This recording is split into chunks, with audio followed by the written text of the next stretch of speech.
Scotland Yard.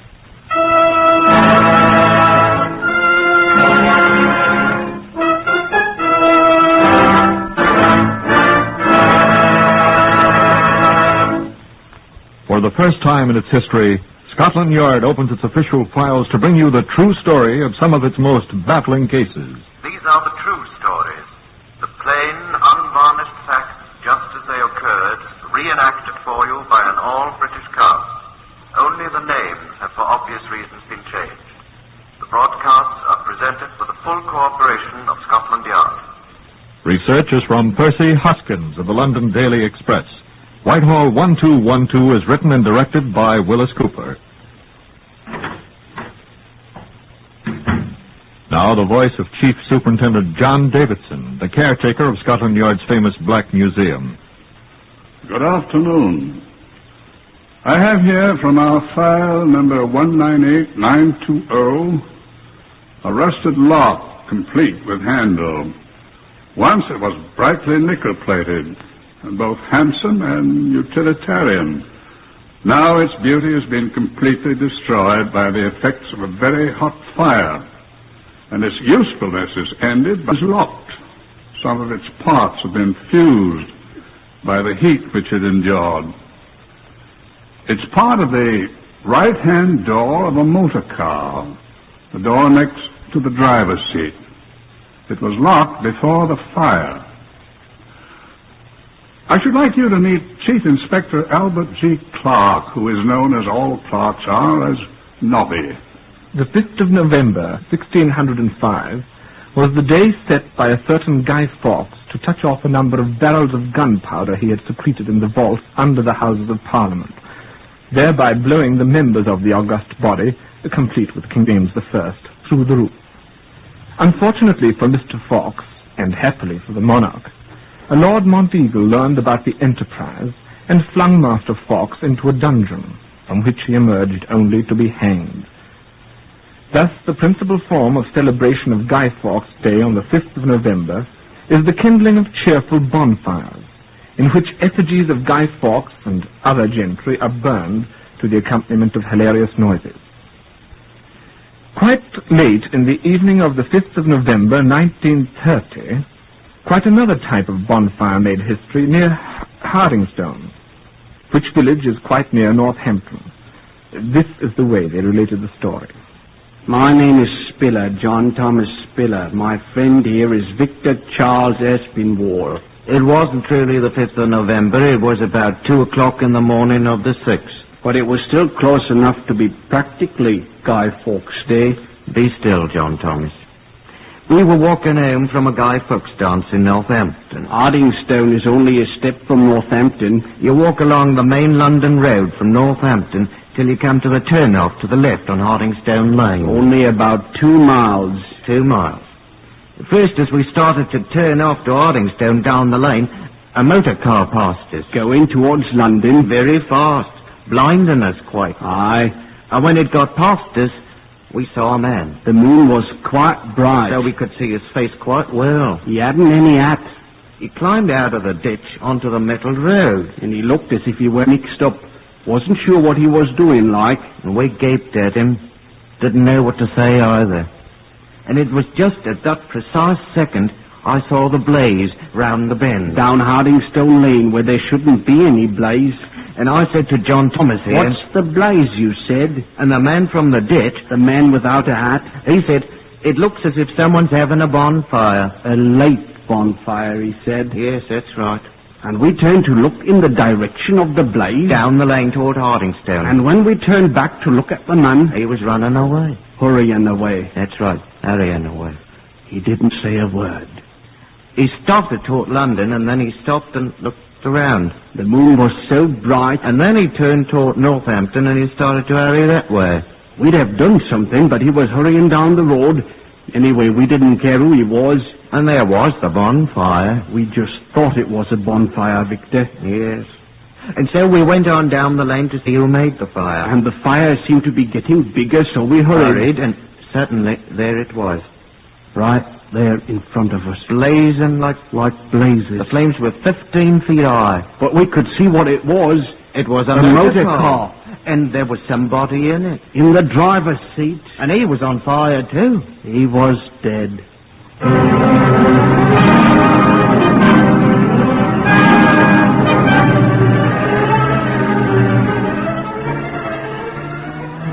The boys had forgotten about the hapless stranger who climbed out of the ditch and ran away. They went for a policeman.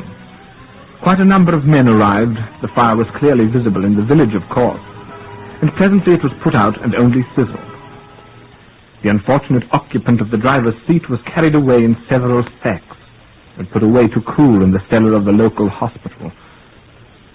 Then the two boys remembered the man without a hat, and they told Sergeant Moody about it. Sergeant Moody was the bald-headed one from Northampton. He wasn't very old, was he, Victor? About 35. 36, I was thinking. 35. He looked like a commercial traveller. He had no hat. Victor, we said that. He seemed confused, I think I'd say. Wouldn't you, John Thomas? Bewildered, I'd say. He finally went off toward Northampton. He started the other direction first, though. Toward London. But you went down the road toward Northampton. A dark man. Needed a haircut. Wore a checkered waistcoat. And a dark red tie. He had a tiny black moustache. And a wart on the left side of his neck. A cut on his right hand. Limped. His right foot. Bulgy eyes. Pop eyes. Tall. Weighed about 11 stone. Would you know him again, Victor? Certainly I'd know him, John Thomas. It was all very suspicious, Sergeant. Him running away like that. From the fire? I think he had something to do with it. I think you ought to find him, Sergeant.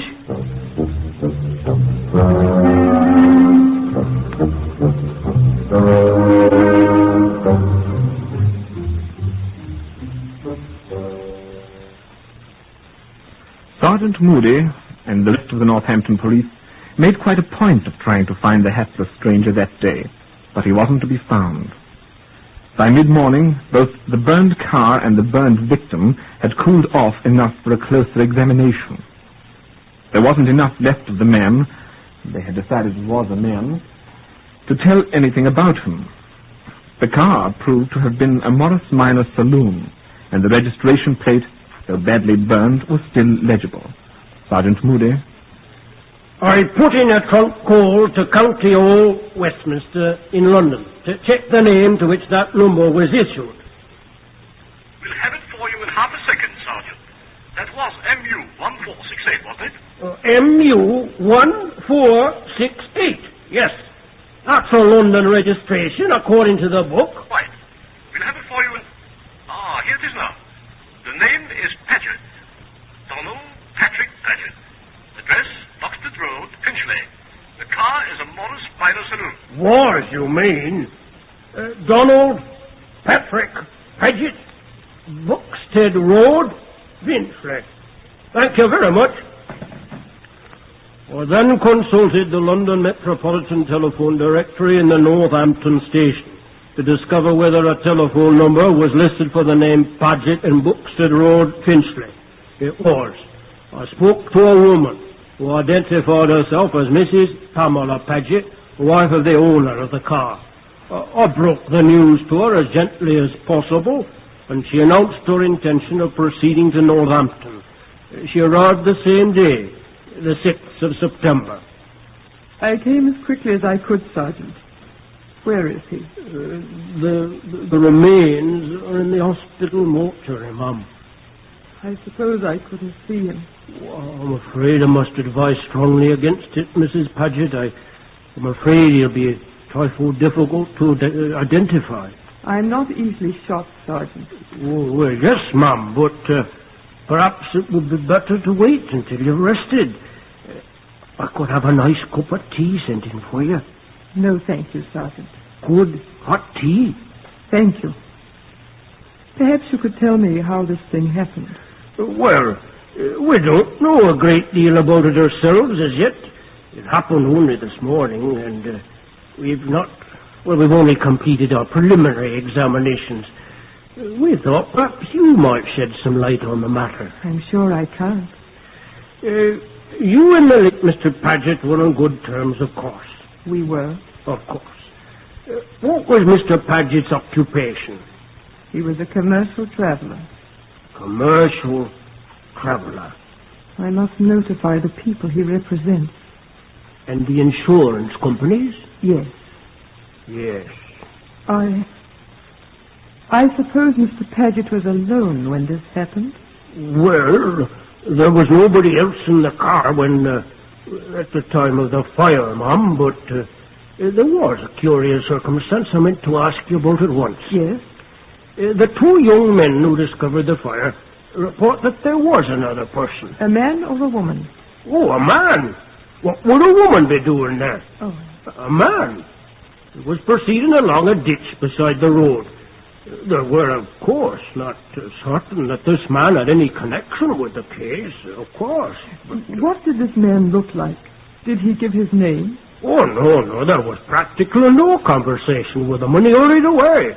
He's not been seen since. Do you have his description? Yes, I have the description given by the young men who saw him. It was quite a bright moonlight night, as you remember. If indeed the moon does shine in London. The description, please. Age about 35 or 6. He wore no hat. That could be anyone. A dark man, weighing about 11 stone, wearing a checkered waistcoat. Huh? My husband was wearing a checkered waistcoat. A dark red tie. And he wore a dark red tie. I'd best call these young men to see if they can remember any more details about this. Go on with the description, please. Oh, yes. The man had a small black moustache, a wart on the left side of his neck, a cut on his right hand, and bulgy eyes. Pop eyes, the young man said, and dark curly hair. And he limped, his right foot. He limped. His left foot, Sergeant. Huh? He limped with his left foot. He was wounded in the war in 1916. He limped with his left foot. Do you mean to say you recognize this man, Mrs. Paget? Of course I do. Who? He's the man you thought was burned to death in the motor car. Who? My husband, Donald Paget. But Mrs. Paget! So Don's added murder to his other sins at last, has he?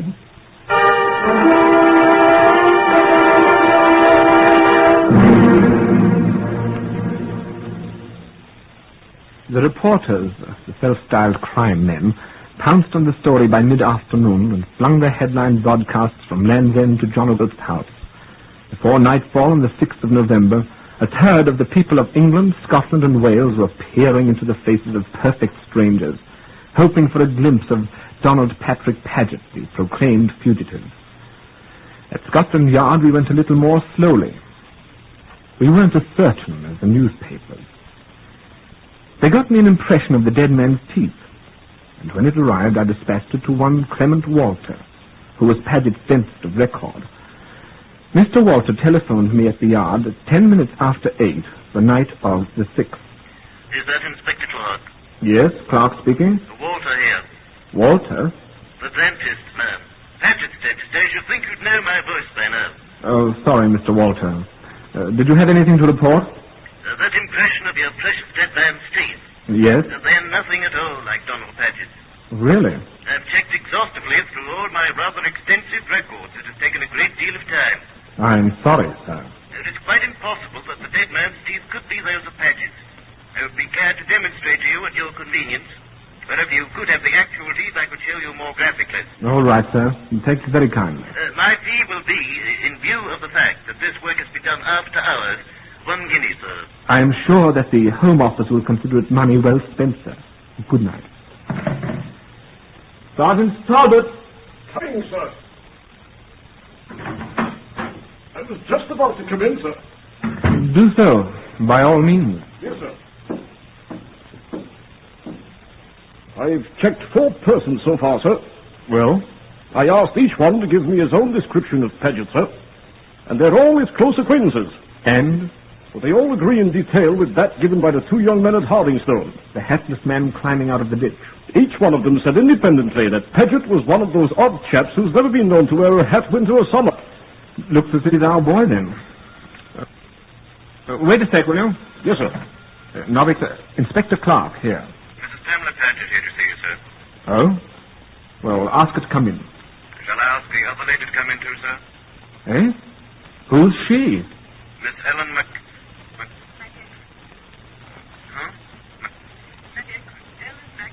Who's she? Don't know, sir. She is with Mrs. Paget. Oh, all right. Send her in, too. Yes, sir. Ever hear of an Ellen McEachran, Talbot? No, sir. There was an Alice McEachran, sir, pickpocket. She was struck by a tram last Tuesday in Hammersmith Broadway. She was killed. Talbot, you're a mine of information. I doubt this is the same one, though. No, sir. That's all, sir. Yes, thank you, for now. Is this Inspector Clark's office, please? Right here, Mrs. Paget. Come in. Oh, thank you. Thank you. Yes, sir. Come in, my child.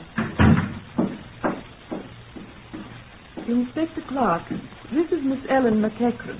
How do you do, Miss McEachran? Won't you be seated? Yes, thank you. Well, Mrs. Paget, I'm afraid that it was your husband. I was certain it was. Yes. I'd just come back from Hardingstone, and I went straight away to find Ellen. Excuse me, Mum. Deuce's fire was a man or a woman. He told me that on the telephone this afternoon. Apparently they're sure now that it was a man. The medical officer... Yes, I know, but I didn't know when I came back. That's why I went to find Ellen here. You thought that it might be me, but it wasn't, was it? No, child, it wasn't. Neither you nor your father. I'm afraid I'm... Father's still in jail. You can't burn up people in jail, now can you, sir? Will you tell me what you're talking about, Mrs. Paget? What has this child and her father got to do with the... I was afraid it was Ellen that Donald had murdered. Oh, my father, you said. Why, for heaven's sake? Well, Ellen's father had threatened to do bodily harm to Donald. Threatened to burst his bloody neck? Oh, pardon me. Eh? Why? Because he wasn't paying the 20 shillings a week he'd agreed to pay, of course. What 20 shillings? For my baby. What? The father of Ellen's 3-year-old child is Donald Paget, Inspector Clark.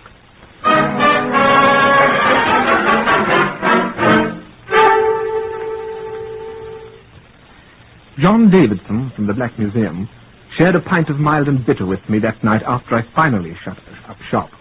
I don't know, John, I said. About when? People. No accounting for tapes. Yeah, fine original statement there. True, though. You were speaking about the wife. Yes. Married to this fellow. He goes out and contracts bigamous marriage. To a girl who's an obvious idiot, you said. Well, maidservant, you said. What we used to call a lady. Fortunately, that class is disappearing. Doesn't help the ones that are left, John. The Paget class never dies out. I shall do my best to assure this one's dying out. We were talking about his wife. Yes. She apparently doesn't have any resentment toward this young, what's her name, Ellen? Ellen. Why should she? It wasn't Ellen's fault that she has the mentality of a mangle-woozle. Any resentment she harbors is towards her husband. The missing Donald Patrick Paget, Esquire, who lit one too many bonfires on Guy Fawkes Day. For which, God willing, he'll hang. Do you have any ideas regarding the unfortunate man in the car? None. Well, I know nothing about it, Nobby. But, knowing nothing about it, I may have an idea. What? The lawful wife may have an idea, too. Mrs. Paget? Aye. Explain, please, John. If a man commits, what shall we call it, an indiscretion like this, marrying bigamously and fathering a child... The law of the land calls it a felony. For the purpose of my argument, let's disregard the legality of the thing, Nobby. Now, we have here the situation of a husband committing a grave offense against his wife. And the law. Disregard the law. Empirically, I mean. He commits this heinous crime. The wife, practicing true Christian forbearance and charity, forgives the man, or at least declines to prosecute him. Well? Now, bear with me. Given that set of circumstances, would not such a man be inclined to repeat the offense? Well, having convinced himself that he'll be allowed, as our American cousins say, allowed to get away with it again. It could be, John. Assuring himself that he need only to satisfy his wife's goodness of soul, her love for him, which she has demonstrated, and the payment to the unfortunate young woman of a sum of money proposed by the court. Well, I don't see where your argument's going, John, but... It's not a bad argument, Nobby. And it follows out the one advanced by Mrs. Paget. Assume that the wrong girl's father threatens unpleasantness to Brother Paget. Oh, you're saying that the dead man may be the father of still another victimized girl. That doesn't sound reasonable. Well, Mrs. Paget was convinced it was reasonable in the case of young Ellen, is it? She's forgiven a lot, but she boggles at the thought of murder. So, for that matter, do I. What do you think? Well, I think if I were doing it, I'd look about and see if the temporarily missing Mr. Paget has made any other excursions into the extramarital. And then I'd discover whether the father of the bride is enjoying good health or has recently been the victim of an all-consuming fire. And then I should order another half pint for poor old John Davidson, who is now extremely thirsty.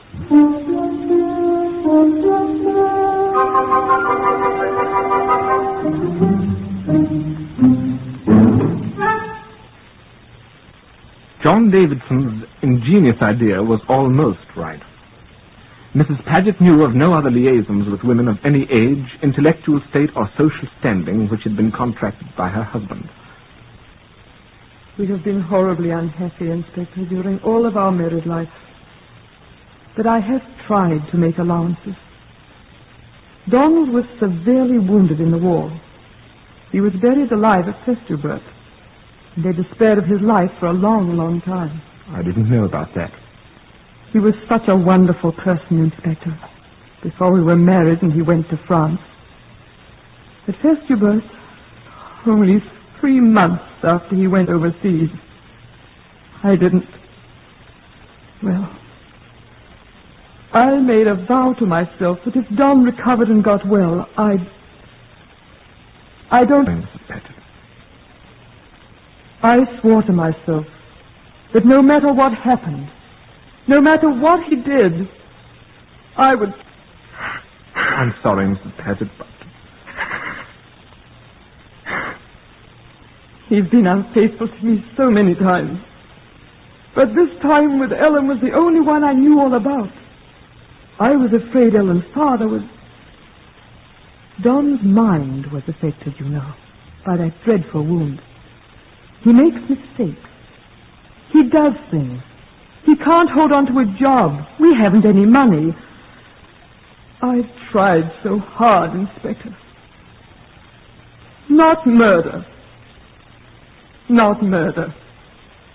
Even if it is Donald. That's why I came to you. If it's murder, not even for Donnie.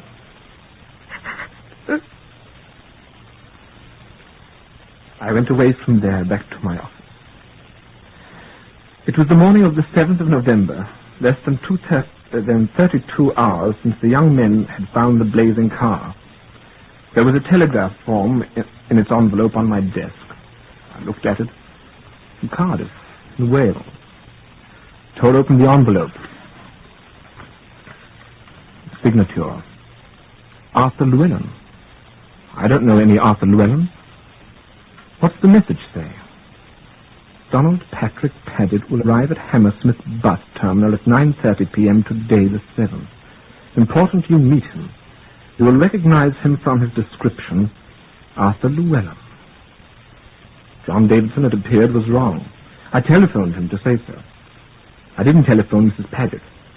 9:30 that night, I met Donald Paget as he stepped off the Cardiff bus. It was easy to recognize him. We went in a CID car to my office and talked. I've given up, Inspector, anyhow.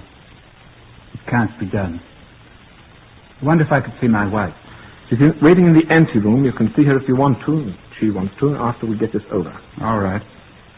I did it. Very well. Donald Patrick Paget, I arrest you on a charge of willful murder and warn you that anything you say will be taken down in writing and may be used in evidence. Sergeant Talbot, do you have your notebook? Yes, sir. I'm ready. I'll make a statement. I had to do it. First, I got rid of nearly every penny of money we had. I spent it on women. It's funny to say that when I love Pamela.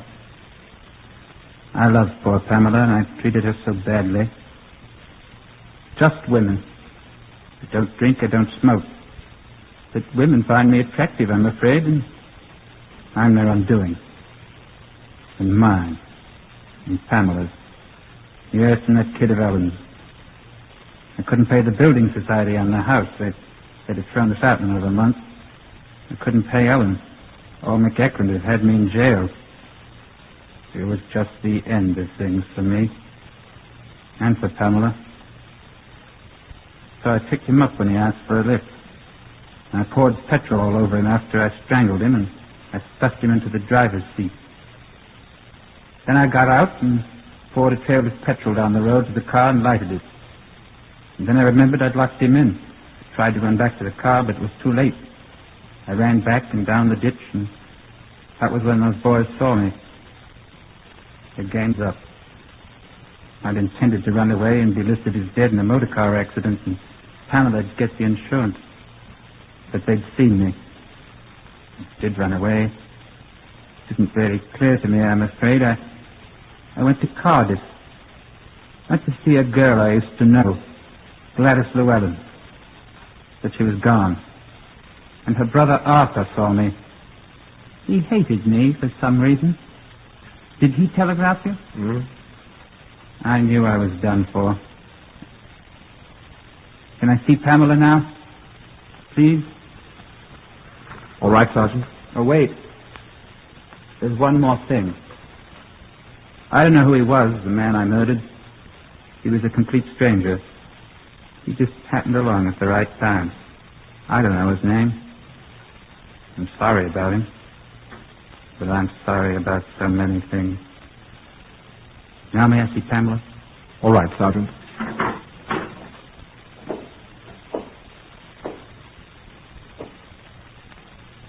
Hello, Pam, darling. Hello, darling. Oh, Pamela. I'm so sorry.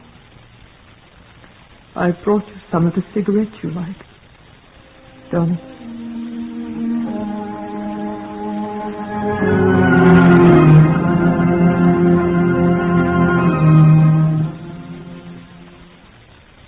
The identity of the dead man was never learned. Donald Patrick Paget was tried at the Bedford Assizes and found guilty of murder. On the 10th of March, 1931, he was hanged at Bedford Prison.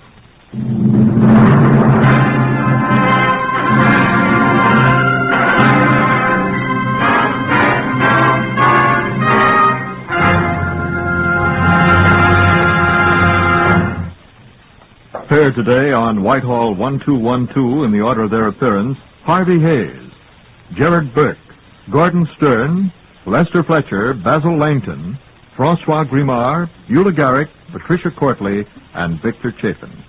Whitehall 1212 is written and directed by Willis Cooper.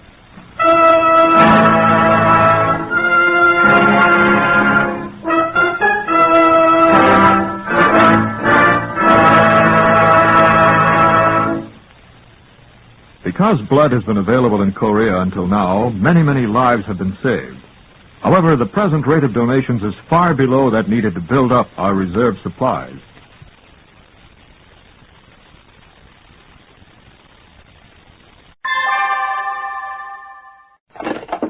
Whitehall 1212, hurry.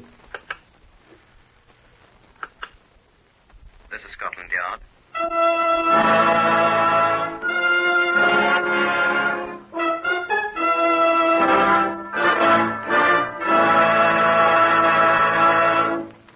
For the first time, Scotland Yard opens its secret files to bring you the authentic, true stories of some of its most baffling cases.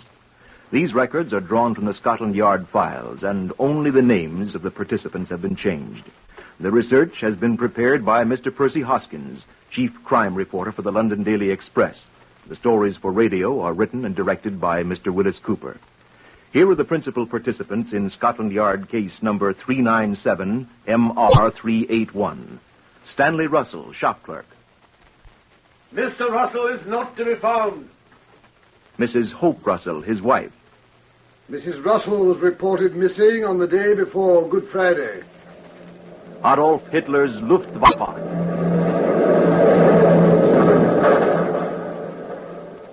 Chief Inspector Bryce Purcell of Scotland Yard. I should like to introduce Deputy Commander William Bird of Scotland Yard, my superior officer. Before we proceed, I believe it would be a good idea to visit the Black Museum. Come along with me, if you please.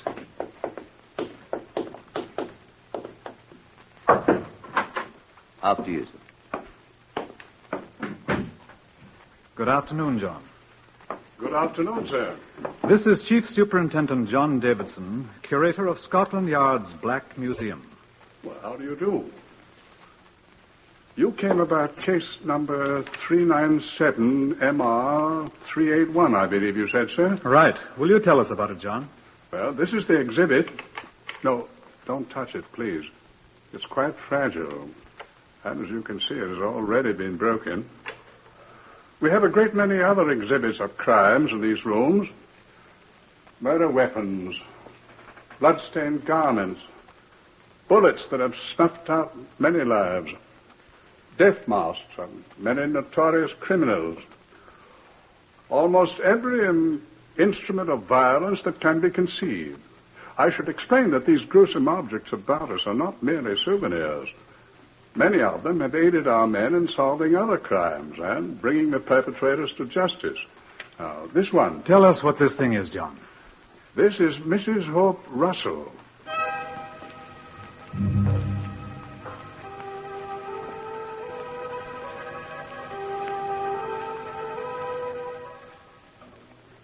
"16 months after the Easter Blitz of 1941, the work of clearing out bombed-out areas of London was still progressing. On the 12th July 1942, the Scotland Yard Information Room received an urgent call from P.C. John Dunn of the Kennington District. A patrol car in which Chief Inspector Purcell was riding was dispatched to the scene, a partially destroyed Baptist chapel. I was directed to the spot by P.C. Dunn, who was on point duty at the road intersection. Right over there, sir, where you see the men standing. They found something, sir. The navvies that's working here. Right, thank you. Morning, boys. Morning. What have you found? Who are you, mate? I'm Chief Inspector Purcell, Scotland Yard. What's up? Down, sir? Down there. In that hole, sir? Yeah. It's an old burying vault, sir. What is it? A skeleton, sir. He's dead. Up down, Georgie and Sean with your torch. All right. There you see, sir. Here he is. Stand to one side, will you? He's off under this stone slab, sir. See? I see him. Well, what's so strange about a skeleton in a burial vault? There ain't been anybody in there since 1934, sir. 1935. I was in that gang that moved the old corpses out of here, Herbert. It was 1934. We didn't leave 'em one. God bless you. It's the quicklime down here, sir. Quicklime? How'd quicklime get down there? You're the detective, mister. We just work here. The badly burned skeleton was removed to the pathological laboratories at Scotland Yard, together with the other articles found in the vault. A considerable amount of quicklime and a half-burned straw pelleas which had partially covered the remains. There was nothing else. I stood beside Keith Briggs, the Home Office pathologist, while he completed his examination.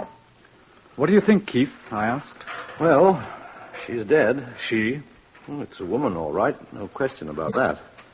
The hip bones are characteristically a woman's. So is the sacrum here, and... How old a woman? Oh, middle-aged, I'd say. The bones are fully developed, so we know she was full-grown. And there were one or two strands of long gray hair adhering to the skull. Here they are. And then the teeth here. What about them? Well, you see, they're pretty well worn. Now, you see here, in the upper jaw, 7 of the uppers are missing. Now, See these ridges? Yes. Well, they were caused by a dental plate, which probably consisted of 7 teeth, and then... What are you looking for? The measuring tape. Oh, here. The lady was lying on it. What are you going to do now? See how tall she was. She's rather jumbled about. And the feet, where are they? Oh, the thigh bone's all I need. Oh, hold it, please, huh? This one. Now, let's see, 43 centimeters. Well, that's all right, sir. Now, 43 centimeters multiplied by 3.6. What are you doing? On Sediment scale, you multiply the length of the thigh bone by 3.6. Man's, that's 3.7. And you get the exact height. Now, see, that's 154.8 centimeters. We'll call it 1 meter 55. Meters 39.37 and 55 hundredths of 39.37 is 21.65.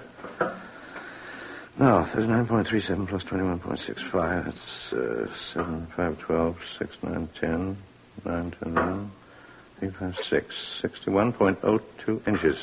There. She was 5 feet 1 and 200 inches tall. In a word, 5'1". What was her name? Whatever her name, sir, she was murdered. Consider that I've asked the question. Eh? Oh, how do I know? Well, this bone here. Where does it fit? This is what she talked with.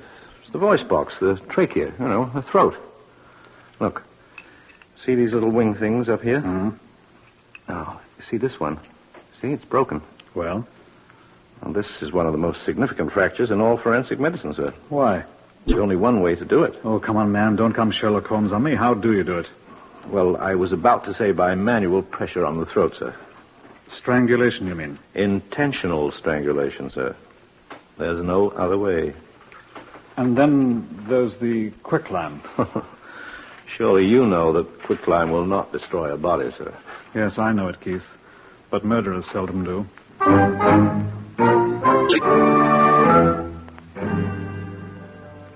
Reference to the ARP records showed that every other casualty and missing persons in Kennington had been accounted for. It was apparent that the victim had not been a resident of that district. I caused bulletins and charts of the teeth to be sent to all the dentists in London for identification. No results were forthcoming, and we were forced to conclude that the dentist in question had become an air raid casualty, or that the work had been done in some other city. I gave Purcell a very difficult assignment. Difficult, sir? Well, it's not so difficult, but it's tedious. It'll take a long time. I know, but it's got to be done. I'm strongly of the opinion that it was murder. We checked carefully, sir, and the only quicklime on the entire premises was that in the vault with the skeleton. I thought they might have dusted the entire place with quicklime for sanitary purposes, but they hadn't. Certainly looks as if someone had wanted to dispose of a body. Until we know who she was, we'll never discover who he is. Yes, sir. Well, I'll get cracking.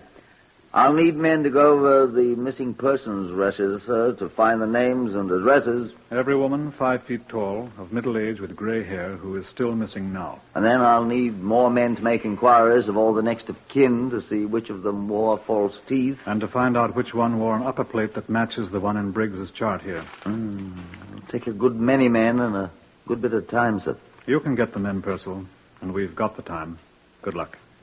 Oh, thank you, sir.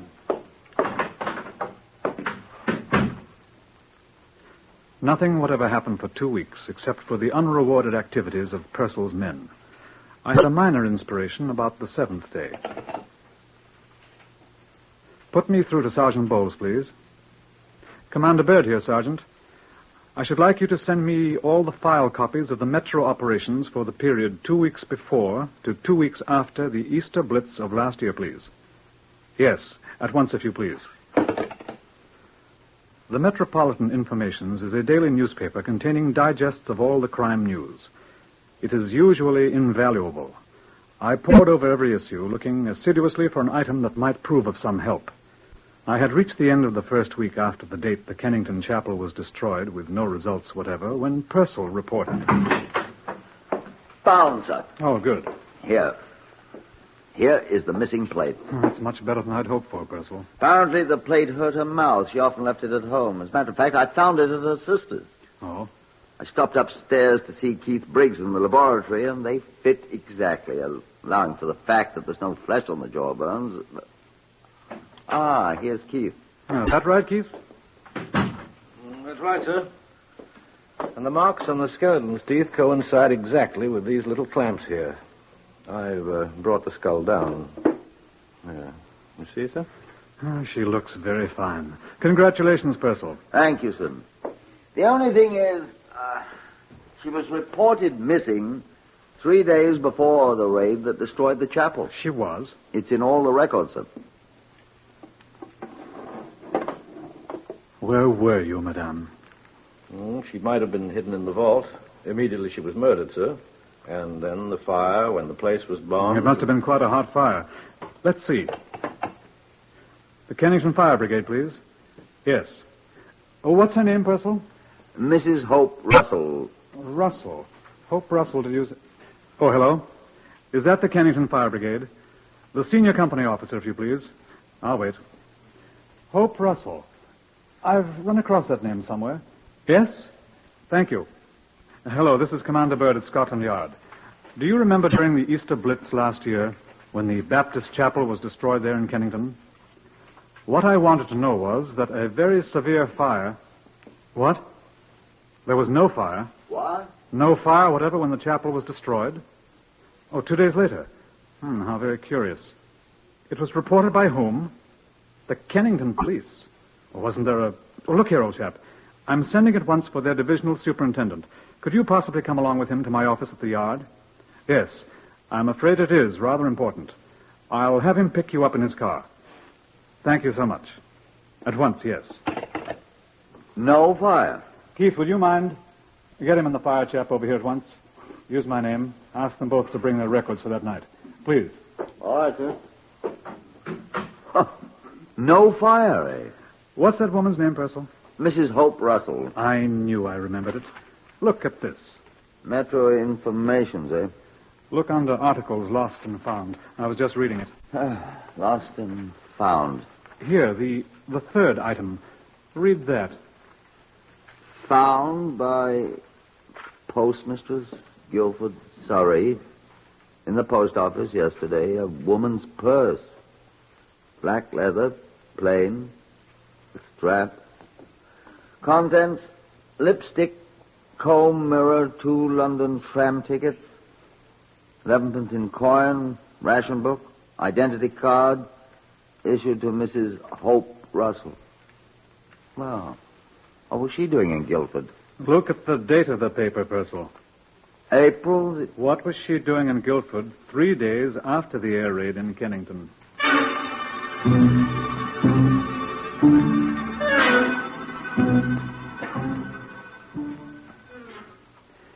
The divisional superintendent and the fire brigade officer from Kennington sat in my office with Purcell and me. I looked at the fire brigade records first. Now, here, sir. This is the day of the big raid when the chapel was destroyed. Good Friday evening, 11th of April, 1941. Yes. Every call is set down in the occurrence book here, sir. Yes, I know. Together with all the calls to the auxiliary fire service, the civilians, sir. Yes, I know. And you can see there's no report whatever of a fire at the Kennington Baptist Chapel from either source. Quite. But over here, sir, on this page, Tuesday the 15th, 4 days later, 11 o'clock p.m. You see, sir? Mm-hmm. Chapel and so forth. Report telephoned in by Kennington Police Station. Do your records correspond, Superintendent? I'll read it to you, sir. 10:57 p.m., Tuesday, 15th of April. P.C. Allison telephoned to report a fire at the ruins of the Baptist Chapel. Alarm telephone to Kennington Fire Brigade at 11 p.m. You rang us up yourself, Robert. I did that indeed. Here's my initial. What do you think, Purcell? Why did the police constable report it? Yes, I was just going to ask that. I don't understand, sir. Wasn't there a fire watcher? Wasn't there? Well, sir, there was a fire watcher. There was supposed to be. Well, where was he? Asleep, sir, probably. Or out catching a drink somewhere. Not an ARP man. No, sir. A private man employed by the wholesale chemists across the road from the chapel. A thoroughly useless man. Completely undependable. His employers caught up with him at last, sir. He was sacked, 6 or 7 weeks ago. I've not seen him since. Neither have I. Well, sounds like a spiff to me. He is, sir. I knew him quite well. Had a great deal of trouble with his wife, and I used to see him quite regularly. Oh? He agreed to pay in 18 shillings and 9pence, I think it was, weekly, at the police station for her, which he didn't ever do. Not ever. Never once till Easter Monday last year, right after the big raid. He kept it up, too, till he was discharged and left. I suppose this chemical firm he worked for could put us on to him. I'd like to have a chat with the fellow. Wouldn't you, Purcell? I certainly would. I'll telephone them now and ask them if you'll give me the name of the firm and his name. Oh, his name is Stanley Russell. Russell? I wonder if you'd know his wife's name, Superintendent. I've seen it often enough. Yes, sir. Her name is Mrs. Hope Russell.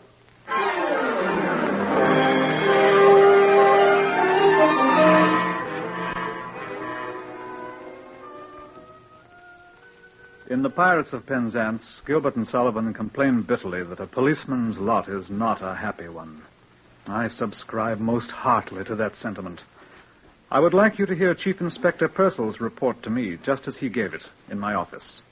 Well, Purcell, I said, did you find our Mr. Stanley Russell all right? Not there. Well, you've left men to wait for him, haven't you? Sir, I got the address of the place.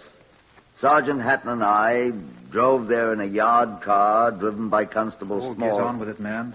The whole bloody place was gone, sir. Gone? The whole bloody block was destroyed.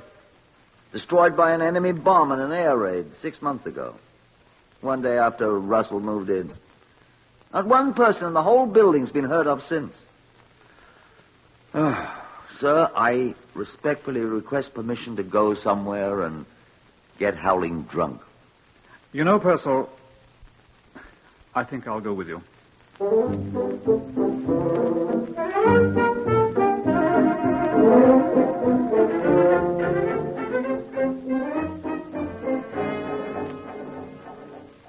But we didn't. We sat quietly in Commander Bird's office and thought long, dark thoughts. After a while, Keith Briggs, the pathologist, observing the light inside, stopped by, and almost at the same time, John Davidson from the back museum came in to see what was up. Nothing's up, John, I said. On the contrary. What happened? Purcell was just telling Keith here. The chap is a Blitz casualty. Dead? And may God have mercy on his soul. I'd rather hope to hear a bloke in a black cap say that, Keith. I thought we had him, dead to rights. Oh, don't be so bloody American. I think we could have proved it. He strangled her, then hid her body in the vault. Took a handbag to Guildford and lost it in the post office there. Cleverly putting Scotland Yard off the scent. Timing was a little bad. And then when the Blitz came... Tried quicklime first, didn't work. Blitz came, and he set her afire. If he'd been a better fire watcher and not hiding in a hole somewhere, he'd have known there was no fire that night. Yeah, but he was a good fire watcher. Wasn't good at anything.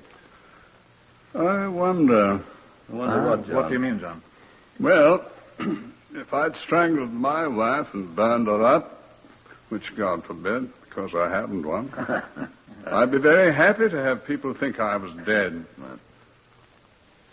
If I'd hear that my home was destroyed and everybody in it dead, I should be delighted, most delighted. I'd change my name. Not in wartime, you wouldn't. That's right. Identity cards and ration books. Absolutely. I'd forgotten. Getting new ones in the name of Harry Hawkins or Sam Small would be difficult. But even Scotland Yard would stop looking for me if they thought I was dead. Wouldn't they, Commander Bird? And you'd go around buying new clothing and whatnot, if you could, and presenting your own ration book in your own name and... Where are you going, Purcell? I'm going to stagger home through the blackout, sir, with your permission.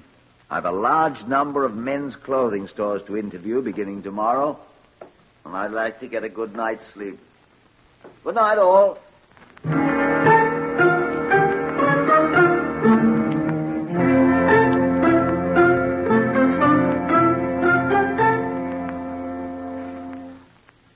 The Stanley Russell crop was enormous.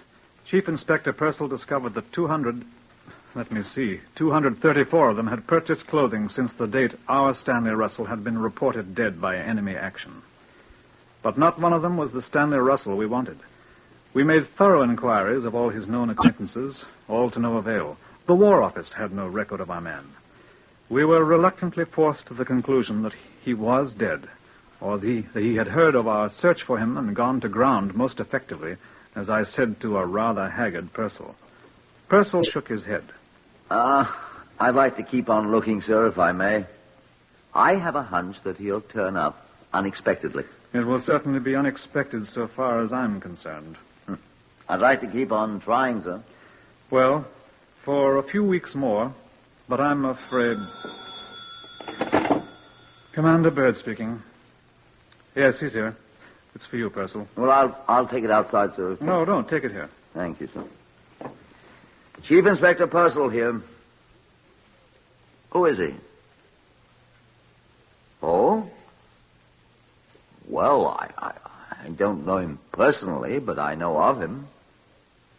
Yes. Will you ask him to wait a moment? I'll ring you back. Sir. Yeah? I've never been so shocked in all my life. Oh, really? What's happened? Somebody dead? Somebody's alive. What?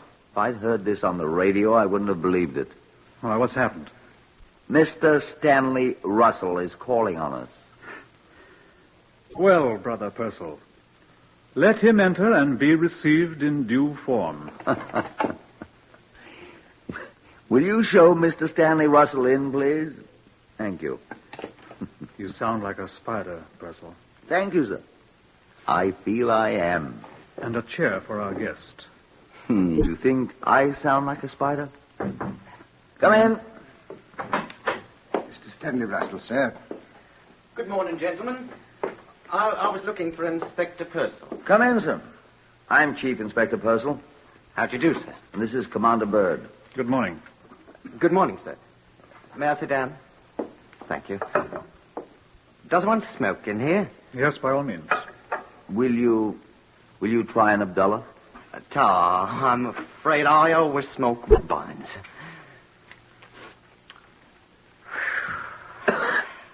Now, I hear Scotland Yard is looking for me. That's true. Why, may I ask? You've been extremely hard to find. Oh, I've been in the country. Derbyshire. We should have come there eventually. Oh, I've saved you the trouble. What do you want to see me about? You were a fire watcher, Mr. Russell, in Kennington. Yes. There was an unreported fire at the Baptist chapel there whilst you were on duty. When? 2 nights after the raid that destroyed the chapel. I didn't see any fire.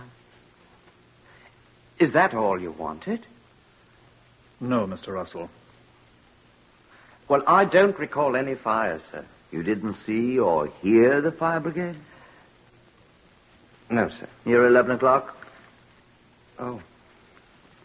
Well, I must admit I wasn't there. Where were you? I did see the fire brigade moving away when I came back, but... Where were you? Oh, I was out of cigarettes, and I strolled around the corner to see if I could borrow 1 or 2 from the fire watcher at post 4. He says he never saw you, Mr. Russell. Oh, he's probably forgotten. It's a long time ago. He will swear he didn't see you that night. Well, the fire obviously didn't do any damage. A woman was burned to death in it. Murdered? Do you know anything about it? Of course not.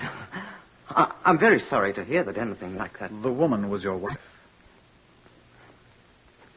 May I have one of your cigarettes, please? Thanks.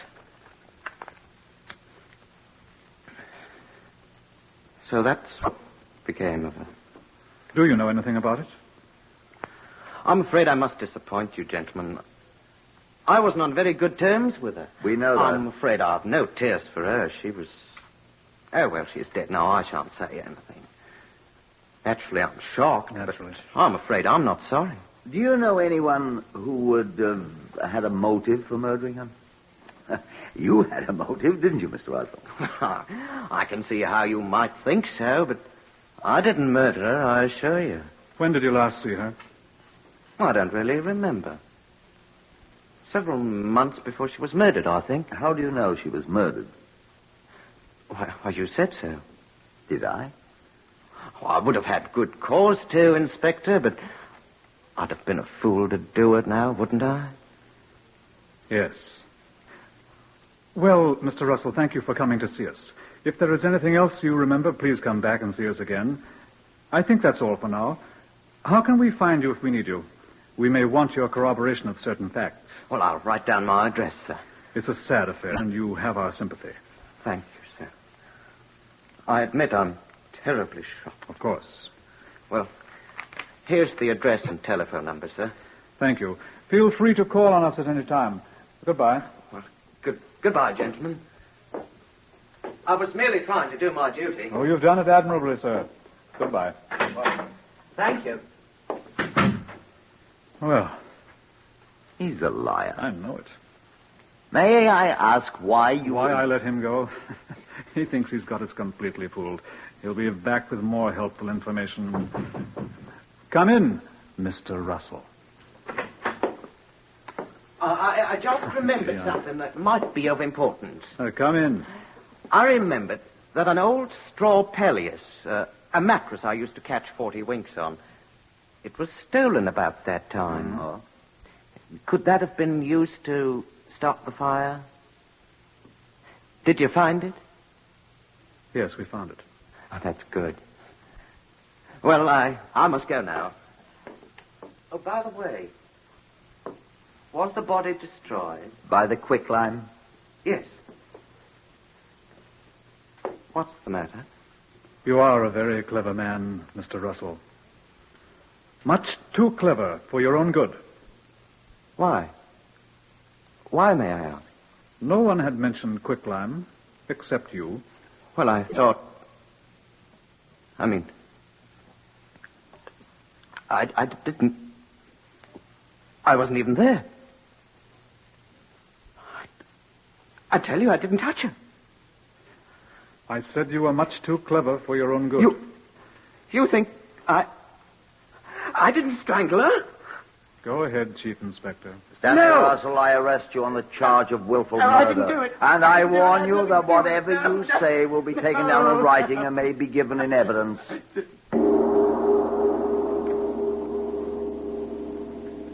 The crime. The painstaking evidence Scotland Yard had collected, together with Stanley Russell's own statements, were sufficient to convince a jury that he had murdered his wife, Hope Russell, and burned her body.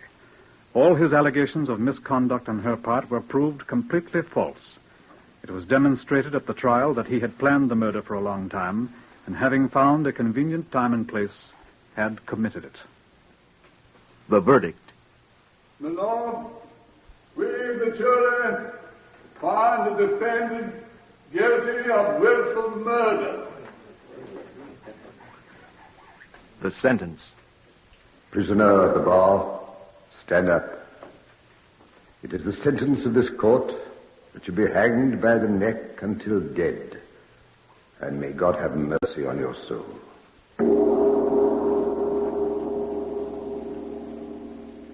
You have heard the true story of case number 397MR381 from the files of Scotland Yard. The names of the participants have, for obvious reasons, been changed. Starting next week, Whitehall 1212 will be heard at a new time, 5 p.m. Eastern Standard Time.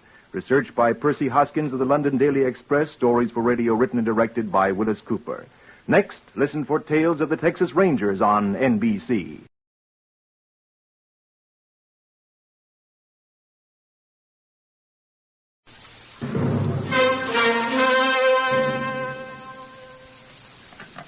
Whitehall 1212.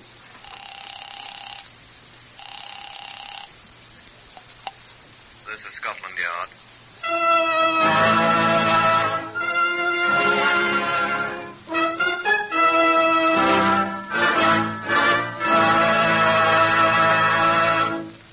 For the first time in its history, Scotland Yard opens its official files to bring you the true stories of some of its most important and baffling cases. These are the true stories.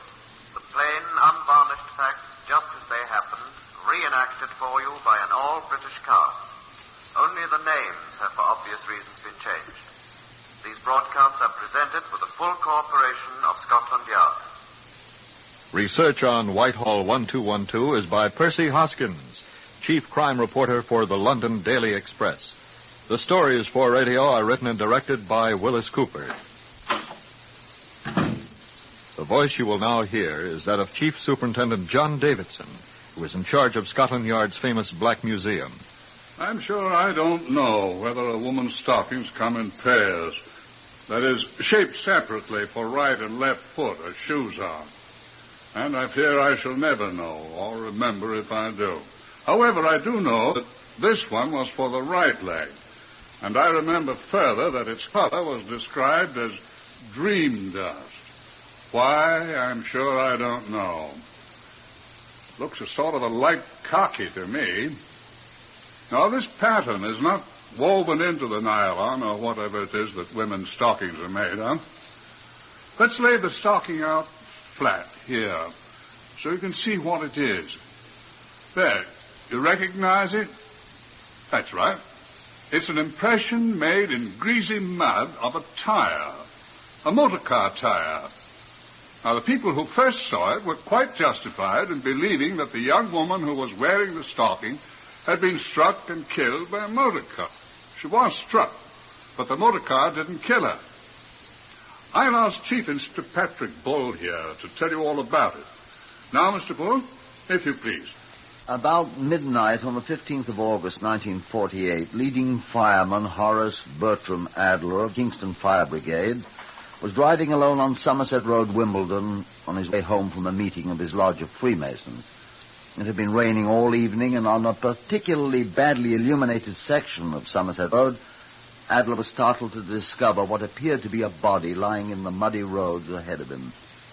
He applied his brakes and approached it cautiously, halting his car, which was a Humber saloon, about 5 yards away, and dismounted. The body proved to be that of a well-dressed young woman. She was quite dead. A cursory examination by the light of the headlamps indicated that she had been struck by a motor car. Police from the Wimbledon station were summoned. Measurements were taken of the exact position of the body, and leading fireman Adler was released, it being obvious that his car had nothing to do with the accident, if indeed it was an accident. The body was taken to the Wimbledon mortuary for further examination. I arrived at the mortuary about noon of the following day, the 16th. It was still raining, and I wasn't happy about the assignment. I said so to David Brown, the police surgeon. Oh, don't tell your troubles to me, Chief Inspector. I'm supposed to be off duty today, too. But yesterday was the day my relief chose to sprain an ankle playing tennis. So here I am. Tennis at his age. And don't raise a row about coming in here at noon. I've been here since 8 a.m. Pity for both of us to have to be here. What else are you going to do on a day like this? Might as well work. Well, here we are, working. And the other people from the yard have been here since the crack of dawn. What did they find out? Not much. So far, nobody's been able to identify her. Well, it's a hit-and-run case, of course. Obviously. These her clothes? Aye. Pretty good clothes, they seem to be. Well, she was well dressed enough. Is her purse? It's empty. Oh. No, there's not even a lipstick in it. I expect that's one of the reasons you're here.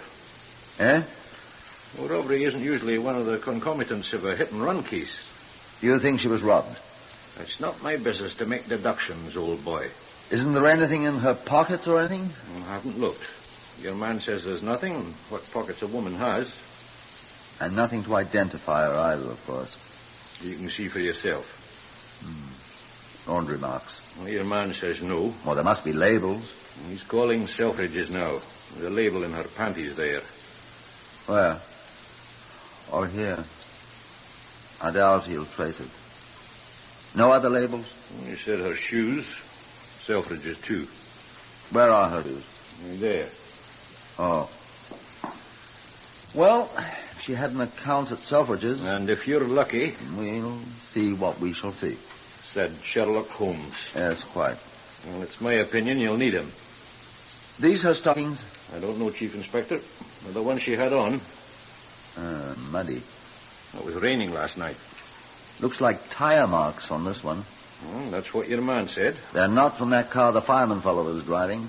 The chap that found her. How do you know? Only he was driving a Humber, the report says. These tires would be too small for a Humber. You are a detective, aren't you? That's what your man said. Did he? I said there'd be something like an Austin 7 or a Morris Minor, one of those wee cars. I'd agree. Well, what are you looking for now?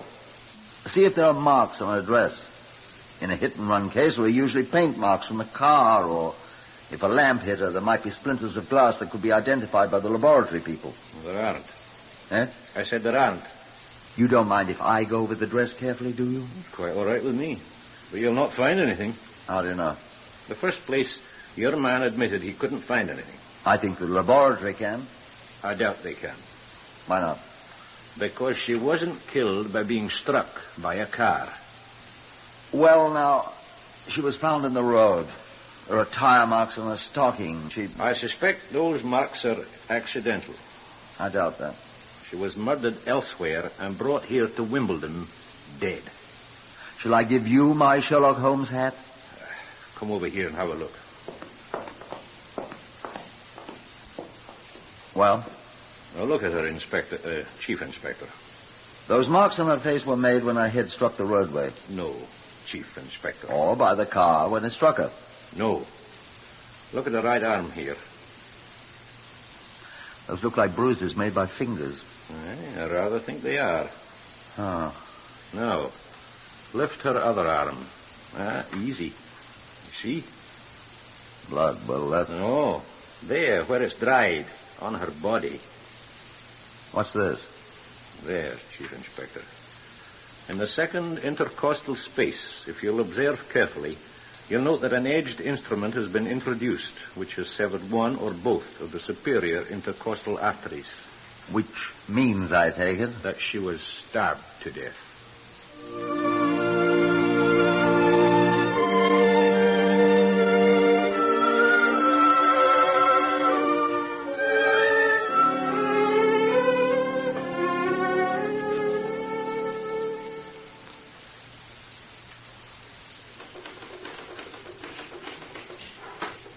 This message for general circulation. Information required.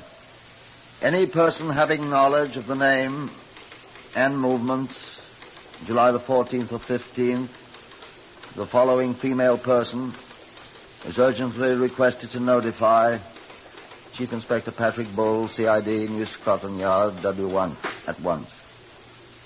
The woman's age, about 30. Reddish hair, brown eyes, height about 5'2". Weight 103 pounds. Last seen wearing the following clothing. Black dress. White blouse. What do you call that stuff her blouse is made of? Nylon jersey, sir. White nylon jersey blouse. Red artificial flower. Rhododendron. Cerise rhododendron. Cerise? Mm-hmm. Cerise artificial rhododendron on left shoulder of blouse. Large white open-work hat. Lace gloves. Ecru. All right. Ecru lace gloves. Transparent. Platform shoes. What do you call that color? Oyster, sir. Bolting. Stockings, ecru? Dream dust, sir. Dream dust? Dream dust, sir. Right, dream dust then. And carrying a large purplish handbag. Cyclamen, sir. Cyclamen, I mean. All right. Put down cyclamen. I only hope people understand what we're talking about. Women will, sir. There's only one thing, sir. What's that, Miss Sears? Was she really wearing an outfit like that? With red hair? And, green cami knickers. Beg your pardon, sir. Cami knickers haven't been worn in England since before I was born. Oh? And her lingerie is pistachio, sir. Good Lord, no. Well, write it down. I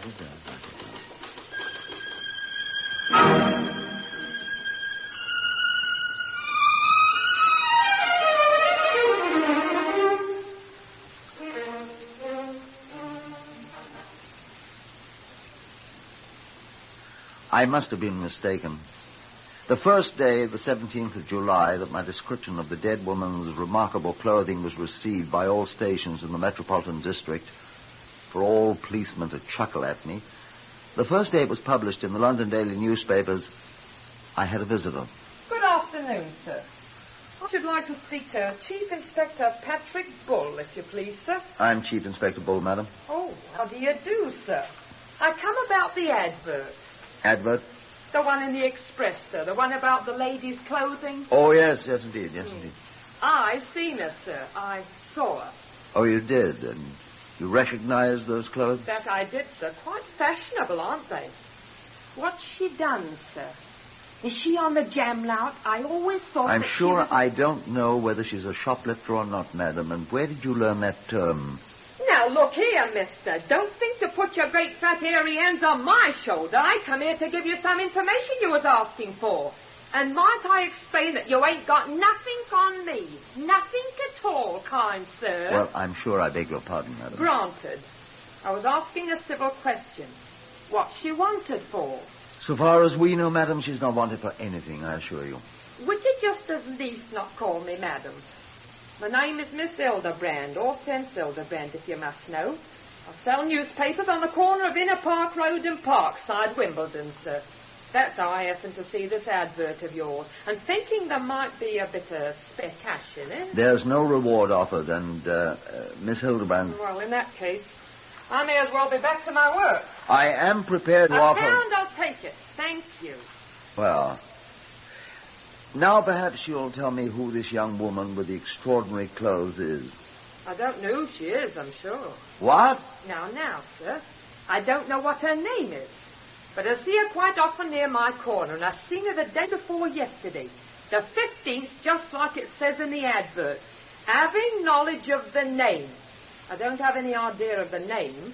And movements, I can describe them to you as of 10:30 on Monday, July the 15th as ever was. For I was talking to her for full 5 minutes just before it started to rain. And to that I'll take my oath. Go on, please, miss. Hildebrand, Hortense Hildebrand, sir. What did you talk about? Lord love you, sir, I couldn't get my mouth open. She done all the talking. What did she talk about? About money, sir. Money? And men, or a man, I mean. What was his name? She didn't say, sir. But he was trying to borrow some money from her, she was saying. Said she wouldn't find her giving money to a man. Not her, she said. Not a wooden threepence, to which I agreed. Yeah? She showed me her handbag. Oh, that gorgeous cycleman one in the advert, sir. And... Yes? She must have had £50 in it, sir, as well as about £1.50 of hard money. I fair goggled at it. I hadn't seen that much ready money since my aunt died. She had 2 insurance policies. Will you tell me more about this young woman, please? Well, then it started to rain, and she said, oh, bother. But the man came up. What man? The man that wanted to borrow the money, I expect. So she says, good night, Miss Hildebrand, and I hopped in the van and they came away together. What's this about a van, please? Oh. Well, it was a little van. It looked like it had been, I don't know, Morris Minor or an Austin 7 with a van body built onto it. And it was green. I could see it was green. And did you see the man? No, sir. I couldn't see him. You're sure it was the woman described in the advertisement? Lord love you, sir. I see her at least once a week. And I couldn't forget them clothes, could I, with that red hair? Well, thank you very much, Miss Hildebrand. You've been of great assistance. I'm sorry you don't know her name. No, sir, I don't. I hope you get her, sir. I never liked her looks. What did you say she'd done? She's dead, madam. Oh! Lord love and duff, the poor thing. Who killed her? Which was precisely what I wanted to know, I reflected morosely as Miss Hortense Hildebrand waddled out the door of my office, mopping up tears. Well, anyway, I had our unknown victim located a short time before she met her death in the neighborhood of where she was murdered. But the green van sounded like the title of a song I remember from my youth. My Diane of the green van. Yes, seriously now, there must be at least 10,000 green vans in London. Then the door was pushed open again, and Miss Hildebrand was back. I remembered something else, Inspector. Oh, and what this time, Miss Hildebrand? About the van, sir. What about it? It had a shoe on it. A what? A great shoe. Like you wear on your feet. Painted on the side. Well? So all you have to do, sir, is find a green van with a shoe on it, look inside, and there'll be your murderer, sir. That's all.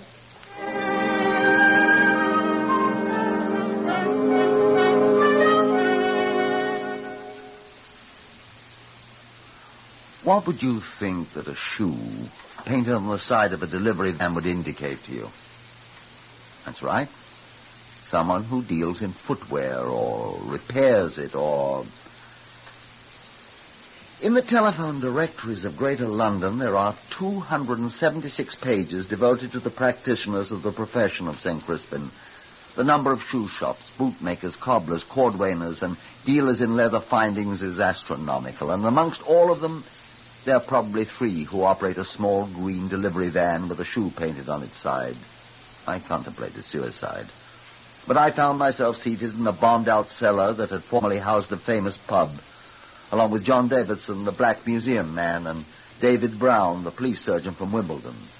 I drank beer, Brown imbibed ginger beer. John Davidson, not to be outdone, drank both.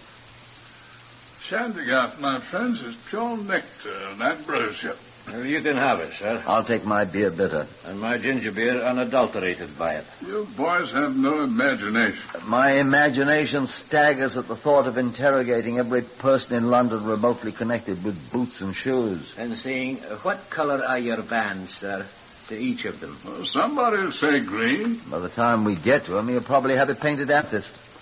Have you started looking for the owner yet, Patrick? This morning, sir. No results, of course. I've heard of none. How many of these people will you have to see? About 40 billion, roughly. Seriously? Well, I reckon actually about 10,000. Perhaps 11. Don't you think so, David? 12, I should think, at least. How many are there in the Metropolitan Police? Not enough. I just finished reading Sir Harold Scott's report. How many? 15,647, including 67 pensioners and 122 auxiliaries. That many? Well, that was last December 31st. I should say we gained a few since then. That includes chief superintendents, police surgeons, chief inspectors, all sorts of persons who couldn't be expected to go around knocking on doors and asking questions. Signalers, laboratory technicians, motor car and motorcycle drivers.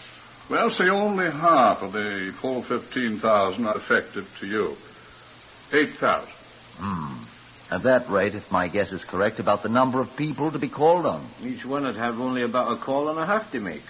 Oh, that's not such a tremendous job. Especially when you're sitting here drinking ginger beer. Well, don't you feel better, Patrick? It isn't quite as simple as that, sir. Nor as hopeless as you thought, is it? Well, sir, I must admit. But what if that wasn't a shoemaker's van? Set your mind at ease about that, Chief Inspector. What do you mean by that? When you telephoned me about the shoe business idea, I popped down round the corner and borrowed a shoemaker's knife from the cobbler. And? I tried it on the wound. Oh, did you? It just fits. So I rather suspect that our killer used the shoemaker's knife, too. Has your cobbler a green delivery van? Have another shandygaff, sir. How's your advertisement going, Patrick? Only the one reply, sir. Miss Hortense Hildebrand. And she doesn't do so well on names, sir. No, she didn't know the girl's name nor the name on the shoemaker's green van. Too bad you can't find the girl's name. Might save us a lot of trouble and effort. How? Some of her friends might have an idea who the man is. The man with the shoemaker's knife. Oh. You know, those clothes of hers... How a woman dressed like that could escape notice wherever she went. Fantastic. I could tell you how clothes like that might escape a great deal of attention.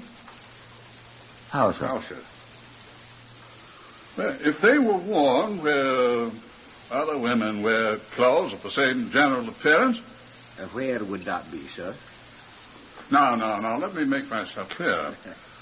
I'm not an expert on the kind of clothes worn by... By whom, sir?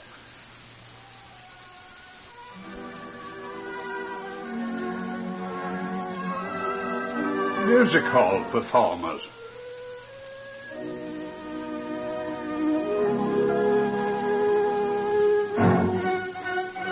A music hall performer. Of course.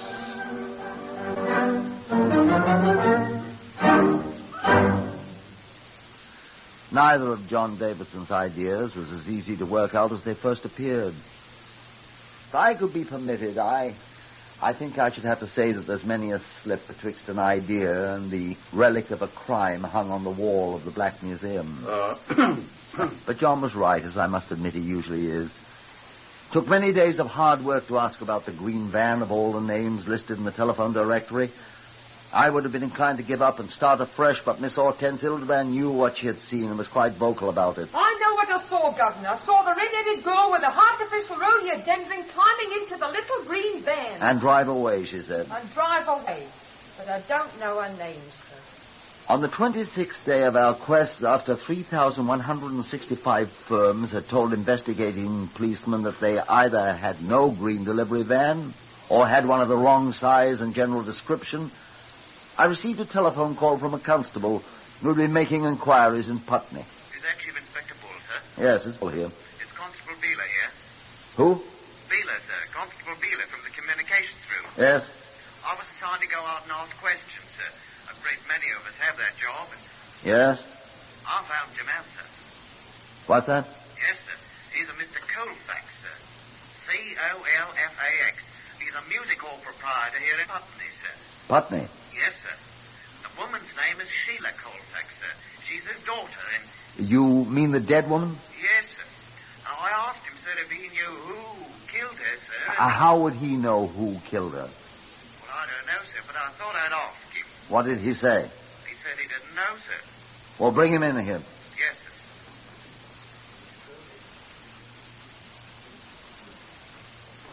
He doesn't want to come, sir. Why? Well, sir, he hasn't seen hide nor hair of her for 2 years, he says, and he don't want to see her now. Isn't that right, sir? Yes, he doesn't want to see her. Why? Him and she's estranged, sir. They don't like each other. Ah. Look here, Constable. Ask the gentleman where he was on the night she was murdered, the 15th of last month. Don't alarm him. I know where he was, sir. What? How do you know? He was in hospital, sir, with his legs broken. He's still in bed here at his home. He was hit by a tram, sir. Thank you, Constable. Beeler, sir. PC 317, A Division. I'm afraid we don't live right, I thought. That door, which had opened such a little way, closed with a dull thud. And Constable Beeler and all the others went on with their questionings about the green van with a shoe painted on its side. The 22nd day passed. The 23rd. 24th. At 4 p.m. on the 25th day, Mr. Fox was announced. He came in and sat down. Sidney Fox, Chief Inspector of the Fox Shoe Repairers, Tottenham Court Road. I'm your man. I think you'd better explain, Mr. Fox. I have a green delivery van. Oh? It's a Morris Minor chassis. It has a large shoe painted on each side panel. So? I could show it to you. Well, I'd like to see it. Where is it? In the firm's garage on Charlotte Street, just off Tottenham Court Road. We don't use it anymore. I should think you wouldn't.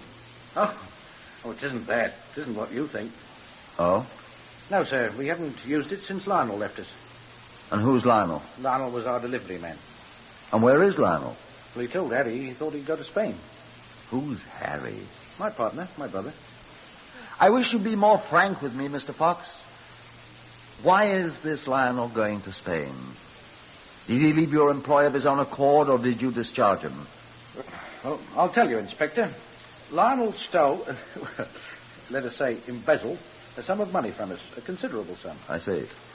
I finally set a certain date for him to return the money he had taken or be turned over to the police. What was that date? The 15th of July. I see. He did not return it. Well, he didn't even come back to the shop. But Harry told me Lionel had assured him he'd have the money that night. He knew where he could get it. He didn't say where? No. How had your brother seen him if you hadn't, Mr. Fox? We always allowed Lionel to keep the van at night. He and Harry both live in Euston, and he always drove Harry home at night and back to the shop mornings. Where did he keep He kept the van in his own garage. Is Lionel married? He had been. Well, the next day... 16th? Yes. Harry drove in alone from Euston. I said, where's Lionel? Where was he? Did a bunk, Harry said. Oh? Harry said about 6 in the morning, Lionel came to his house and waked him. Said he was sorry. He got some money, but it wasn't enough. Told Harry he was leaving. Going to Spain, he said. Couldn't stand the disgrace and all that. Said the van was in his garage. Here are the keys. Bang over, he's off. And what did Harry do? Well, he went over to Lionel's garage. There was the van all freshly washed and... Washed? And Harry drove it in. We've kept it in our own garage ever since. If Harry wants a ride home, he can buy one. And where was this Lionel going to get the money to repay you, Mr. Fox? The money he didn't get, so he washed the car so carefully and went away to Spain. Well, from his wife, I suppose. His former wife. We saw her quite often. Oh? Daughter of a rich theatre owner in Putney. What was her name?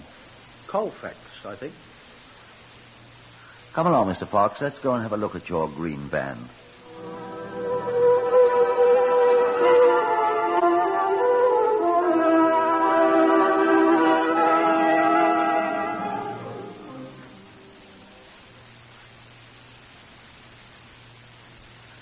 And so we found the green van.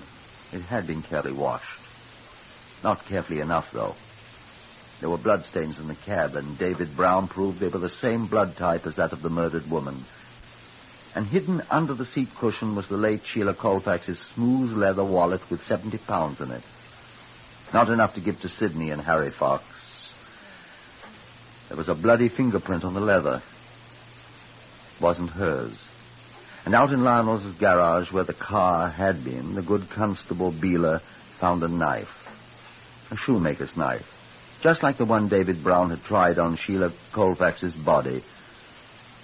The blood on it was her blood type, too. Oh, yes, and we found Lionel. He was hiding in the garage with a great tin of biscuits, a round of cheese, and a jug he refilled daily from the tap, he told us. The first thing we did was check his fingerprints with the one on the leather wallet. They matched, of course. So we arrested him. And when he'd shaved off his guilty accumulation of beard, he was brought to trial. It took the jury 15 minutes to bring in a verdict of guilty. And he was hanged at Wandsworth before the first frost. And a curious thing. Upon a thorough examination being made of the body of Sheila Colfax, it was discovered that she had been in the last stages of cancer at the time of her death. She would have died of that dread disease in less than 4 months. Perhaps she did have reason for wearing those fantastic clothes.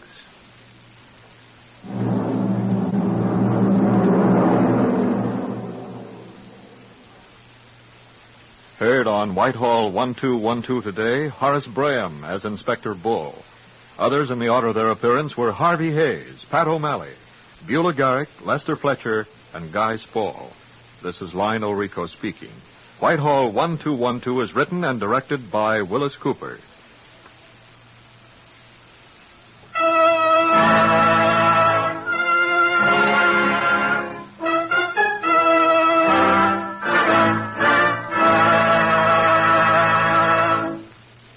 Every 20 seconds through the year, a fire breaks out in the United States. These fires kill 11,000 persons each year, disfigure for life or severely burn thousands more, and destroy $7 million worth of property. Protect your homes from fire by following these simple rules. Don't smoke in bed or throw away lighted cigarettes. Clean out closets, basements, and attics. Any place where old newspapers, magazines, and inflammable materials are liable to accumulate. Remember, don't gamble with fire. The odds are against you. Follow the campaign of the next president on NBC.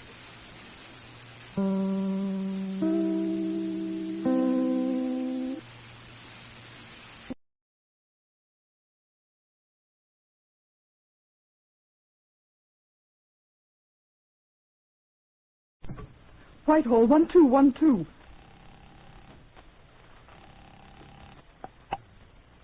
This is Scotland Yard.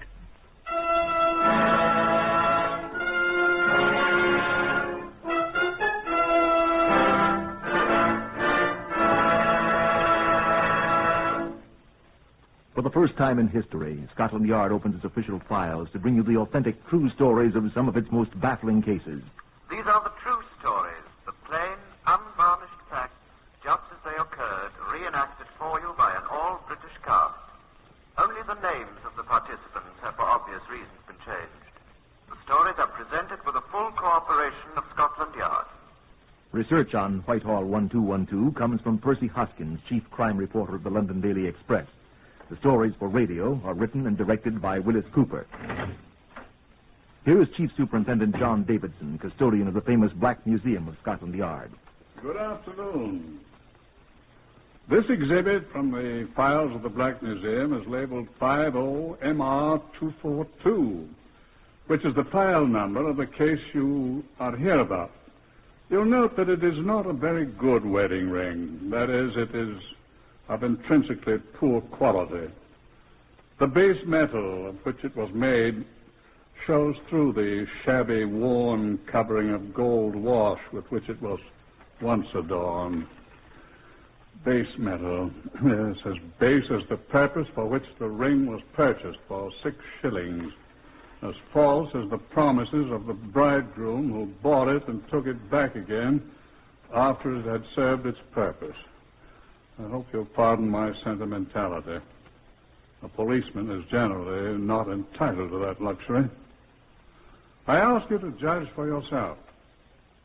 Inspector Stephen Rockheed, who was Scotland Yard's principal representative in this case, shares my feelings, I think. Your feelings seem to have been shared by a great many persons who participated in this case, John. Witness Mr. Justice Brewster and what he didn't say at the trial. I'm afraid I don't remember, Stephen. He omitted the phrase, "May the Lord have mercy on your soul," when he sentenced Stanley Brown to death.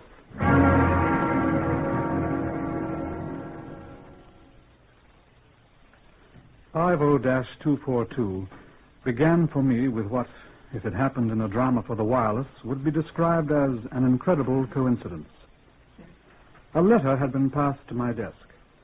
It had been addressed to Criminal Investigation Department, New Scotland Yard. A letter from a man named Crittenden, living at Aston Clinton in Buckinghamshire. The CID receives dozens of letters of its type daily, and it is our generally tiresome duty to read them all. Whilst I was glancing over it, a visitor was announced. Before he sat down, he laid a 3-days-old copy of the Morning Telegraph on my desk. You're Inspector Rockheed? Yes? My name's Ramsey, Norman Ramsey, formerly of Blackpool, now resident in Shepherd's Bush. Yes? I've been carrying this paper around for 3 days. Why? This article here, sir. This one? Here. Highgate tragedy. Bride drowns in bath. That's the one. What about it, Mr. Ramsey? Well, I've come here because I was a witness to a very similar case 2 years ago. Where, sir? In Blackpool, where I formerly lived. A bride drowned in her bath just 2 days after her wedding. What was her name? Brown. I see. Well, Mr. Ramsey, you are to be commended for bringing this to our attention. That was her husband's name, I assume. Stanley Brown was his name. What happened to him, do you remember? Well, I don't know. He went away the day his wife was buried. In rather a hurry, I thought. Are you making an accusation, Mr. Ramsey? I must admit I didn't like the fellow. Are you making an accusation? I am telling you what I know about an extraordinary coincidence, sir. Excuse me. Did you know the wife's maiden name? Oh, I believe it was Crittenden. Crittenden? No, that's right, yes, I'm sure. Alicia Crittenden.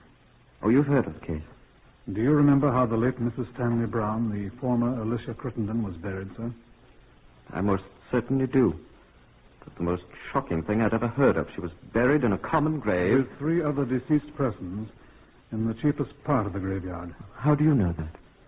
Because I have a letter here in this morning's post from her father, relating the same fact you've just told me, and considerably more besides. You speak of a coincidence, Mr. Ramsey. Well, this is amazing. It's more than that, sir. I'm afraid I shall have to ask you a few more questions.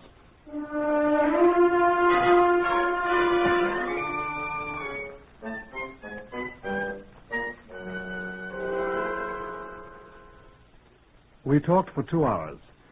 Mr. Ramsey remembered a great many things about the death of the bride in her bath at Blackpool.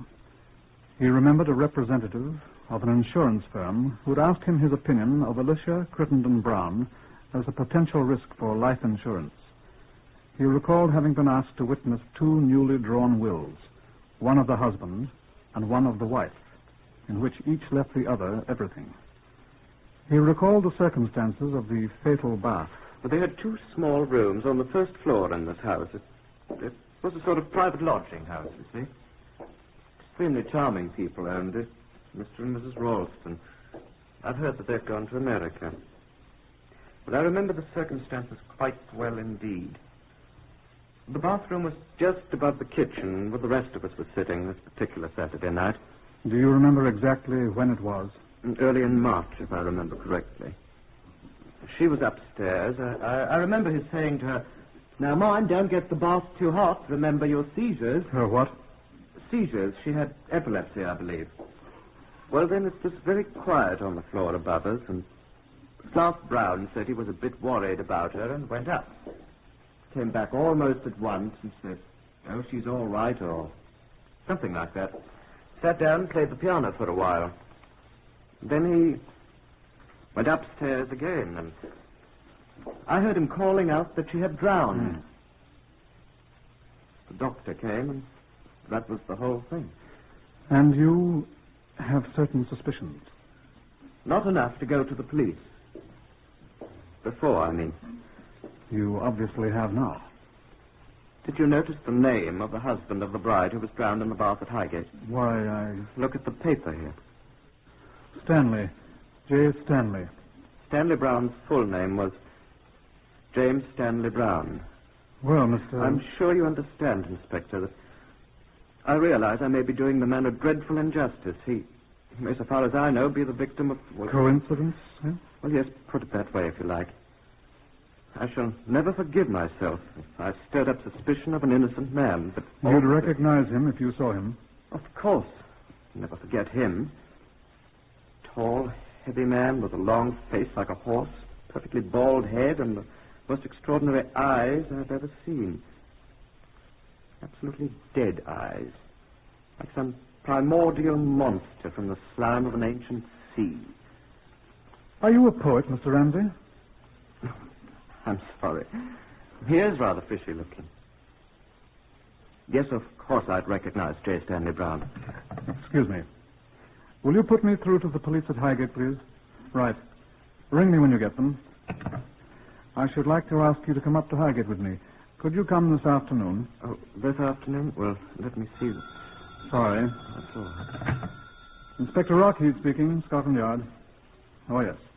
Hello, is that you, Richard? Oh, I wanted to talk to Chief Inspector Richard Yarborough at Highgate.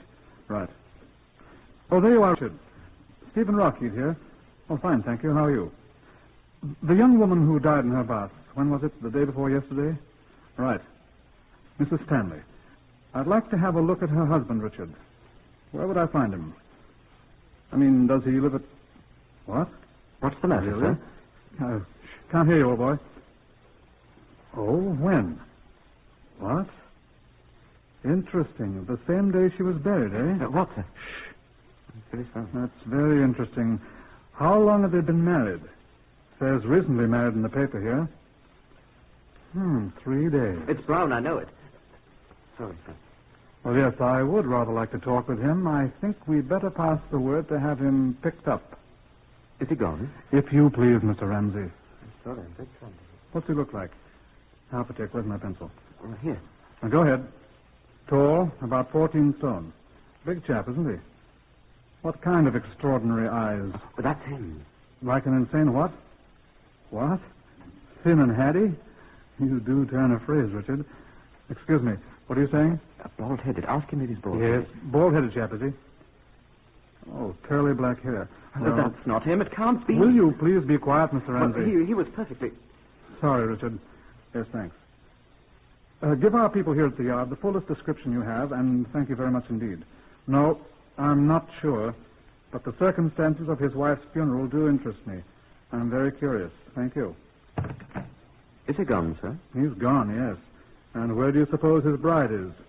Well, you said she was buried. She is buried in a common grave with 4 other miscellaneous corpses, just like the other bride of 3 days who died in her bath.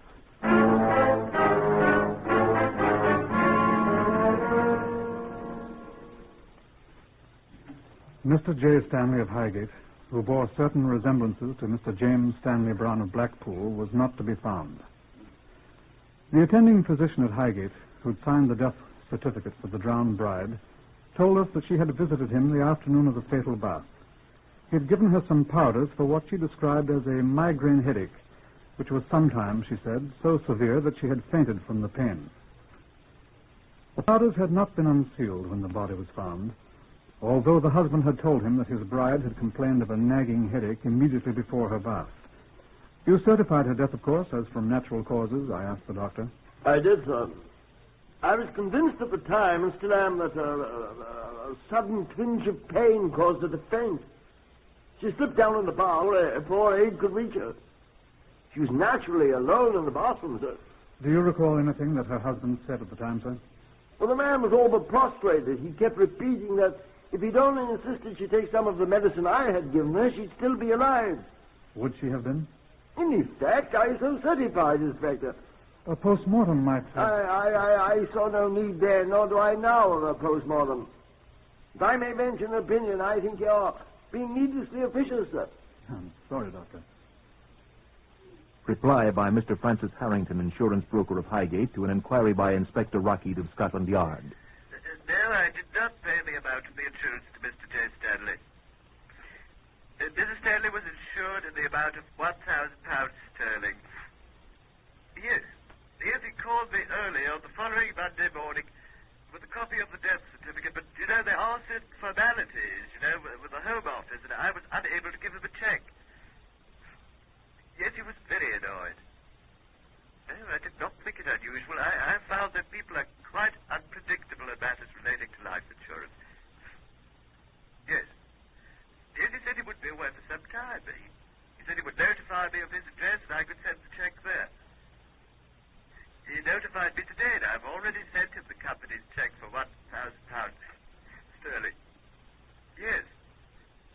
I think I can give it to you, yes. It's 8 Rotherhithe Crescent, South End.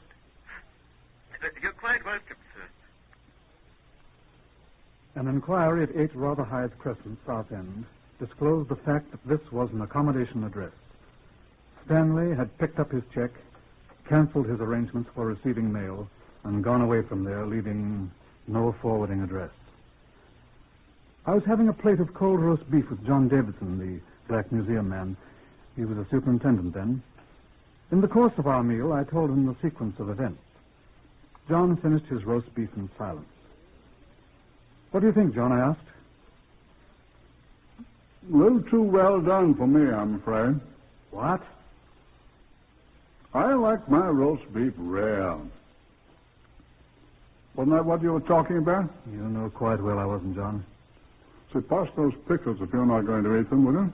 Mm-hmm. Well? Excellent pickles. Why, if you're asking about the story of the brides in the bath, Stephen... I am. Well, I'm forcefully reminded of a biblical quotation. The wicked flee when no man pursueth. That's Proverbs 28, first verse. We're pursuing this fella. Yeah, but he doesn't know it. As far as he knows, no man is pursuing him. Yes, but he... And he's obviously fleeing. Therefore, he must be wicked. QED. On the face of things, these two deaths are coincidences, John. Well, it's quite possible. We don't even know it's the same man. Bald-headed men don't suddenly grow curly black hair. Well, sometimes they wear wigs. Yeah, I thought of that. Have to find him to prove it. Is there any more beer in that jug? Thank you. No, I don't think you're going about finding him in the right way, Stephen.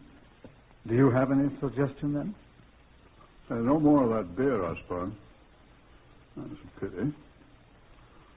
But I think if I were doing it, I'd take my cue from that proverb I just quoted. Well? I'd give the wicked something to flee from. He just might flee right into your arms. Perhaps you'll tell me how to do that one. Of course. Well, I'd dig up those girls' bodies and let Henry Berta, the pathologist, have a look at them. Can't say I envy him. One of them's been dead a year or more, hasn't she? 2 years. Poor Henry. Well, at least he could tell you whether the chap's really wicked or not. Yes, then cry havoc and let slip the dogs of war. And Julius Caesar, Act 3, Scene 1.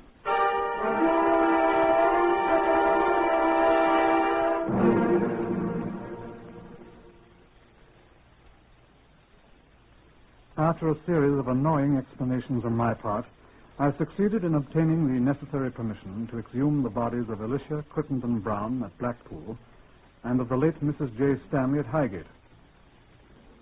Henry Bernard, the long-suffering pathologist, was assigned to perform the postmortems on both bodies. Accordingly, he proceeded first to Blackpool in Lancashire for the first of the examinations. I waited impatiently. 2 days later, I received a telephone call from that well-known watering place. It was, of course, Bernard. Henry Bernard here, Rocky. Well, I've finished. It's, of course, impossible to say at this late date whether the woman was really a sufferer from epilepsy. I told you that before I came up here. What? No, there's no evidence of any organic disease. No, she wasn't poisoned. No, there's no indication whatever of any wound of any kind on the body. Lacking any other evidence, I can assure you there is none. We must accept the fact that she drowned as a result of an epileptic seizure. No, there can be no more to add. Excuse me, there's I am, somebody at the however, door. conferring this evening with the doctor who signed the death certificate. Excuse me, Yes, what do you want? I'm talking on The the... police station just telephoned you. They waited, but then they said they wouldn't wait any longer. And pleased to give you the message at once, as it is extremely important. Well, spit it out. What do they want? It was Inspector Rogan, sir. He said to tell you that there's a lady complaining to them that her husband is threatening to kill her. Now, look here, Constable. I'm in no mood to be bothered with details that can be handled by... Tell them to do their own work. I'm busy. Of all the... Hello, Bernard. Hello, are you there? Hello. Oh, he's hung up, damn it. Now, look here. Well, they said you'd be most interested when you hear the lady's name, sir. Well, what is her name, then? Mrs. J. Stanley Brown, sir.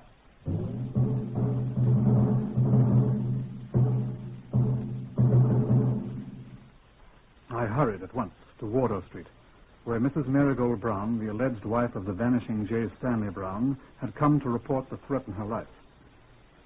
She was a tall, angular woman, singularly unattractive, wearing a shapeless gray tweed coat and a series of large aluminium bracelets which clanked. She sat stiffly in an uncomfortable chair and answered my questions quietly. Yes. We've been married for 11 years, Stanley and I. You could, of course, produce your marriage certificate, Mrs. Brown. I have it at home. Mr. Brown and you live together? He's away a great deal. I'm alone for several months at a time. Where does he go? His business takes him to various parts of the country. What is his business, Mrs. Brown? I'm afraid I don't know. Does he... He doesn't give me much money. When he's away, I generally go into service. I'm considered quite a good housemaid. Do you know what your husband does when he's away from home? I think he deals in second-hand goods in various places. Do you hear from him when he's away? He sends me picture postcards. From where, for example? Portsmouth, Bristol, various places, Blackpool. Where? Blackpool. That was a long time ago. 2 years. He doesn't tell me his business. This is the first time he's threatened your life? I've been a good wife to him all these years. Would you answer my question, please, Mrs. Brown? Well, he said things in the heat of the moment. Not threatened me, but he said he wished he was well rid of me. And this time? He meant it. I could tell from his face that he meant it. I could tell by the way he shouted. And he laid hands on me, too. Your eye? Yes. What was the occasion for this? I don't ask Stanley for money very often. But this time I knew he had some money. He'd been drinking when he came back from Highgate.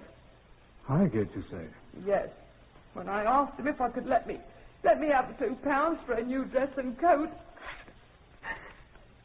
he flew into a rage. He'd been drinking, I said. And he flew at me and broke my glasses and threatened my life. Just what did he say to you, Mrs. Brown? He said he'd take me and drown me.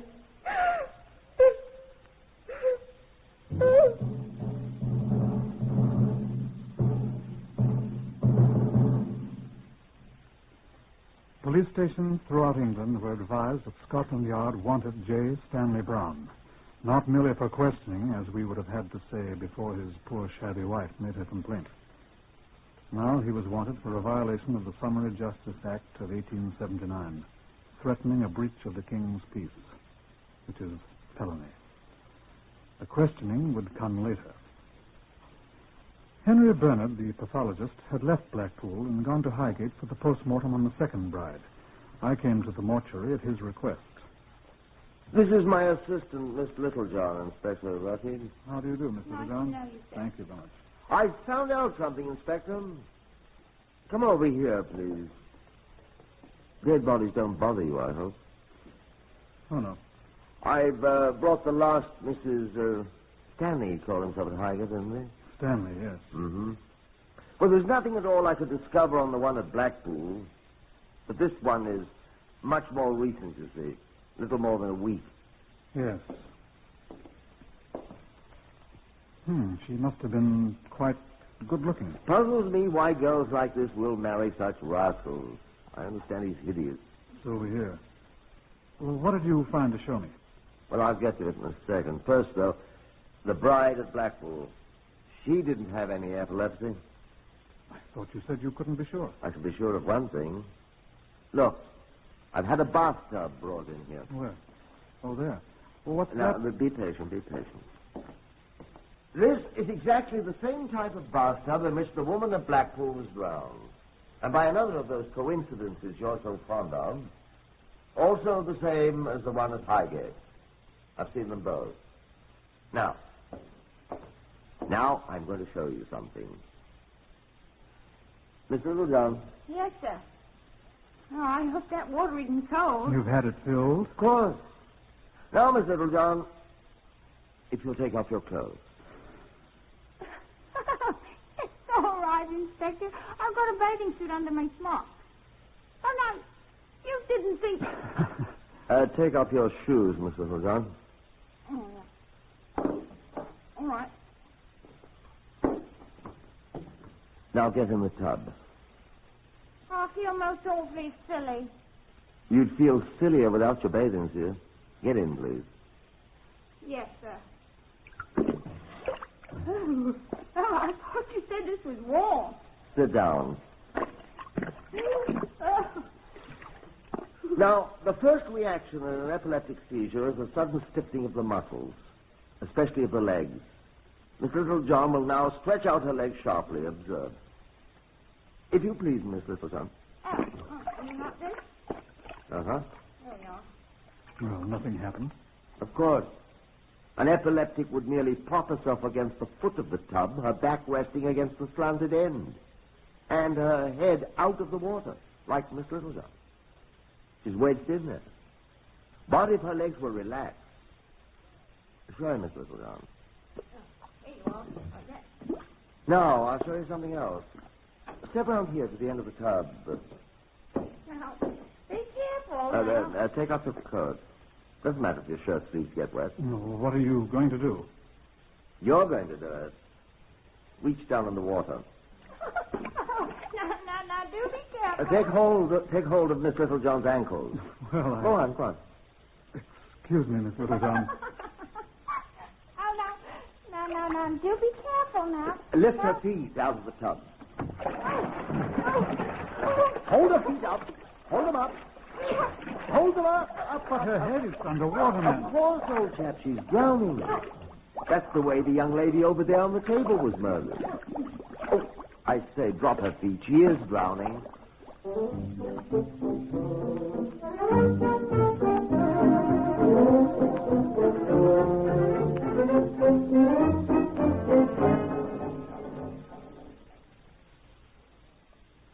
I would not recommend that you try that trick with a friend. It took artificial respiration to revive Miss Littlejohn. And when Bernard showed me marks on the ankles of the drowned bride, marks that fingernails would have just fitted into, well, we measured the tiny scars and photographed them for comparison with the fingers of Stanley Brown, should we ever catch him. It was almost exactly 7 weeks later. I had a telephone call from Mrs. James Stanley Brown, the living one. Please come to my flat at once, she said. It's of the highest importance. I went there. Mrs. Brown was quite excited. I'm so glad you've come, Inspector. What's happened, Mrs. Brown? Oh, Inspector, I want to withdraw the charge against my husband. Please say I can withdraw it. Mrs. Brown, Please say I may. Oh, please. I'm afraid I'll have to know more about this, Mrs. Brown, before I can answer Oh, that. it's quite simple. We've made up again. You've what? Oh, I know, but, we've decided it was so awfully silly for us to be quarreling, and he's promised. You've seen your husband? Yes, he came back to me. And we've had such a long talk. We're going to start over again and... Whose idea was it? Why, his, of course. And now I want to cancel a silly charge I laid against him. It wasn't a silly charge, Mrs. Brown. So ashamed of myself. I simply must have you drop these charges. They're only a formality anyhow. Oh, we're going to be so happy. Already he's begun to treat me just like a bride, Inspector. Where is he now, Mrs. Brown? The dear, great boy. Where is he, please?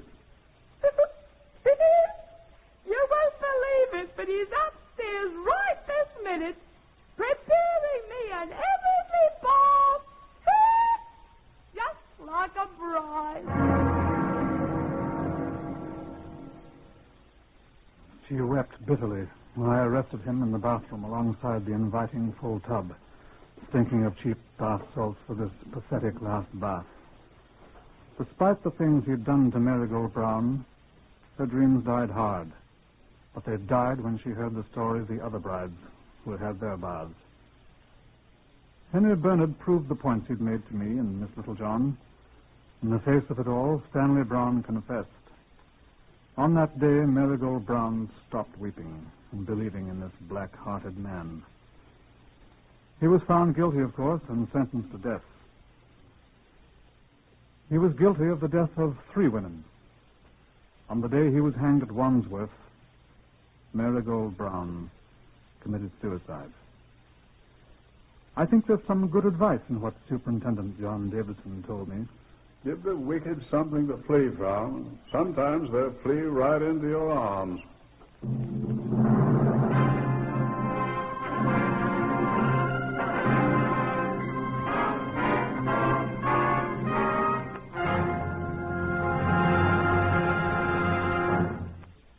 You have heard another in the series Whitehall 1212.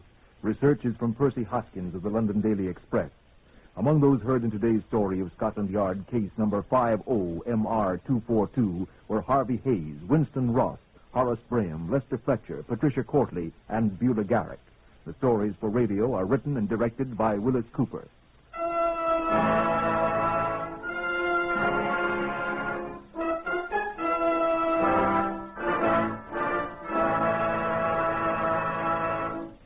The fight against cancer is your fight. You're personally concerned with its disease, for anyone can develop it. And there is something you can do to protect yourself and your family. First, familiarize yourself with the facts about cancer. Interesting, easy-to-understand literature may be obtained from the local unit of your American Cancer Society. Guard your family and strike back against cancer. Mail a generous contribution to Cancer in care of your local post office. This is NBC, the National Broadcasting Company.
Whitehall, 1212. Quickly, please. This is Scotland Yard.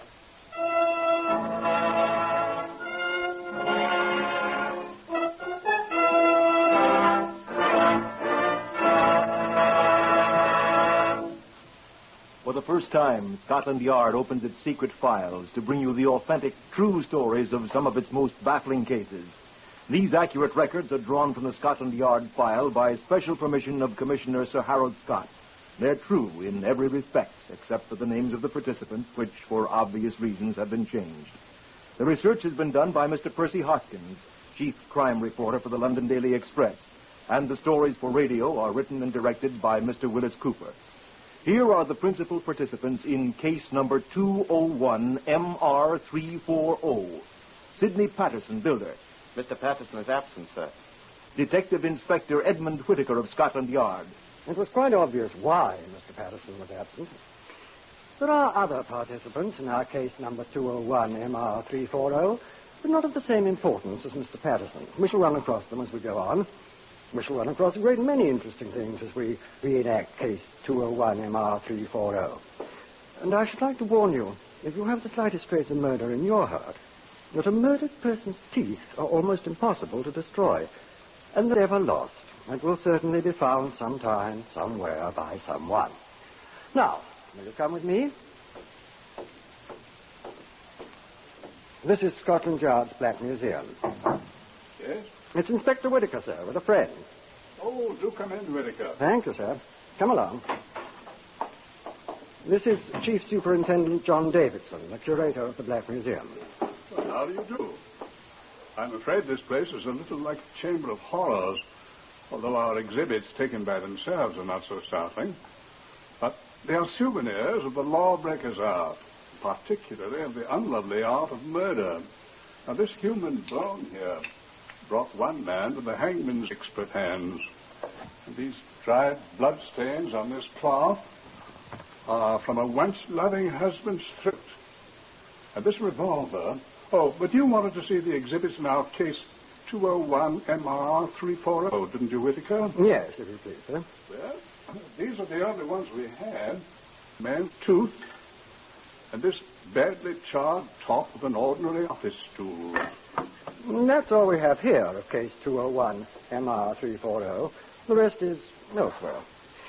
Detective Sergeant Alexander McMurphy and I, we were the murder squad next on call, were sitting peacefully chatting in my office at Scotland Yard that evening of the 16th May, waiting for our relief, who were due in less than half an hour. Oh, you're early, Anson. No such luck, Mac. Oh, hello, Boots. What's up, Boots? Investigation, sir. Why couldn't they wait another half hour? Sorry, sir. It just came in. We don't live right.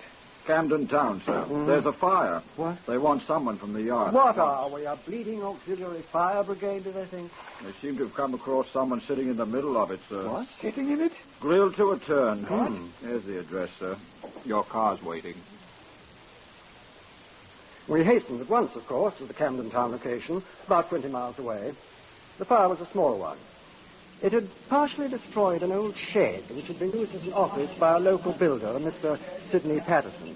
It was only a smouldering ruin when we arrived and identified ourselves to the magnificently moustached section leader in charge. We followed him into the soggy ruins of the shed.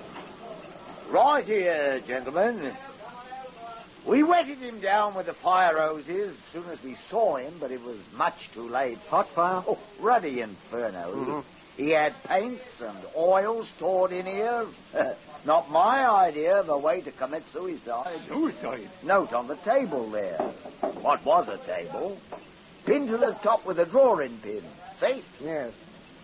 Hold up your torch here a sec, will you, section leader? Yeah. Goodbye, all. No work, no money. Sidney R. Patterson. That was the poor sod's name. See the sign? I'll telephone the laboratory to pick up the remains, shall I, sir? Best use the two-way wireless on the car, I think. All right, sir. What's he leaning against? Looks like a stool or something. That's what it is, sir. A office stool. See these buckets all round him? He must have surrounded himself with buckets of paint and whatnot. Flipped a match into one of them. You ever hear of a chap committing suicide by setting himself on fire before? No, I wouldn't want to. He'd hurt awful. Well, don't touch him. Well, I was only trying to pull him away from the stool here. Part of him ain't burned, see? Where he's stuck to it. Don't. The laboratory chap. Oh, blimey. Setting himself on fire didn't hurt him. What do you mean? He shot himself first. Did you see the bullet hole in his back where it ain't burned? When it was against the stool? In his back? Well, was the man a contortionist? No, sir. He was a builder, sir.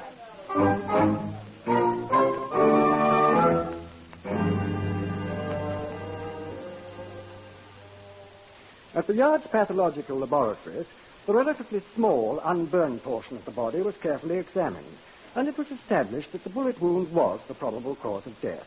The bullet, which was recovered, proved to be a .38 caliber revolver bullet, which had been fired into the body from the back, entering just below the left shoulder blade and ranging downward, presumably through the heart.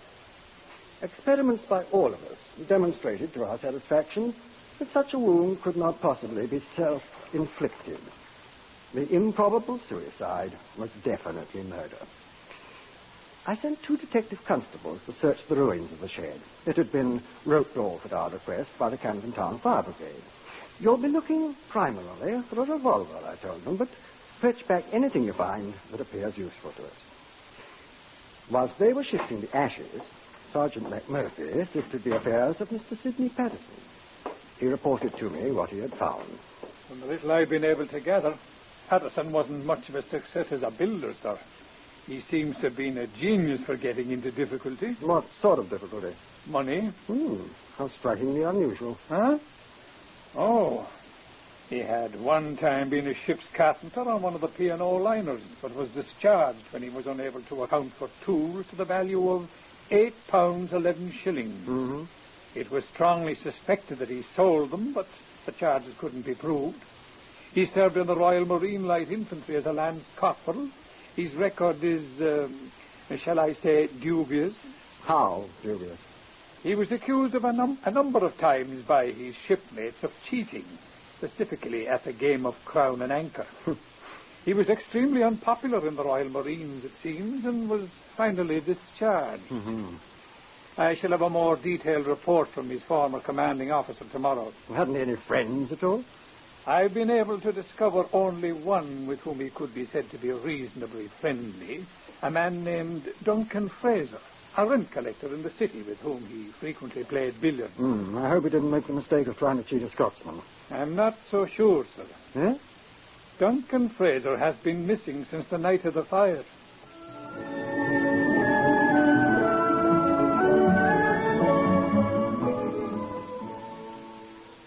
The hue and cry was immediately set up throughout all Britain for the missing Duncan Fraser. It's extremely difficult for a British subject to leave our tight little island without record.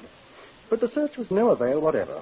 It apparently dropped off the earth. The constables applied to the ash sifting at the scene of the fire found only one thing of note: the twisted remains of an ornate red and black fountain pen, which was identified by his wife as Sidney Patterson's property. Careful examination showed that it was the pen with which the farewell note had been written, and comparisons with other known samples of Patterson's handwriting demonstrated that it had been actually written by Patterson himself. Sergeant McMurphy and I were extremely glum as we discussed our progress in my office late one night. Progress, indeed. We've been progressing backwards, sir. Yeah, if we could find the revolver, it'd be quite simple to trace its owner. If the owner is Duncan Fraser, we'll still have to trace him. No luck yet? None at all, at all. You know, sir, one thing puzzles me. A great many things puzzle me, Mac. If this missing rent collector did murder Patterson, why did he first deposit half the money he'd collected? In the bank, I mean. If he was going to kill someone and scram, why didn't he keep it all? He'd need it. How did he get Patterson to write his own suicide note?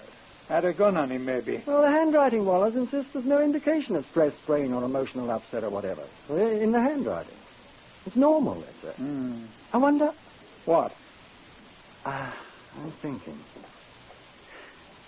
I have a filthy little hunch, Mac. What? What if Fraser's dead? Maybe he is. We can't find him. The teeth of that deader weren't destroyed. Patterson's? I'm wondering if it was Patterson's. Or Duncan, Mac. Patterson was a known crook. Could he have been playing games with us? Show me that telephone, old boy.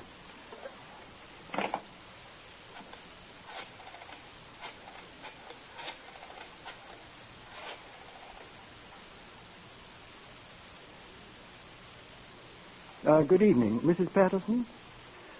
Detective Inspector Whitaker, Scotland Yard here. I wonder, Mrs. Patterson, if you could tell us the name of your late husband's dentist? Thank you very much indeed. No, Mrs. Patterson, I'm afraid we've nothing to report yet. Get this tooth merchant in here first thing in the morning, will you, Mac? We'll meet him in the laboratory and let him look at our client's fang.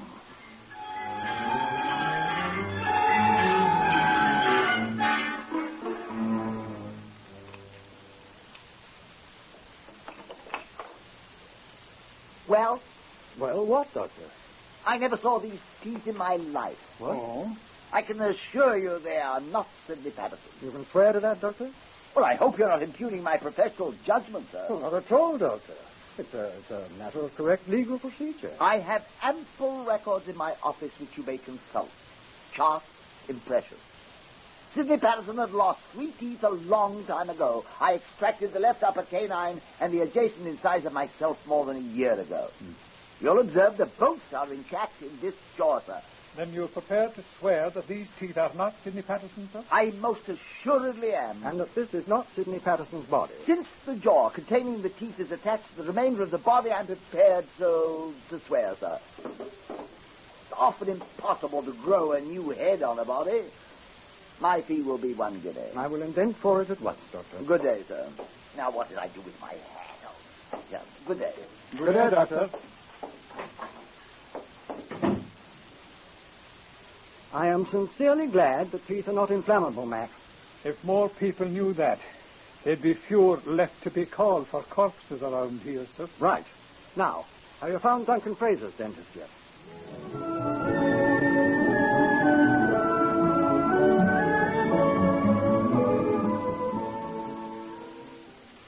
I at once caused a thorough investigation to be made throughout London and the vicinity of Perth in Scotland, where Fraser came from, to discover a dentist who had been employed professionally by him. The search was most thorough, although the combined efforts of Scotland Yard and the provincial police were not sufficient to find the person. In the meantime, we were able to lay our hands on some 13 or 15 persons who had known either Patterson or Fraser. Each individually viewed the grisly remains in the Scotland Yard mortuary, and the result? Ivor Young, Esquire, former employer of Duncan Fraser. Oh, it's hard to say, but I believe this to be the body of Fraser. Michael Fish, a former neighbor of Fraser. No, that ain't him. I knowed him well. Edgar Stone, brother-in-law of Patterson. I'm quite sure this is Sidney Patterson's body. And besides, that's the fountain pen I gave him.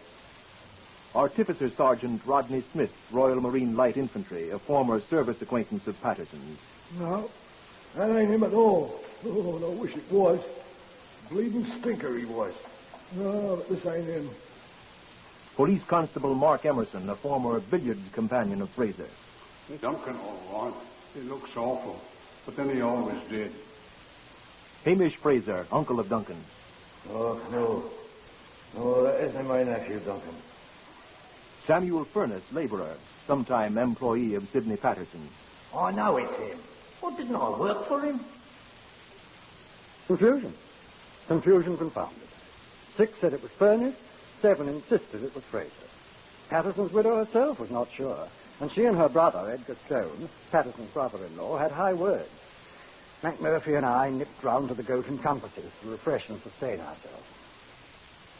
I was finishing my gin and bitters, and Mac was deep into his second pint of mild and bitter, when the proprietor, one Dick Gillespie, came out of the saloon bar and accosted us. Oh, I say, Inspector Whitaker, I didn't know you were in here. Yeah, hello, Dick. There was a telephone call for you. Oh, who was it? Sergeant Kenneth at the yard. What do you want? Well, he said they'd found the dentist. What's the matter, Inspector? Your teeth hurt you?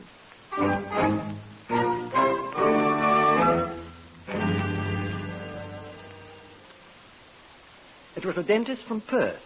The Scottish police had found him. We brought him at once to Scotland Yard, where he immediately identified the charred remains as those of Duncan Fraser. One of his molars was curiously malformed. It corresponded exactly with the one shown in the clinical photograph of Fraser's mouth the doctor had made a year ago. There was no mistaking it, he said. We returned to my office to marshal the facts that we had accumulated. The labourer, Samuel Furnace, who had been so certain of his identification of the body as that of Patterson, was waiting. Mac and I listened. I knew that was Mr. Patterson what burned up to a skeleton, sir. Why are you so sure, Furnace? Because I was the last man to see him alive, sir. When? Well, in the afternoon of the day he was burned up, sir. Go on. Well, it was like this here, you see, sir.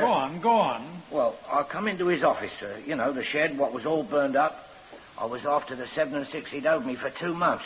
Oh, he was always putting me off, sir, but... Why? Well, he always seemed to be stony, sir.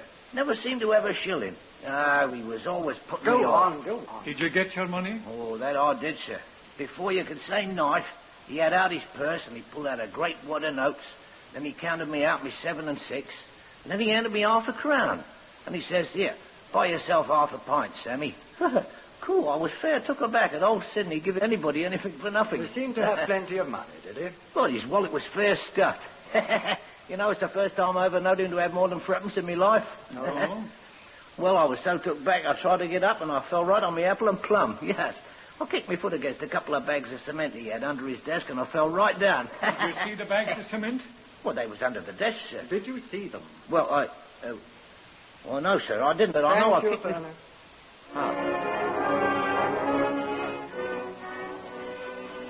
Patterson had plenty of money in his wallet for the first time. We found that there was absolutely no identification in the ruins of the burned shed that any cement had ever been stored there. We'll find him.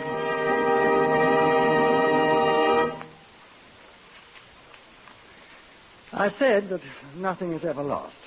No thing, no person.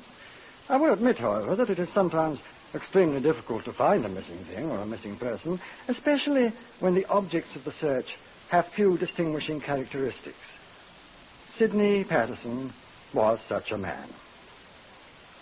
Description of Sidney Patterson, broadcast by Scotland Yard. Age, 43. Height, 5 feet, 9 inches. Weight, 11 stone 4. Medium brown hair and straggling moustache, same color, which he may have shaved off. Eyes, blue. When last seen, was dressed in grey tweed, single-breasted suit. White shirt, dark red tie, black, low-cut shoes. How many men answering that description do you see in a day? We had reports from every corner of the United Kingdom.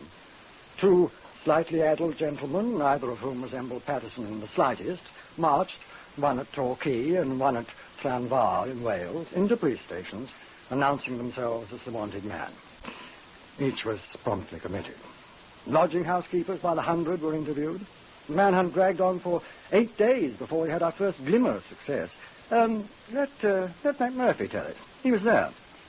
There was a lodging house in Regent's Park, a very obscure one which smelt of Brussels sprouts. The proprietress was in the hospital having another baby, and her husband, a very harassed man, was in charge. Yes, he said, they'd had a lodger who seemed to answer to the broadcast description. Had, I said. Well, he ain't here anymore, I mean. What became of him? Well, he opted. The very day that the piper come out with the description. Where? I don't know. He just sent us his telegram. Brother ill. Must leave. We'll get in touch later. Rogers. Rogers, eh? That the name he gave? Right here it is in the register book. Here. Sidney Rogers, see? Sidney, eh? That his own writing? Yes. I'd like to have that page, if you please. Oh, I'll return it. You're sure it's his handwriting? Oh, I seen him. I seen him write it. May I have the page? Well, Well, my old lady likes to keep things neat and tidy. Well, I'll return it as soon as we've checked it against a sample of his handwriting. Now, when did he come here? 16th of May. It says right here. And when did he leave? Well, the day is his description first come up in the paper. He leave his luggage? Oh, he hadn't any luggage. He was here all the time without even changing his shirt. That room of his, it's fair piggish. Must be. Well, we're rid of him, and he's paid up till the end of the week. Anyway, so we don't lose nothing. You suppose it was him? It'll be in the papers. Comparisons of samples of Patterson's handwriting with the signature of Sidney Rogers showed them to be identical. Peterson's full name was Sidney Roger Patterson. The telegram had been sent from Southend. We turned our attention to that muddy little place. He was not to be found, although our search was scrupulous and thorough. We put a postal stamp on all letters addressed to his former home, expecting that sooner or later he'd attempt to write to his wife. Thus, all letters addressed to that house would be held out and delivered to us first. We would open and read them, reseal, and allow them to be delivered to the addressee without the wife's knowledge that we had read them. No letters appeared. We waited. Time was on our side, and the searchers at Southend plodded along, making no apparent progress. And then, after a week had passed, the post office people sent us a letter. It was addressed to his brother-in-law, Edgar Stone, who had a room there. Letter addressed to Edgar Stone. Dear Edgar, just a line to you in the hope that I shall be able to see a friend before I end it all. Will you come to see me at Southend Sunday, please? Take the 10:35 train. It arrives at Southend at 12:08. Come out of the station, walk straight across the road and down Whitegate Road on the left side. I shall see you coming. If you come, please bring me a 15.5-inch shirt and a comb. Best of luck. Mine is gone. F. Farmer. Well. So. I withdrew the detectives from the area mentioned in the letter, which was resealed and delivered to Edgar Stone. I didn't want to alarm Mr. Farmer Patterson. Next day, Edgar Stone came to see me. He sat down nervously. What can I do for you, Stone? I asked. I have received a letter, Inspector. Yes? It's from... Are you going to Southend on Sunday, Mr. Stone? Stone had a strong sense of justice, strengthened perhaps by the shabby way Patterson had treated his sister for so many years. He agreed at once to assist us. We sat in my office and planned it, Mac and Stone and I. You're taking the shirt, of course, Stone, I said. Yes, sir. What a man who's going to end it all once with a shirt is beyond me. Probably needs it. Afraid he'll be recognized if he goes out to buy one, I expect. He's got plenty of money, we know that. If the banks had been opened that afternoon, he'd have any. He wouldn't have any. What? Well, Fraser would have deposited his afternoon's collection, same as he did his morning. Well, the banks had been opened. Fraser'd still be alive. Sydney'd be up to some other mystery. Yes. Well, let's get organized, shall we? First, we'll need a good man on this Whitegate Road to see Patterson doesn't get frightened into a bunk. You'd better do that, Mac. Well, I'm afraid he'll spot you for a cop.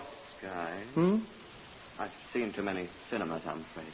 I don't like false beards. Wait. You play the fiddle, don't you, Mac? What? You could be a street fiddler, couldn't you? Well, I could. That's what you'll be. Complete with tin cup and pathetic look. Very touching and very unsuspicious. And I'll have half of what you take in. How am I going to stop a man with a fiddle? Oh, simple enough, old boy. Just play God Save the King. You stand at attention till I get there.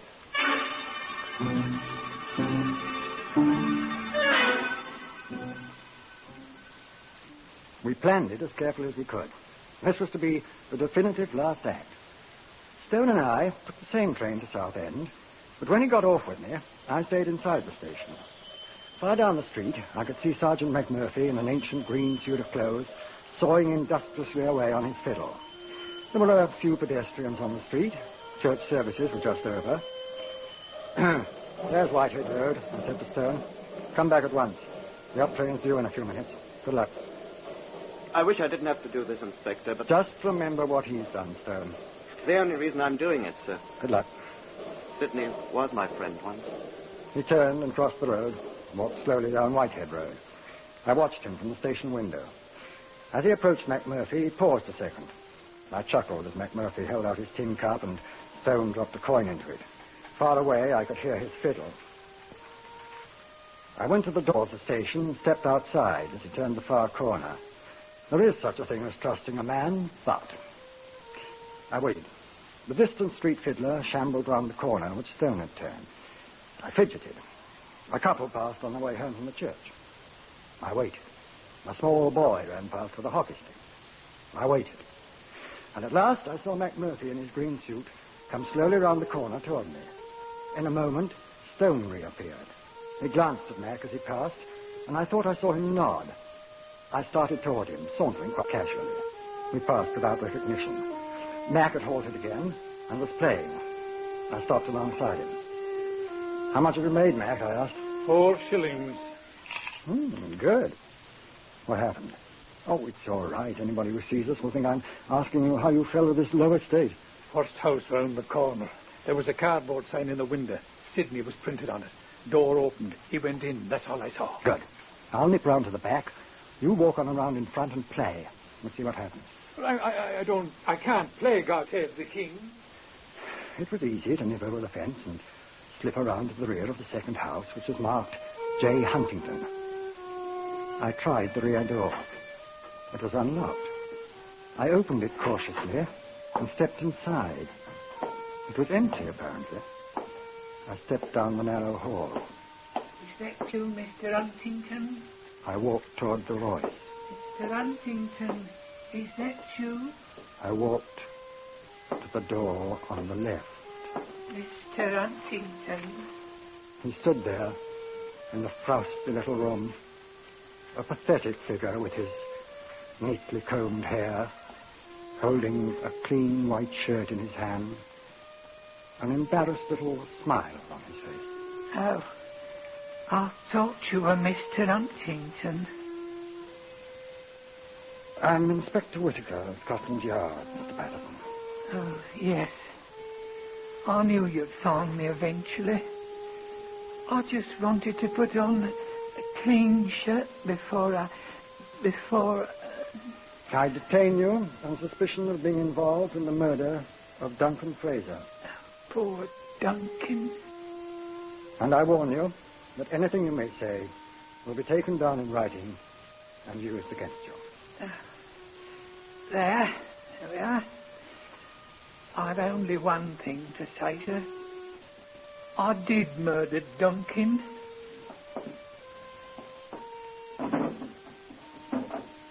This is the revolver I shot him with. Give it here. The one you couldn't find, sir. Give it here. It wasn't lost, sir. Give it here. Oh, no, sir. Patterson!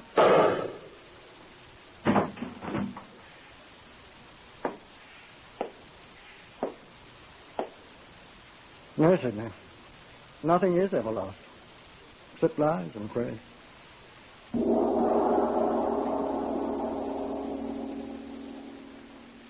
You have just heard the story of case number 201 MR340 from the official files of Scotland Yard. All of the facts related are true, with the single exception of the names of the participants, which, for obvious reasons, have been changed. The research prepared by Mr. Percy Hoskins of the London Daily Express, and the story for radio was written and directed by Mr. Willis Cooper.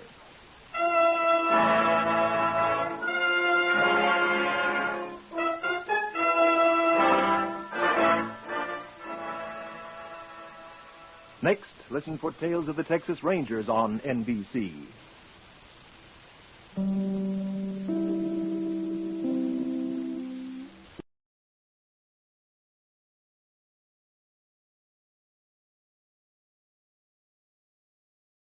This is Orson Welles, speaking from London.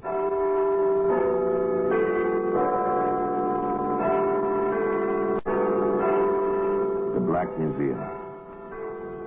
Here in the grim stone structure on the Thames which houses Scotland Yard is a warehouse of homicide. A warehouse with a parchment lampshade, an automobile tire, a canvas tarpaulin, an umbrella.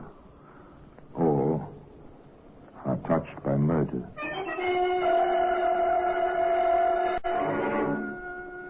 Here's a dictionary. It's a familiar object. French into English, English into French. Every high school student knows what these books are like. Word here, phrase there, merci, thank you, merci. And of course, a use common to most young men in countries not their own. Je t'aime. Je t'aime. Oh, you sound so passionate, Jules. What does that mean? In the little book, one moment, je t'aime, I love you.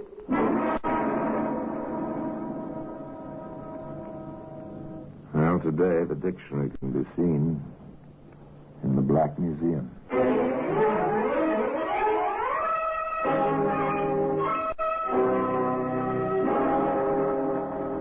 From the annals of the Criminal Investigation Department of the London Police, we bring you the dramatic stories of the crimes recorded by the objects in Scotland Yard's Gallery of Death, the Black Museum.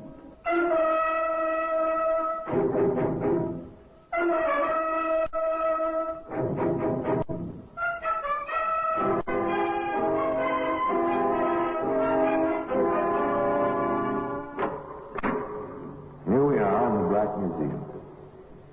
Scotland Yard's Museum of Murder. Not a very pleasant place, but it's interesting. And here lies death. The people who conceived this place must have wished to raise a memorial for death. And here, collected under one roof, are the mementos of murder from over 100 years.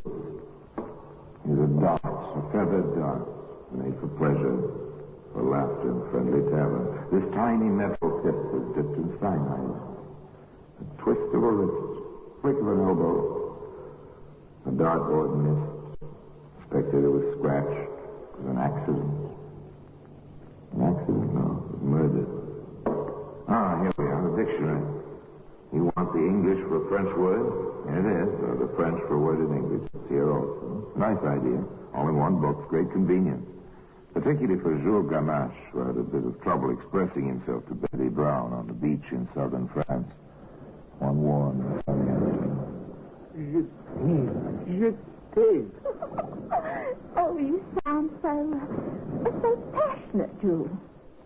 What's that mean? In the little book, one moment, je t'aime, oui, I love you. Right, Jules. And me, a married woman? There it was. Love out of a dictionary in the summer in southern France. Of course, this was in 1923. That date's important simply because radio and broadcasting were just beginning. And Jules Gamache was something of an electrical engineer. In fact, he was the only man in the little French seaside town who was able to bring music out of the air. Le Galen, how you say in anglais? De cat's whisker. So. Maintenant, ma chérie, écoutez. Oh, Jules. But there really is music in these funny rubber earmuffs. Huh? Why, Jules, well, you are bright, aren't you? I love you. I must have you now, today. Parbleu, always. Oh, Jules. A clever Frenchman who knew his way about with women. An Englishwoman vacationing in France. Why was she there?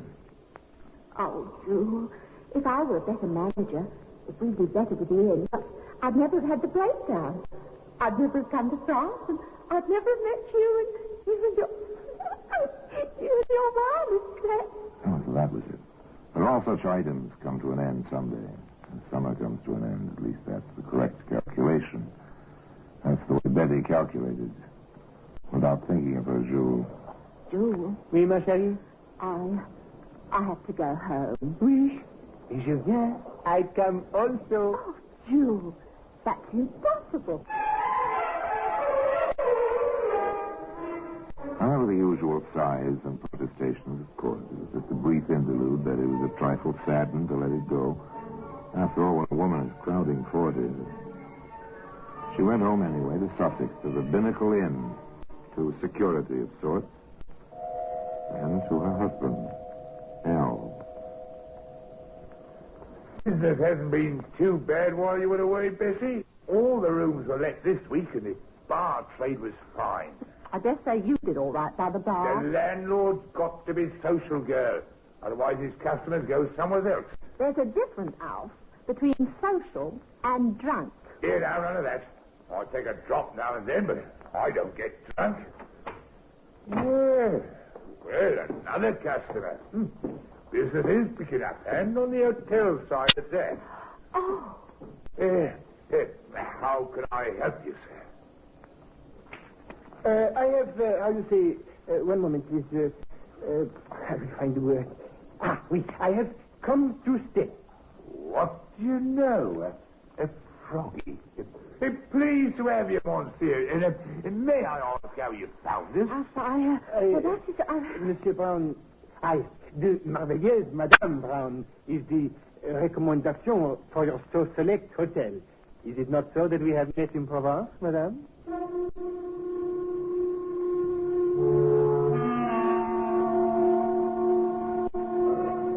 The little Frenchman must have been mad. Mad with love. Or just a little touched in the head. In any case, he'd come just as he said, stay. As he explained it to Al Brown. I am, how you say, an inventor. I have much great ideas. Yes, sure, Gamma, sure. But do you make any money? To make money? Je ne comprends pas. Money, shillings, francs. Ah, oui, beaucoup d'argent. Oh, right now I wait from Canada. Much money. And what do you invent to get all this beaucoup money? The wireless. I am in the wireless, very much interested. Well, Monsieur, if you can get music out of the air, maybe you can get some money out of the same place to pay what you owe us. Huh? You've been here a month now, and we haven't seen a shilling on your board bill. Board bill? Comment? There was another conversation shortly thereafter on the same subject, if not exactly on the same light level. Look, Betty, he's your friend. We've got to have some money. How can I ask him for money, even if he is our friend? Yours, not mine. He doesn't take walks with me every afternoon. Alf Brown, are you suggesting? I'm not suggesting, dearie. I'm telling you. Get some money out of him or out he goes. You're supposed to be the business head in this family. All right.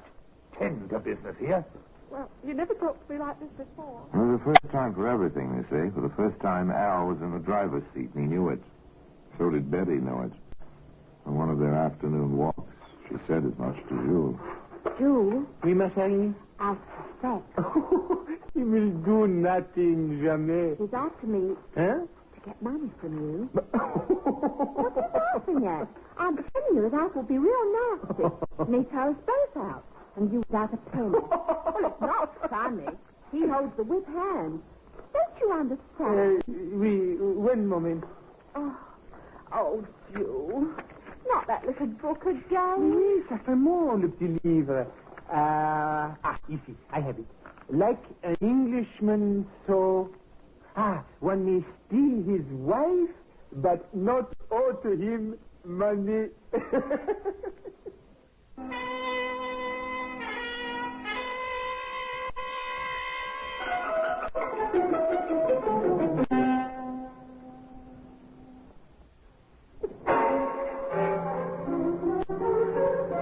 Jules was self-confident, to say the least. He behaved as if he had a plan. He said to Al, Never fear, mon ami. In a few days, beaucoup d'argent. You like? Oui? To Betty, he said, Je t'aime, ma chérie. Do not fear. All will be well. A quiet, dull New Year's morning. The routine of the inn continued, minus the overtired, oversleeping maid. After a while, the master came grumbling down the stairs. Bessie! Bessie, where are you? Me. I think Mr. Gamache is dead. Well, let him go to his room, then. Pardon, monsieur? Into my chambre? You wish for me to go? Oui? Oh, no need for that. Is there, Al? Oh, so long as he's awake, I don't care, one way or another. Where's my salt? You know I can't start a day without Miss Salt. I know, dear. They're where you'd expect them to be, on the mantel shelf in their regular place. Oh, yes, I forgot. If I may disturb you, Monsieur. Oh, but of course. The chair before the fire. Very nice, oui? Très charmant. When it is so very cold outside. Oh, thanks. Bessie, that glass is here. Where's a tablespoon and some water? Oh, I'll get them for you. Just a moment, dear. Jules Gamache stood in the bay window and watched the little domestic scene. Occasionally he riffled through his ever-present dictionary as if for a word to describe the events he was watching. Such inconsequential little events. Betty came trotting back from the kitchen with a tablespoon and a pitcher of water. She put them on the table alongside of salt and glass. Hal measured his own dosage, poured it into the glass. Then he poured in the water. Almost mockingly, he raised his glass as if in a toast. The Frenchman standing nearby. Then down the contents of the glass. Oh, those salts taste bitter this morning? Yeah, they are never sweet, no? Nothing sweet about them. Then why complain, dear? You had more to drink than usual last night, so the salts taste more bitter than usual. 1 hour later. Betty, get some help. Oh, it's the cramps. Oh, I can't stand it. It's awful. Oh, Joe, get the doctor. Call the cook. Do something. I will try. My English, it is not good, no, but I will try. Oh, my feet, they itch. Oh, they're driving me crazy. The pain, and the itching. Oh.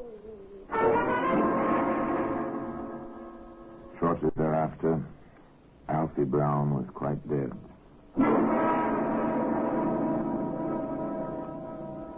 And so the tragedy reached its climax.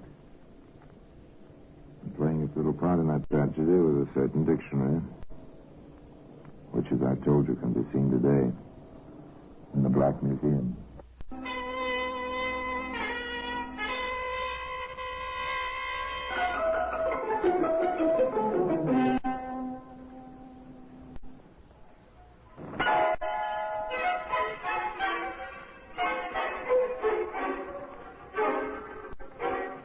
Dr. Westcott, the local physician, was called at once, but far too late. Alf Brown was past help. The doctor listened gravely to the story as Betty told it to him, while Jules stood by, the very picture of solicitude. Oh, he went so quick, Doctor, and in such agony, cramps, groans, and he said the strangest thing. What was that, Mrs. Brown? Well, he cried out with his feet were itching. It was almost the last thing he said. Is that right, Mr. Mac? Oui, monsieur le docteur, ça avait raison. Well, if you say so, it's an interesting symptom. Peculiar one, particular poison. Though how this household will come by it, I haven't the slightest idea. Poison? But, Doctor, it was his salts. Although he did complain that they tasted more bitter than usual. Anything else, Mrs. Brown? No, nothing else. Oh, I'm so upset, confused. But what poison? How? Itching feet, bitter taste, great pain, or do they all point to strychnine? But, of course, we won't be able to know for certain until there's been a post-mortem. Oh, Doctor, why? Well, I can't sign a certificate under these circumstances. I have to notify the coroner and the police. Oh. Now, I think our next precaution is for you to give me the bottle, the spoon, and the glass into my charge. Where are they? Oh, I don't quite... Mr. Gamache, do you remember? Je ne sais pas, madame. Je ne comprends pas. Oh, come, Mrs. Brown. Now, pull yourself together. You want to catch the party who poisoned your husband, don't you? Perhaps that was a better question than Dr. Westcott realized. It was pure rhetoric at that moment, as far as he was concerned. Of course, the widow wanted to catch the murderer. Still took a bit of concentrated prodding of Betty's memory until she said, I know now, Doctor.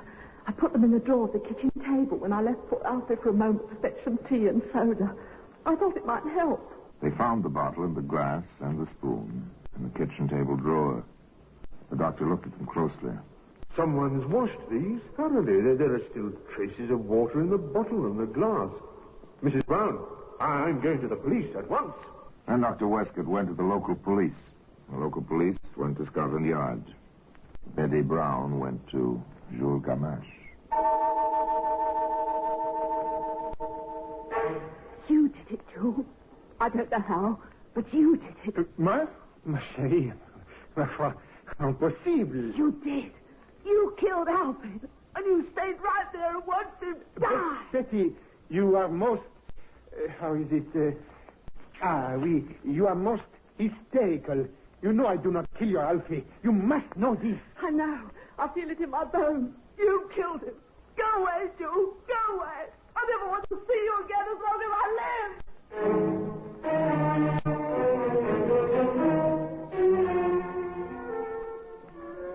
Sadly, as if overwhelmed by the unpredictability of women, Jules Gamache packed his things and left the Binnacle Inn. But he didn't go far. Just to the next village and the next inn, where he waited and watched. Waited to hear from his beloved, now widowed, his Betty. Waited for developments in the case which the coroner's jury had labeled death at the hands of person or persons unknown. The developments were not long in coming. My name is West, Mrs. Brown, Inspector West, Scotland Yard. My credentials. Yes, sir. I have a few questions, particularly concerning the disposal of the poison. I'll try to answer them, Inspector. Do you know who washed out the bottle and glass? No, I'm afraid I don't. I left them in the kitchen. We were all so upset by poor Alfie's suffering. We were rather hysterical, I'm afraid. I understand. No idea on that. I see. Tell me, Mrs. Brown, have you ever used any kind of weed killer in the garden of this inn? No, sir. Not that I know of. Poison for rodents, rats, mice, and so on? No, sir. We've never been troubled by such. Have you any idea who might have wanted to kill your husband, Mrs. Brown? No, I haven't. Thank you very much, Mrs. Brown. The inspector left the front of the house, so to speak, and visited below stairs. He had a nice talk with the cook over a cup of tea. Mrs. Davis, did you wash out the salts bottle? No, why should I? I've got enough work. And that was New Year's Day. The maid didn't come in. I had to clean up, too. Pity, not much of a New Year in this house. Did you notice the bottle at all? Well, I remember saying to Mrs. Brown that there wasn't much more than a tablespoon left in it. And perhaps she better order another bottle in case Mr. Brown was getting mad if he had none. Now, this is important, Mrs. Davis. Can you place anyone at all, in this kitchen between the time Mrs. Brown brought the bottle in here and the time Dr. Westcott took it away? No one but the Frenchman, sir. Mr. Gamache. I seem to remember, sir. I wouldn't want to get him in no trouble unless he deserved it. But he did come in here and jabber at me. And then he used his little book. Little book? He's got a dictionary. Looks up the French and finds the English. Right comical he is sometimes. I see. Then he looked in his dictionary. And he said bottle. He said something else. I didn't pay much attention. I just pointed at the kitchen drawer. Did he take the bottle out of the drawer? I wouldn't know, sir. For all I know, he just wanted to be sure it was in a safe place. I heard him open and close the drawer, that was all. Then he went out. Did he have a chance to put it back? Lots of chances. I was that busy running in and out. That's too bad. Oh, excellent tea, Mr. Davis. The inspector was never a man to accept loose ends. He ran all his leads to earth. This is the approach which brought him finally to where Jules Gamache was staying. Do you accuse me, Inspector? Merely asking routine questions, Mr. Gamache. Did you have any reason to dislike or resent Mr. Brown? None. No, but of course not. Have you ever had any strychnine in your possession? No, but pourquoi? Why should I? I can't say, sir. I can only try to fill in the blank spaces. Someone, you see, gave Mr. Brown the opportunity to poison himself. That kind of gift is murder, Mr. Gamache. Naturellement. Of I'm afraid I must ask you to remain in England, sir, until the case is closed. But for me, this will be a pleasure. I assure you, Inspector, I wish to see vengeance on this murderer. I loved Mr. Brown almost as a brother.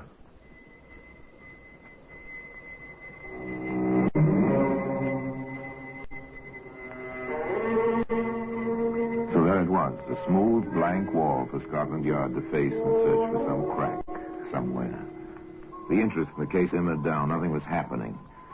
Then the newspapers picked up a lead, something so fantastic, the men assigned to watch the Binnacle Inn and its neighborhood hardly believed their own ears. It seems that Jules Gamache began to write letters. And to the police.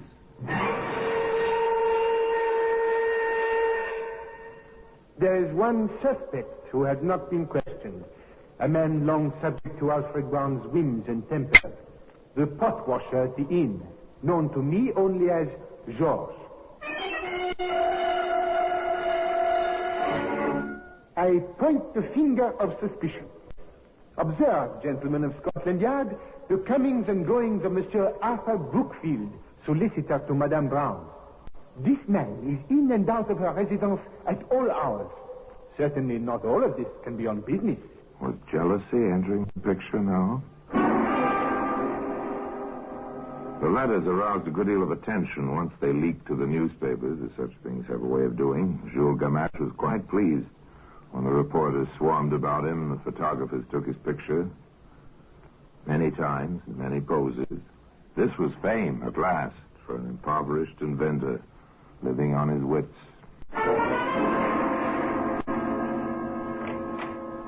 Come in, sir. You asked to see me on the Brown case. Yes, sir. My name is Scott, sir. I'm the owner of a chemist's shop in Woking. Not too far from the Binnacle Inn, is it?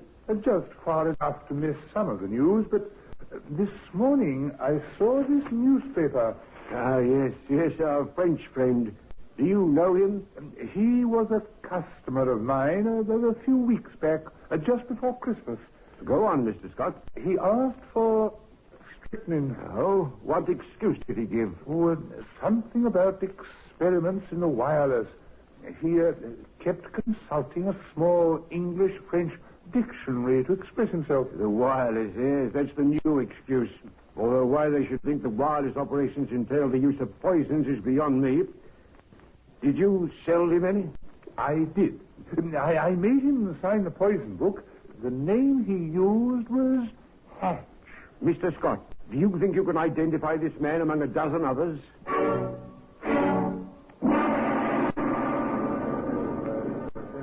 Well, Mr. Scott? That's he, sir. The short fellow with the bright black eyes. Thank you, mister. Monsieur le chemiste. Bonjour, c'est un plaisir. How you say, one moment, please. Oui, ici. It is a pleasure that we meet again. Jules Gamache, I have a warrant for your arrest on a charge of willful murder. I must warn you that anything you may say... Well, that's the story.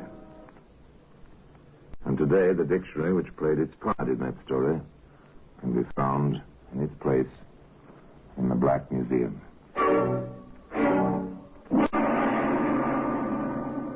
Orson Welles will be back with you in just a moment.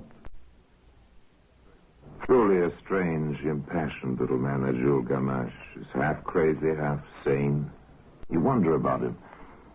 And you know, to add to the dilemma of his personality, here's one last point. While Jules was awaiting execution, he wrote another letter to Inspector West, stating that shortly after the death of Al Brown, he, Jules, saw a woman. Whether the woman was the cook or his beloved Betty, he didn't know, secrete something behind some loose bricks in the garden wall at the Binnacle Inn. Of course, the police investigated. They found 2 small jugs, one with crystalline strychnine in it, and the other with a solution of the same poison. Now, the question is, did Jules Gamache put those jugs there himself, or did one of the women? And if the latter, why did Gamache wait until just before his death to reveal this? Was it some odd form of gallantry? Well, I guess no one will ever know. And now until next time, till we meet in the same place and I tell you another story about the Black Museum, I remain as always, obediently yours.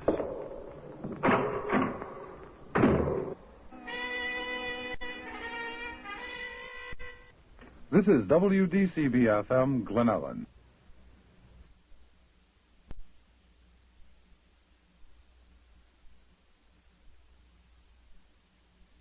This is Orson Welles, speaking from London.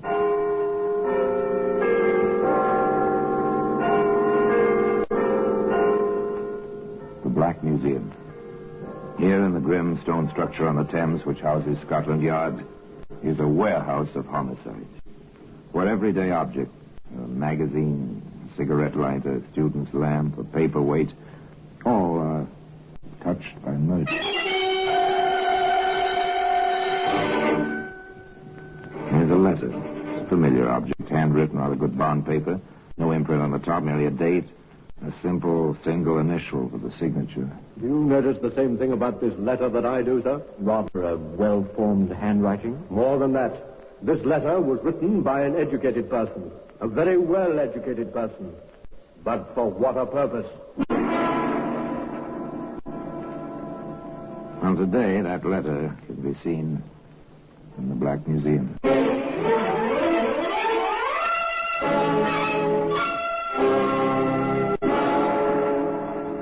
From the annals of the Criminal Investigation Department of the London Police, we bring you the dramatic stories of the crimes recorded by the objects in Scotland Yard's Gallery of Death, the Black Museum.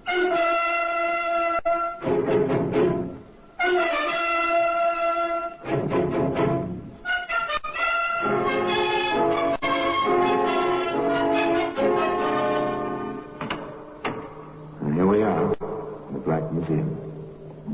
Scotland Yard's Museum of Murder. Yes, interred in this place are countless memories represented by the objects on the shelves in these cabinets. Memories of terror, horror in the night, of the ultimate cruelty between man and man, the killing of one human being by another.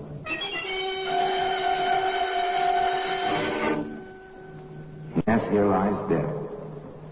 In serried, endless ranks, pitiful instruments, not only guns and knives and poisons and the cords of the garroters, but the simple things, spoons and cups and even, yes, here, for instance, is a baby's pacifier, complete with the ivory ring. Horrible. It was dropped in a bedroom. It led to a woman who was a nurse. Dropped in a bedroom. It took that woman up the 13 steps to a hangman's noose. Here's the letter. The letter I told you about. The letter of today's story. This one begins innocently enough in a bank.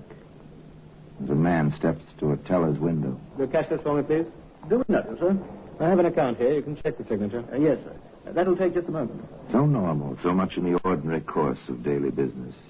The cashier goes to the files, compares the signature on the check with that on file, returns to his wicket. Everything seems to be in order, sir. How do you wish the money? 2 5s, the rest in £1 notes. Very well. There you are, sir. Is your account? The customer counts the bills, nods that they come to the proper amount, and walks away out of the bank. A week or so later, in the office of the manager of that bank. Of course, we understand how you feel, Mr. Holt. The cashier in question will be here in just a moment. One would expect a bank to protect a depositor with more care. 3 forged checks, each one successively larger. Apparently, the forger felt himself safer each time. Apparently. If I hadn't requested my statement and the vouchers ahead of time this month, this might have gone on almost indefinitely. Mr. Holt drums his fingers angrily on the manager's desk. Both men sit silently, awaiting the arrival of the cashier. You sent for me, sir? Yes, Hollingsworth. Your initials are on these 3 vouchers. Do you remember the man who cashed these? Yes, sir. Quiet sort. Very dark. Seemed on the tallish side. Nothing at all like the gentleman sitting here. Oh, not at all. Ah, I see. Oh, this gentleman is Mr. Holt. But I compared the signatures, sir. Our usual routine. Is this a case for the police? Sir? It certainly is. And I intend to see to it that the police find the perpetrator of this forgery. Forgery. And apparently quite a clever job of it. After all, the cashier did compare the signatures, and the cashier was honest, no question about that. What then did Scotland Yard have to say about it? May I ask, Mr. Holt, if you've written any letters recently to anyone you don't know? I'm a solicitor, Inspector. I have a great deal of correspondence. Of course. Let me ask you something else. Have you made any debt collections within, say, the past 6 weeks? Well, now, let me think. Yes, there was that Mr. Arthur. He'd had a bit of a difficulty with Mr. Harris. Asked me to write a letter. A lawyer's letter, you understand, Inspector. Yes, of course. Go on, sir. I wrote the letter. Mr. Harris paid his debt at once. About £50 it was. I deducted the usual fee and remitted the balance to Mr. Arthur, that was all. But you signed the letter yourself? Of course. It's not a new trick, but it's been used quite often lately. I've read it and follow, Inspector. That's how the forger obtained your signature to trace our copy. What? But that's... Quite simple, yes. And the chances are that neither your Mr. Arthur, whom you saw, nor Mr. Harris, whom you did not see, neither one of them was the forger, as we've come to call him. Then you had similar cases? Many of them. And no trace of the culprit? Never a trace, nor any link. He knows what he's doing, this fellow. Clever, in a diabolical sort of way.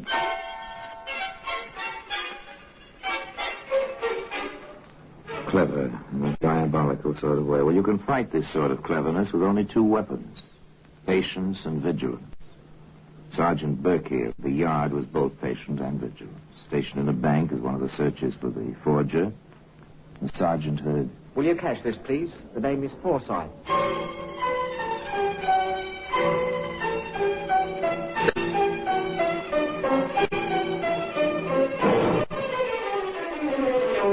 Beg pardon. Aren't you James Olsey? My name is Forsyth. Sorry, I saw you identified in the Mason case. Your name is Olsey. I'll have to ask you to come with me. The sergeant took Mr. Halsey to the yard. There, Inspector Dodson proceeded to the questioning. That check was a forgery, didn't you, Halsey? No, sir, I didn't. I see. You were just doing a busy man a favor, running to the bank to cash a check for him. That's it. Exactly right, Inspector. He promised me £500. He did for me trouble. I can hardly believe that. You, with your record, trusted like that? Some folks trust me. No doubt. Any questions, Sergeant? Yes, sir. Look here, Olsey. Where were you supposed to deliver the money? Carter and Company Limited, Queensbury Building, to Mr. Forsyth. Same name as was on that check. That's all I know. Except I'm out £500 and in trouble besides. No use, Sergeant. There'll be no Forsyth at Carter and Company. Let this fellow go. He's telling the truth for once. The man we want is the forger. Another blank. No link to the man whose mind was planning all this cleverness. Of course, they did learn one more fact about his operation. Just before we close the file, I think we might check up and see if we can learn anything from the real Mr. Forsyth.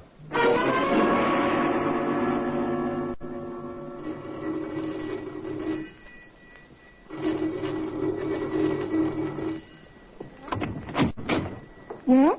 Oh, I'm a police officer. My credentials, ma'am. Oh, I expect you want to see my husband. Well, if you please, ma'am, we're making a few inquiries. Yes, come in. Thank you. We've had nothing but visits from the police ever since this forgery business. As if it wasn't bad enough already with the burglary last month and all that. What was that? A burglary, did you say, ma'am? That's right. There's a policeman for you there. Oh, good evening. What can I do to help you? Well, I think your wife has already supplied the answer to the question I was going to ask you, Mr. Forsyth. I understand you had a burglary last month. That's right, but there was nothing much stolen, just a few trinkets, nothing valuable. Oh, anything else? Why, yes. Don't you remember, dear? They took your checkbook. Oh, yes. Rather silly things, you. No, sir. Not so silly as you'd think. Well, here are the particulars, sir. Thank you. Have you compared them with the information we have already on the forgery case? Yes, sir. The check that Halsey tried to cash came from the stolen book. Who was this forger? This mind which covered all trails to itself? Somewhere, somehow, the correct thread which would lead to the center of his web must be picked up somewhere.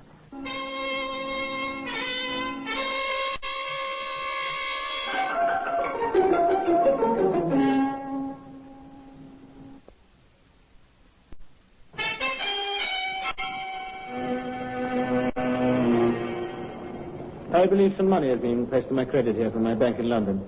The name is Harrison, Charles Harrison. I'll see Mr. Harrison. Just a moment, please. You know how this is done, of course. You deposit money in one bank in, say, London. Notice the draft is sent at the depositor's request to a branch of the same bank in another city. You arrive in that city, identify yourself, and receive your money. Usually it's a fair amount. too large to travel with. How much is this draft of yours, sir? £250. The amount's correct. It was deposited in our London office by Mr. Harris Thompson. That's right. With instructions to pay to him in person. I'm here. Wish identification? I have it. But you're Mr. Harrison. Charles Harrison. You said so a moment ago. I'm Harris Thompson.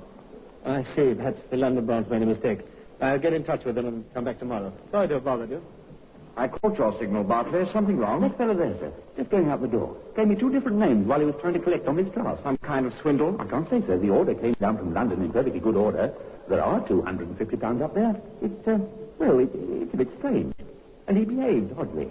Gave his name as Harrison. It's quite simple. Quite simple, really.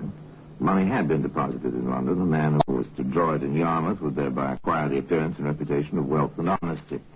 When he returned with a new forged draft, it would be honored.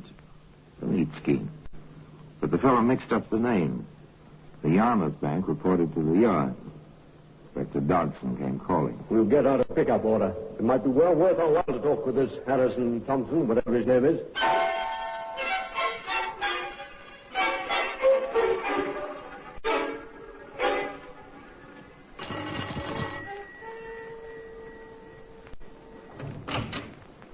Yes?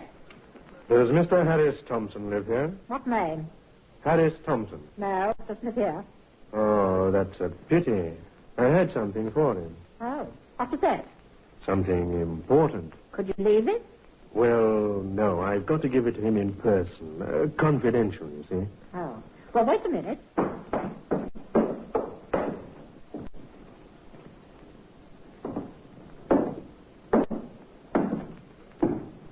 Yes? What do you want? Are you Mr. Harris Thompson? Who are you? Never mind who I am, Mr. Harris Thompson. I have a warrant for your arrest. My name isn't Harris Thompson. That's something we know already, Mr. Rafe. All right, Rafe. You tripped yourself. You know that now. My name is Harris Thompson. Stop it, Rafe. Your fingerprints are in file in criminal records. We know your name. My name is Harris Thompson. It'll go a lot easier with you if you admit the truth. My name is Harris Thompson. And that's all you'll say? My name is... All right. We've heard it before. Lock him up, Sergeant. The charge will be attempted fraud and larceny. Come along, Rafe. With Rafe, Harrison, Thompson safely away in the Yarmouth jail, Inspector Dodson, in company with several Yarmouth policemen and the manager of the bank, visited the man's lodging. I must say, Inspector, when you search a place, you are quite thorough. Just a routine, sir. Does this make any sense to you? Dear friend, there is no doubt your error at the bank, while understandable, was quite grave. However, I expect to rectify it shortly. The bank has requested that Mr. Thompson come there personally to sign a new bit of paper, giving Mr. Harrison permission to withdraw the money in Yarmouth. I will explain later exactly what I want you to do. In the meanwhile, do not come up to London. Caution has always been and always will be my watchword. Trust me, sincerely yours, J. Why, this fellow is describing our regular procedure where identification is in doubt. I see. Do you notice the same thing about this letter that I do, sir? Rather a well-formed handwriting. More than that. This letter was written by an educated person. A very well-educated person. But for what a purpose? Yes, the phrasing is simple, but the words he uses, it's a little difficult to understand, isn't it? Why someone with education would involve himself in something like this? Well, when we find Jay, we may have an answer to that. In the meantime, I think we may have our first direct link to the forger. Well, today, as I told you, that self-same letter can be seen in its place in the Black Museum.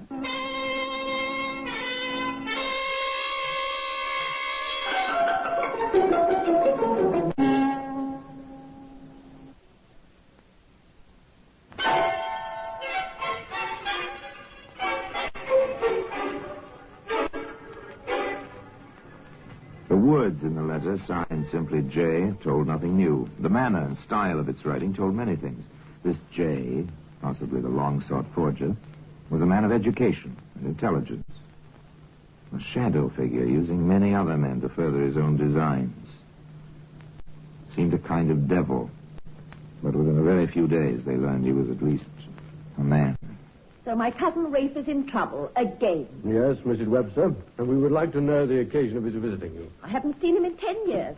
My own aunt's son, and not in 10 years. Most of which he spent commuting back and forth in and out of prison. Why do you suppose he turned up now? He wanted something. First, I thought he turned a new leaf, but he wanted something. A convenience. He'd taken a room in Yarmouth. Would I, he says, receive his mail for him? And you did? Yes, Inspector, I did. May I see whatever you have left of it? I haven't anything. Rafe's friend came and asked for all his mail. His friend? Yes, sir. And how a man like that came to be friends with Rafe, I'll never understand. Well-dressed, nice-looking, and with a real refined manner. Could you describe this man, Mrs. Webster? I had a good look at him. Even talked to him. Fair as she was. Brown hair, nice blue eyes.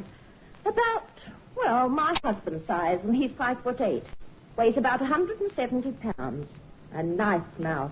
And I'll wager his hands never held a pick or shovel. The second link, a description. Apparently a man of some means. Not particularly individualized, of course, but still, he was someone who could identify this J when he'd been found. As for Rafe, his fate was settled quickly.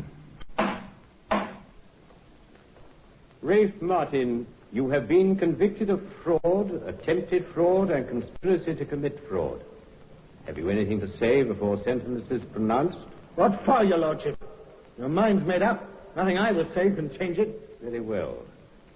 As you seem to be the dupe of someone with a great deal more intelligence than yourself, I've been tempted to lighten your punishment.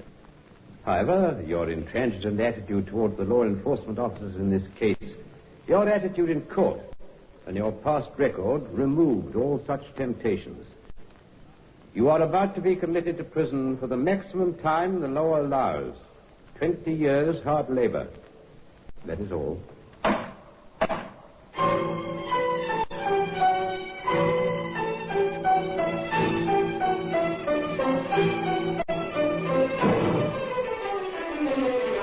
An underling, a dupe, went to prison.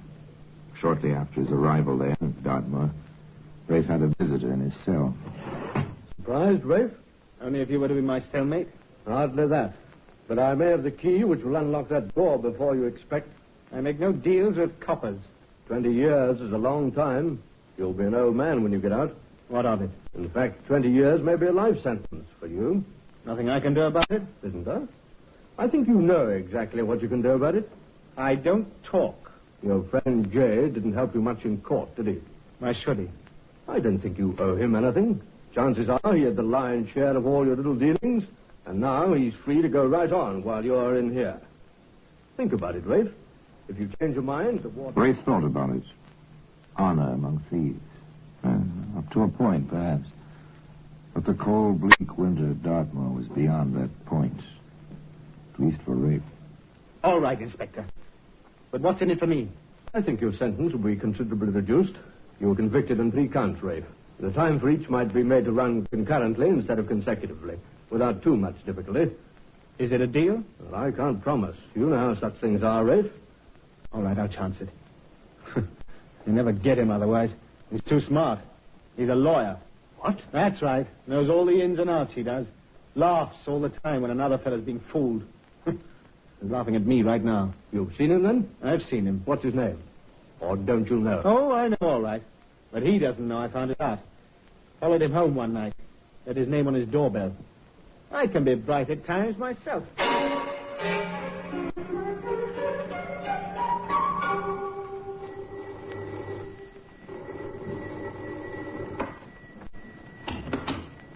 Yes? Mrs. Seaforth? Mrs. Joseph Seaforth? I'm Mrs. Seaforth. Is your husband at home? I'm sorry, no. Would you care to leave your name? We're from Scotland Yard, madam. We have a warrant for your husband's arrest. Arrest? Joe. What can you have done? That's a long story, Ma'am. It's taken us quite some time to track him this far. When do you expect him back?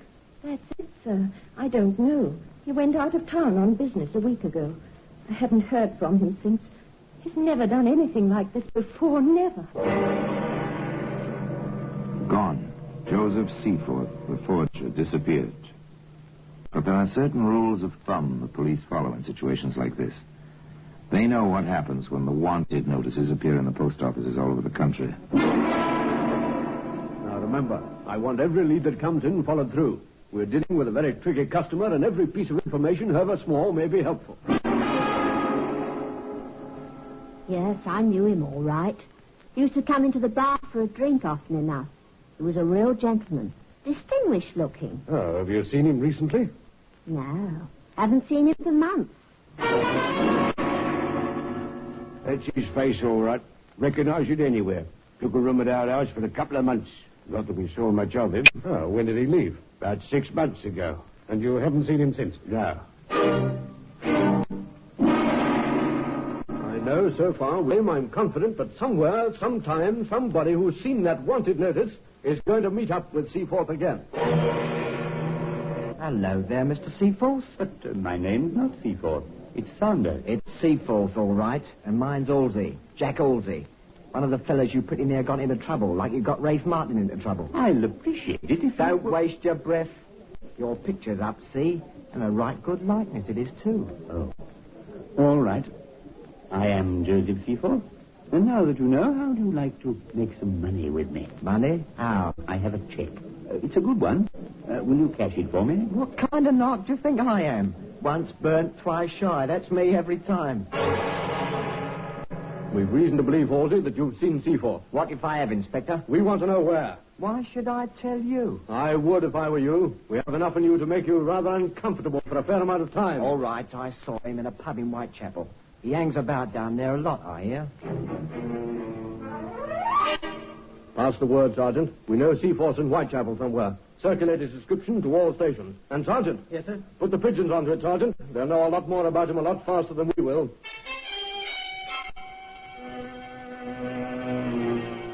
Seaforth seems to frequent two places more than others, Inspector. The Dancing Bear and the Monument. Well, he's getting a trifle careless, isn't he? With all his cleverness, he ought to have known better than that. The search had narrowed now. 2 pubs in Whitechapel. The inspector and Sergeant Berkey dropped in at the Dancing Bear for a quiet pint. Do this again, will you, landlord? Very well, sir. We seem to be drawing a blank here, Inspector. So far, yes. We'll wait a bit. There you are. There you are. Thank you, sir. By the way, we happen to be waiting for a fella. Perhaps you know him. Name is Seaforth. Never heard of him. We don't ask names in here. One man's money is as good as another, as long as you don't cause trouble. That's the only way to stay in business. The inspector and the sergeant finished their ale. They lingered briefly, then... All right, Sergeant. We'll go now. They left. Outside the door, the inspector turned back. Watch the landlord, Sergeant, through the window. I see him, sir. He's heading for the back room. Come along, Sergeant, before our man gets out of the back door. The bar door, sir. On the right-hand side. Good enough. Thanks. I'll be on my way. How are you, Mr. Seaforth? You're barking up the wrong tree, copper. This man's name is Saunders. Stay out of this, landlord, if you want to stay in business. My name is Saunders, and if you are the police, it's hardly necessary for you to molest decent citizens. It's no good, Seaforth. I think you know that. We have a warrant, and your fingerprints from your own apartment. All right, Seaforth. It's finished now. Perhaps one day you'll tell us why you did it. The law can be very dull. When you know it and turn it on itself, there's excitement of a sort. Perhaps one day you'll tell me how you picked up the proper thread. It doesn't matter very much at the moment. And the silent witness to that whole story is today in the Black Museum. Orson Welles will be back with you in just a moment. The trial of Joseph Seaforth was swift. One somewhat strange incident did occur, strange in the light of the man's background, previous experience. Throughout the trial, he made no effort to defend himself. He seemed quite ready to accept whatever punishment was determined for him. And then, as the judge was about to pronounce sentence, Seaforth requested the record of his case. He wished, he said, to enter objections to what he felt was inadmissible evidence. The judge denied the request on the grounds that the objection should have been made before the verdict was announced. So Joseph Seaforth went to prison for 20 years. And it was never determined why the lawyer in him awoke, only when it was too late. And now until next time, till we meet in the same place and I tell you another story about the Black Museum, I remain as always obediently yours.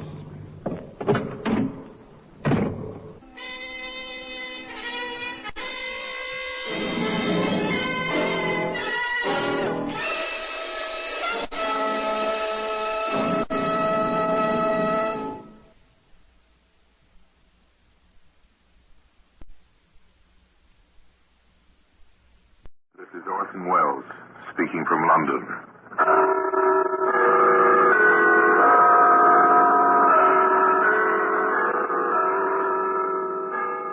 The Black Museum is the repository of death. Yes, here in the grim stone structure on the Thames, which houses Scotland Yard, is a warehouse of homicide, where everyday objects, a glass ashtray, a porcelain vase, an electric fan, all are touched by murder.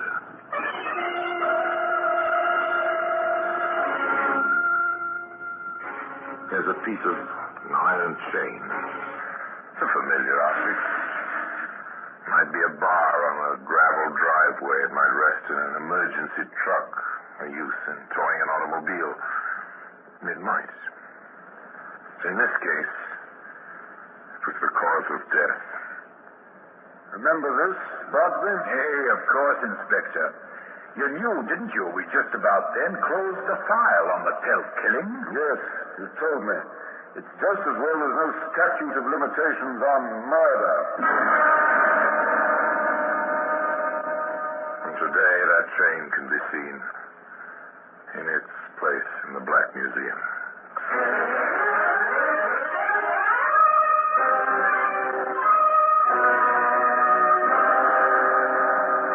From the annals of the Criminal Investigation Department of the London Police, we bring you the dramatic stories of the crimes recorded by the objects in Scotland Yard's Gallery of Death, the Black Museum.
Inspector Hall, Scotland Yard. I'm sorry to ask you to repeat that statement, Miss Tomlinson. You'll understand that I find it rather hard to believe. You feel the same way, don't you, Sergeant? Oh, I do, sir. No doubt about it, I do. Well, I rather expected you would, Inspector. In modern times, I do. And you've no explanation for these, phenomena? If I had, I wouldn't be here, Inspector. You must believe me. There is a ghost, and I'm frightened. You don't mean, Miss Tomlinson, there are noises in the night, and they frighten you. Noises? And the voice. My father's voice. He wants me out of the house. Well, why should he want me out when he left it to me? When we were so happy there together. Just you and your father? Mother died when I was very little. I hardly knew her. Now there's only myself. In the house? Haunted? I see. Does this ghost, by any chance, rattle chains? Yes. Oh, it's a horrible sound. Apparently, the good inspector had his own ideas about this ghost. In fact, after Joan Tomlinson left his office. Interested, Preston? In ghosts? Little, sir? In good-looking air, this is Sergeant. Oh, that's no, sir. But it might be possible that someone else is, or in her property. Perhaps. Well, look into it, Preston. If we don't, the odds are the young lady will be back until we do. Let me have a report in the morning. The morning was 8 hours away. Sergeant Preston walked up the quiet street in the London suburb where each house stood alone on its own plot of ground. Even in the inadequate light from the street lamps, the sergeant could see something of well-kept lawns. He turned into the concrete driveway, skirted two garages and tended back gardens, finding his way to a screened back porch where a light shone briefly. You came, Sergeant. Thank you for the light. My torch. I didn't want you to try the wrong house. This way. I thought we'd wait in the upstairs sitting room. Whatever you think best, miss. It's your ghost. Yes, isn't it? The stairs are this way. The sergeant felt rather than saw in the darkness that it was a large house. Seemed to be several rooms on the ground floor, and upstairs they passed 3 closed doors before they entered the sitting room, which apparently extended the full width of the building. That's the comfortable chair. It was Father's. Thank you, miss. A drink? No, thank you. I'll smoke if I may. Yes, of course.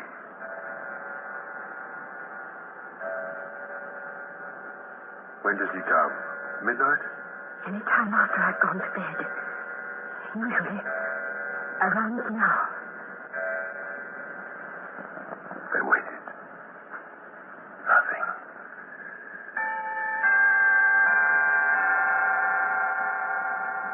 Think he'll come tonight, miss?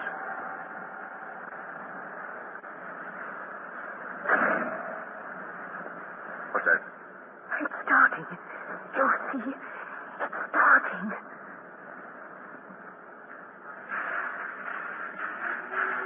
Inspector, I'll never believe that.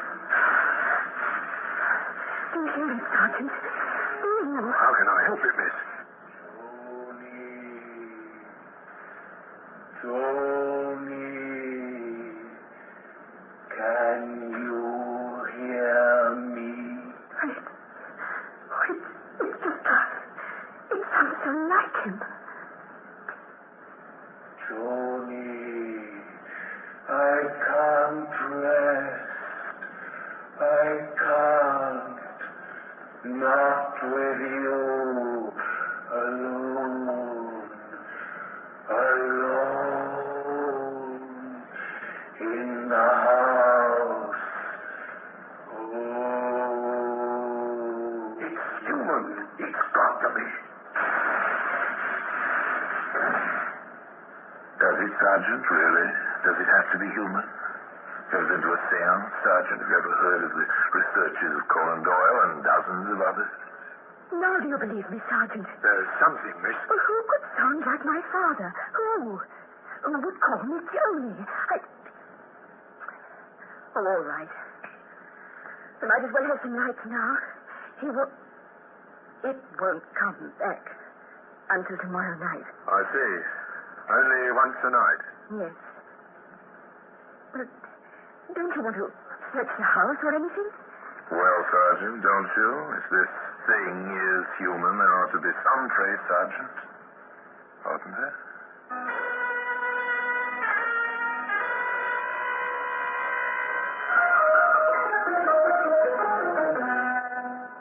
No, miss.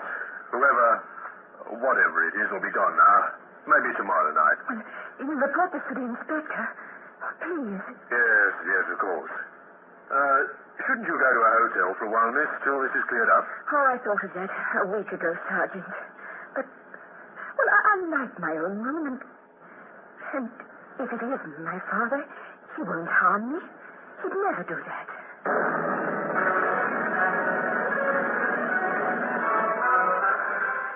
You're very certain of that, aren't you, young lady? Aren't you a bit confused? If you believe that, why worry? Why go to the police, to the yard? Why be frightened of a fatherly ghost?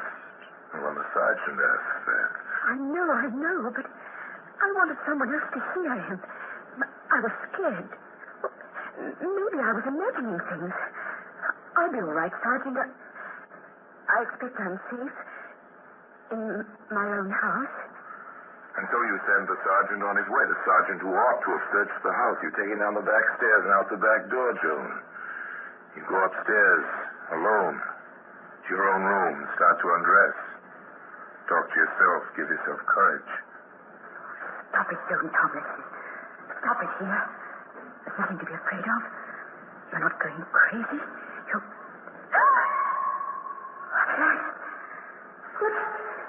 The light. Oh, no.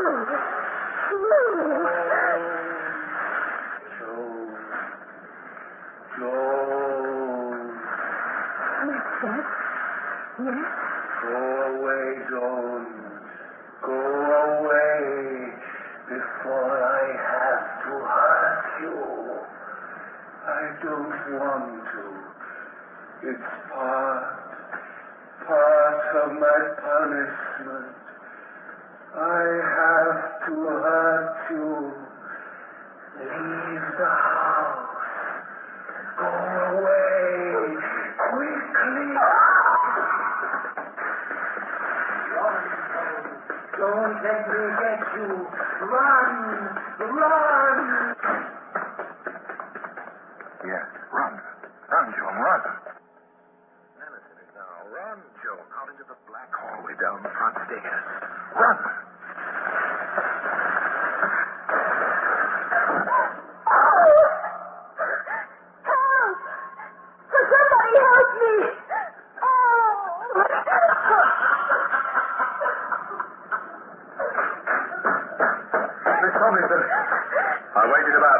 Thought he might come back. Heard you scream.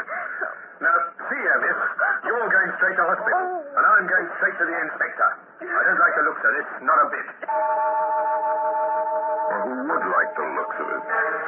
Particularly if you didn't believe in ghosts, and of course Inspector Hall didn't believe in ghosts. Standing beside Joan in her room at the hospital, he was quite explicit. It's a mighty corporeal ghost, miss. How do you know, Inspector? Your twisted ankle. That was no accident.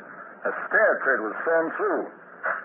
I understand ghosts have difficulty with cross-cut falls. Miss Tomlinson, do you have any next of kin? That is, anyone who might benefit if anything happened to you? Only some second cousins. I haven't seen them in years. They live in London? Oh, I know. There was Larry Toke. He was in Manchester. I had a note after Father died. And Jenny Hennessy, he lives in Norwich. Yes, I think. And yes, of course, Ruth Carstairs. Father spoke of her. She's a school teacher, the oldest, a school in Bristol. But that's impossible, Inspector. None of them. None of them would want you out of the way. No, of course not. I see. Then, how do you account for this, Miss Tomlinson, Sergeant? Yes, sir. Here it is. But where is it? In the cellar of your house, under some umbrella bags, right near the furnace, Miss Tomlinson. The furnace with its tin ducts to the registers in the room above. Many a youngster use these echoing ducts to imitate a ghost, or to overhear what was going on in another room. As I said before, Miss Tomlinson, this is a mighty corporeal ghost. He soars through stairs. He uses hot air ducts to amplify his voice, and he carries his own sound effects. I don't like this any more than Sergeant Preston does, miss. I don't like it at all. And today, that same chain can be seen in the Black Museum.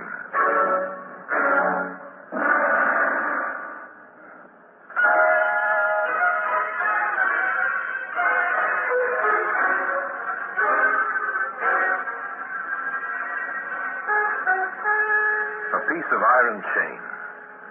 The hot air ducts to carry a voice through a lonely house. No ghost, this, but someone with a plan and a motive. Inspector Hall had no illusions about ghosts, and certainly none about the danger to Joan Tomlinson. All right, Preston. Let's get to work on this. The three cousins? Right. Oh, the girl says there's no possibility. Where is a will, Sergeant? There's a way to start someone thinking. The girl was wrong about her ghost. She can be wrong about her cousins. Get the wires out, Preston. And I want an unobtrusive guard on the house, 24 hours a day.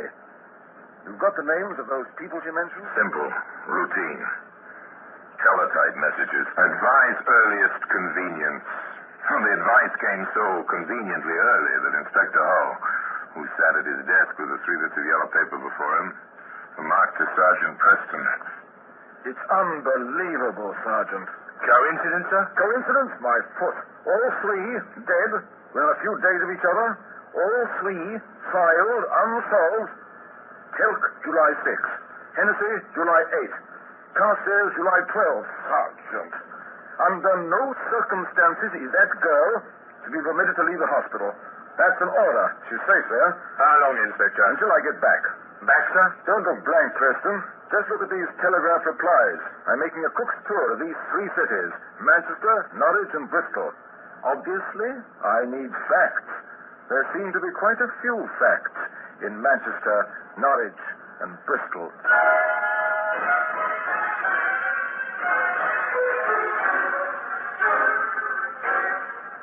England isn't so very large, you see, and the trains are fast. In Manchester... I understand, Bardsby, that the Telk case was in your hands. Aye, that's correct, sir. Well, how far did you get? No motive, nothing.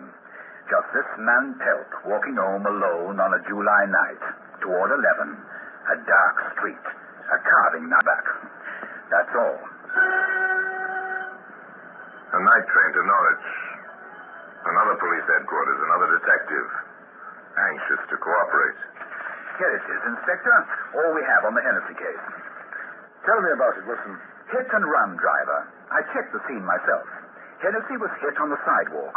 Looked as if some drunk had driven right up on the walk and crushed the man against the building wall. And so a pattern emerges. Two men die, quite unexpectedly, but in this case, no clues, no indication that there was purpose or motive, except that a third man died quite naturally in London, and his daughter was the victim of deliberate fright. And all those involved were related to each other. As a pattern emerges.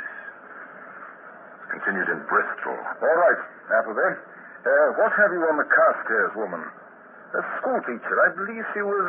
Yes, retired, quiet, the usual, until she took some headache remedy the night of July the 12th. Unfortunately for her, someone had put strychnine in the bottle. I know that kind of death. Nasty. Anything else? Some prints on the bottle, not hers. She smudged them with her own when she took the bottle out of the medicine cabinet. Her landlady said she had a visitor the day before, but she usually did. Former students, all that sort of thing. Mind if I go over and see that landlady? Oh, not at all. The name is Ross. Help yourself. Quite a talker, that woman. It was a semi-detached villa with a vacancy sign on the door. Mrs. Ross was indeed quite a talker. Inspector Hull let her talk. At least 15 years. Oh, a wonderful woman, Inspector, sir. So many of our students come to see her, even after she retired. The kind of teacher you don't find nowadays. I know exactly what you mean, ma'am. And she was so happy that day, what with her cousin being here the day before and all. Her cousin, Mrs. Ross? Yes, I remember it clearly. She called. She was going out for a bit of cake for tea, now that her cousin Michael Stroud had come to see her. A new name. Another cousin. One Michael Stroud. Carefully now, Inspector. Carefully. You don't happen to know where he was from now, do you, ma'am? Oh, from London. I have the address. Found an envelope in the waste paper basket while I was clearing out the poor thing's room. Did you tell this to the police? No, sir. They were so busy with their bustle and dusting everything for fingerprints, they said. Yes, of course. Now, Mrs. Ross, may I have that address, please? That is, if you still have it. A teletype message travels much faster than a train from Bristol to London. By the time the inspector reached his office, Sergeant Preston was waiting with the answer. We've been there, sir. Michael Stroud had a flat at the address, but he's moved and left no forwarding address. Oh, when did he move out? July 13, sir. The day after the Carstairs woman died. When the quarry is escaping, what do you do? Well, the least you can do is close some of the gaps in the situation. Try to develop motive and opportunity. The inspector permitted Joan Tomlinson to leave the hospital and to proceed in his company to the office of a solicitor. Now, sit down, Joan. And to Inspector. Oh, thank you, Mr. Thomas. Thank you. I gather something is amiss. Mr. Thomas, we have reason to believe that 3 people have died because of Miss Tomlinson's inheritance, and that her own life is in danger. Well, that's unbelievable, sir. It usually is. However, the three who are dead are all second cousins of Miss Tomlinson, her next of kin. What we are here to find out is, does the will under which she inherits her property state to whom that property devises in the event of her death? Not exactly. That is, if she dies intestate, the property under the law would pass to her next of kin in equal shares, of course. Mr. Thomas, with all her second cousins dead, a third cousin will be next in line, correct? Oh, absolutely. Of course, I know of no such relative, sir. Unfortunately, sir, we do. His name is Michael Stroud. His whereabouts at present are unknown. Motive present. Very definitely present. Opportunity obvious. And seized at least 3 times in Manchester, Norwich, and Bristol. As to the next move, the inspector outlined a plan, briefly. Miss Tomlinson, do you still believe in ghosts? Not anymore. Very well. Would you be afraid to stay in your house alone? I see. I'm to be the bit of cheese in the trap. Correct, Inspector? Absolutely correct. Very well. When do we begin? Only began that night. Joan left the hospital, returned to her house, to the memories, to the now silent ducks, to the still chiming clock.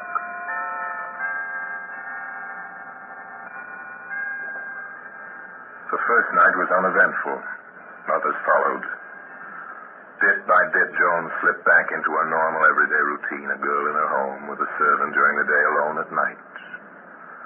The ghost, the 3 deaths in 3 cities, the inspector began to take on aspects of a dream. Reality was coming home after an evening in the city, going upstairs, listening to the little clock. Preparing for sleep, indulging in a little habit of talking to herself. There's nothing to worry about. Really nothing. He's gone away. Out of the country, maybe. Oh, forget Michael Stroud, Johnny. Forget the whole thing. What's that? How are you, Joan? Feeling well? And safe? Get out. Whoever you are. That won't work, Johnny. You know I'm your cousin, Michael. Come to call. I never saw you before. In my life? I know, dear. And now that you have seen me, what else is there to live for? You couldn't get away with it. Oh, yes, I could. I can. I will. You'll be a lovely suicide, dear. Carbon monoxide from the register from the furnace. Or maybe they'll call it accidental death. Inspector Hollis find you. Oh? He let away you. I doubt it. He wasn't around to seize me tonight, was he? And I'm very good at hiding. More than ever tie me to Cousin Larry or Cousin Jerry or Cousin Lou. They have. Got a fingerprint. Ah, there now. That's their worry, not mine. Now sit down. In that chair. I will. Sit down. I have it planned perfectly, Joan. You'll sit down. I'll tie you in that chair, shut the windows, the door, turn on the heat. You'll be gagged, too. I forgot to mention that. You'll die. No. I'll come back, put you on the bed. No! You can't make me! I said sit down and shut up! Take him in charge, Sergeant. We have enough. Pass. We're still in the bed, Sergeant. Look out! Yes, sir.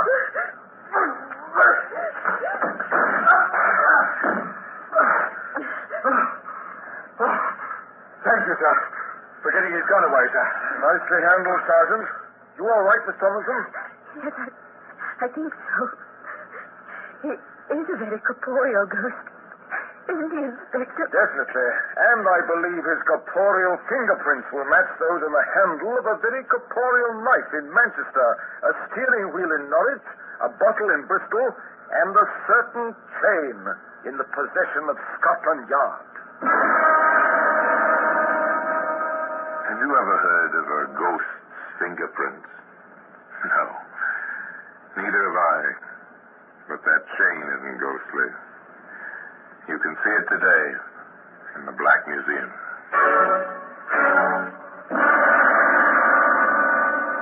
Orson Welles will be back with you in just a moment. Case was closed at the traditional time one morning in the usual manner.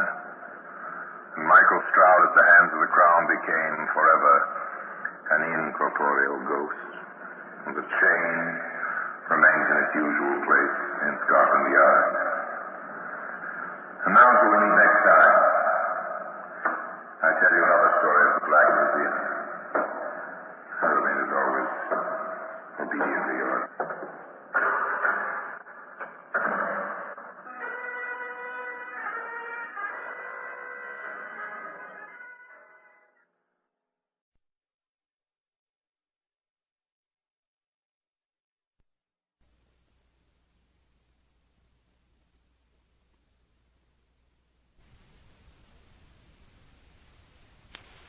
This is Orson Welles, speaking from London.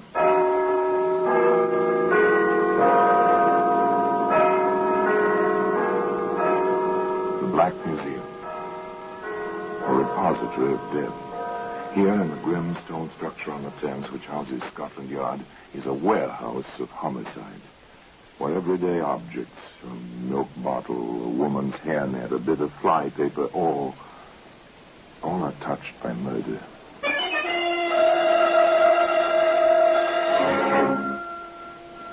Here's a doctor's prescription. It's a familiar object. You don't think twice about it. You have a cold, a sore throat. The doctor comes, gives you a prescription, a piece of paper with symbols scrawled on it. Here you are, nurse. I've used a different compound this time. Number 1778 in place of 2032. Is this one stronger than what you've been getting? Yes, there's a bit more of the morphia in this prescription. Well, today that same piece of paper, that prescription, is in the Black Museum.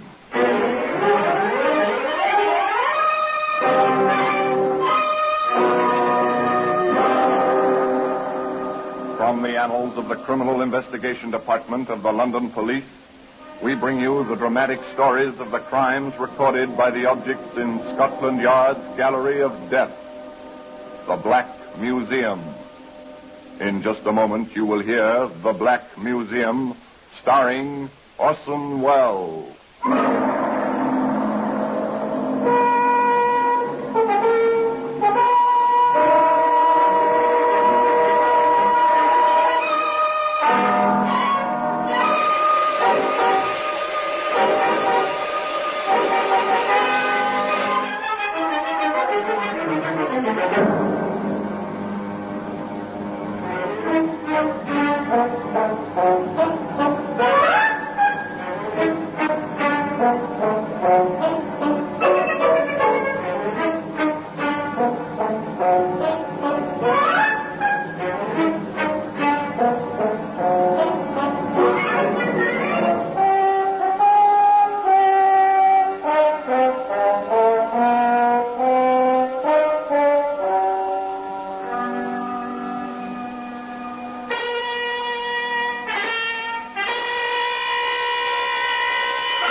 Now, The Black Museum, starring Orson Welles.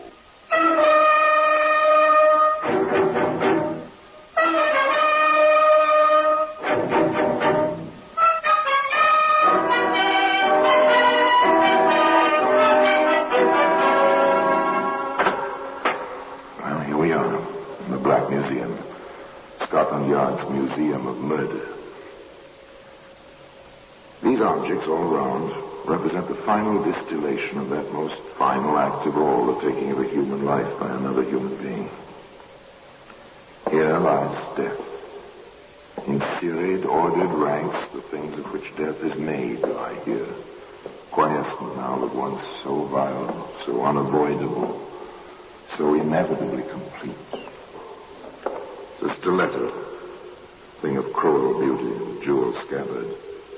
No blood sullied this stiletto blade ever, but this was the arrow, the pointing finger, which led to death by the hangman's rope.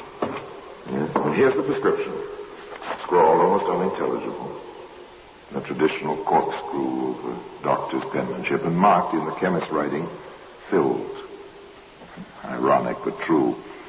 Almost as ironic as the beginning of the story, because the beginning is an errand of affection and kindly care. You see, John Begley was a nephew and cousin who did his best for his family. And so, if you don't mind, Miss Smith, I want to be certain that my aunt, she's well past 80, you see, and my cousin will have the best of care. I understand perfectly, Mr. Begley. I've been taking care of patients in my house now for almost 5 years. I can show you letters of reference, but I prefer it if you inspected my house first. That way... To May Smith, a routine call, a routine inspection. To John Begley, a matter of some importance, but apparently Mr. Begley was quite satisfied with what he saw. I must say, Miss Smith, you do well by your patients. I'm a nurse, sir, and I've dedicated myself to the proper care of the sick. You ought to be congratulated. May I ask what the charges will be? Your aunt is, I take it, a hopeless invalid. And has been for a good many years. My cousin June has a progressive nervous disorder. Sometimes she's quite completely paralyzed. Then she has remissions. Oh, I see. Would it be multiple sclerosis? I think that's the name of it. In any case, she can care for her own needs to a great extent, except when she has these seizures. Would £15 per week for each of them be within their means, with board and so on included? Oh, yes, they have means. You see, my uncle, by marriage, that is, Mr. Dawson, he left them a comfortable income. No problems there. Everything perfectly respectable and not a thought of trouble in the mind of anyone concerned. Martha Dawson and her daughter June came to stay in the care of Nurse May Smith.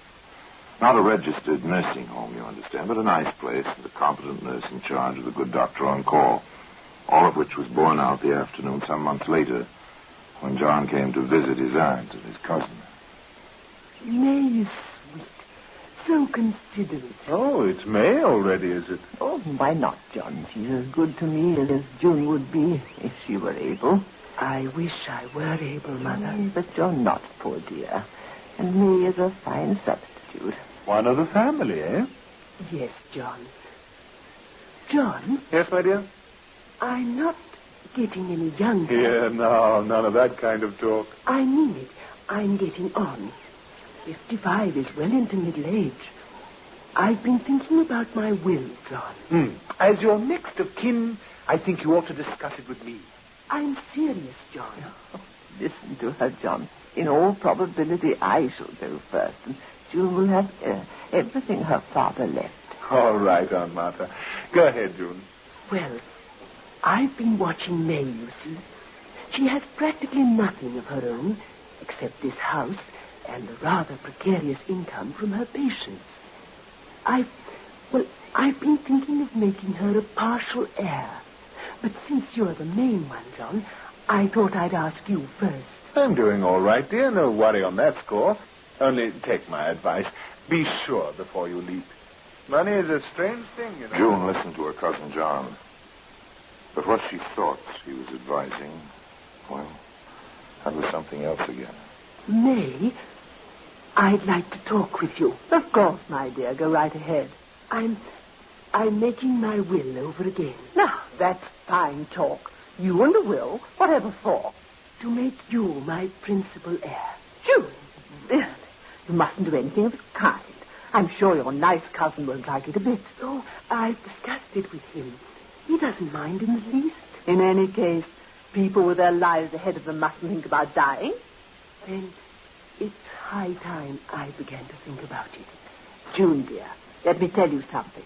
You're going to live so long and pay me £15 a week for so many years that you won't have anything to leave anybody. That's not so. My income will take care of me as long as I live. And John certainly doesn't need the principal. You will. You see, May, I know about the real nursing home you've always wanted. And the cottages and house that are the basis of what Father left Mother and me will be just perfect for you. When the time comes. You stop this kind of talk, June Dawson. That's nurse's orders. I don't want to hear it. I simply refuse to listen to you.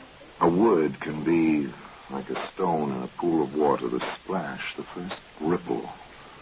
And then wider and wider go the circles. The stone disappears, but it's there, lying at the bottom of the pool, even when the surface has become still again. This box of candy, Johnny sent it.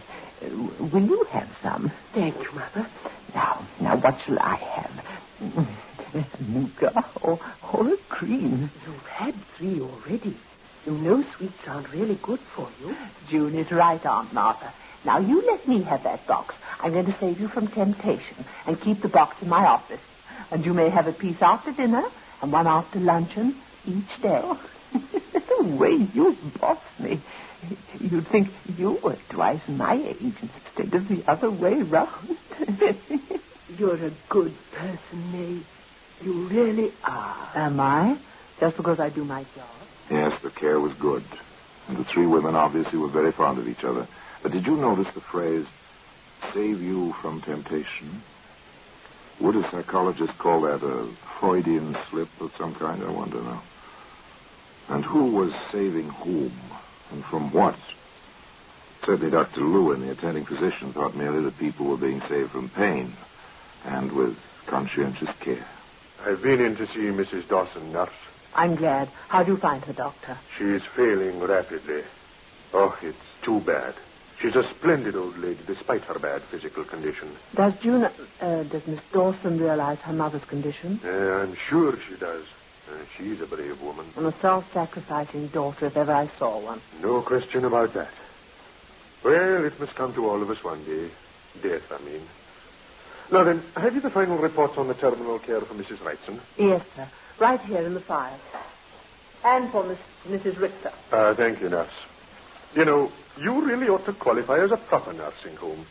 You know your business, Miss Smith. Thank you, Doctor. Well, regulations are strict and expensive to fulfill.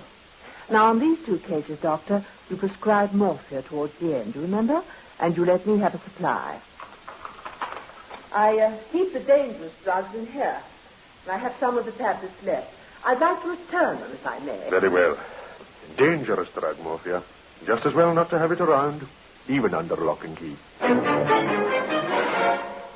A dangerous drug. Tempting.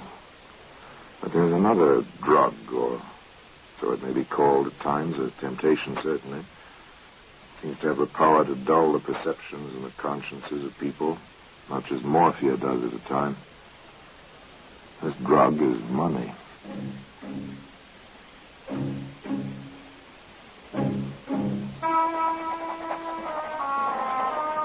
There it is. My will. Remade. Johnson, will you sign here, please? Yes, ma'am.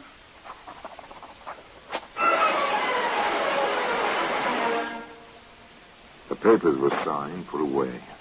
A will, an inheritance, a gesture from a grateful woman to a friend in need. That was all. An incident over, closed, with a period put to it as the pen stopped its scratching, as in a few weeks a heart stopped beating.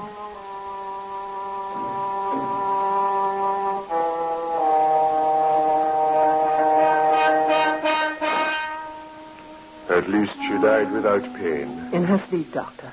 Around midnight. How's Miss Dawson taking it? Quite well. Would you like to see her? Perhaps I'd better. A sedative may be indicated. She's in her room. This way.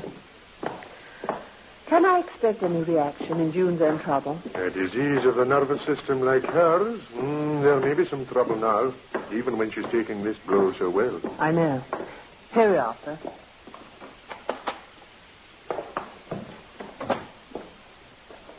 Ah, Miss Dawson. May I express my sympathy? Thank you, Doctor. Mother suffered enough in this world. I pray she has peace in the next. I trust she will. Miss Smith is worried about you now. I do feel a bit upset. I hope I'm not going to have any after effects. Have you noticed any signs? My legs feel so heavy. That's usually a sign. Uh-huh. And my fingertips on my right hand. They seem to have lost the sense of touch. Well, you just let me prescribe a sedative, my dear. With some sleep, you'll be fine. Even when we expect something like this, it's still a shock. There we are, nurse. Thank you, Doctor. Now you lie down, June. As Doctor says, even when you expect something, it's still a shock. Yes, a shock indeed. Perhaps not unconnected with a piece of paper, a prescription, which can be seen today in the Black Museum. In just a moment, we will continue with The Black Museum, starring Orson Welles.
And now we continue with The Black Museum, starring Orson Welles.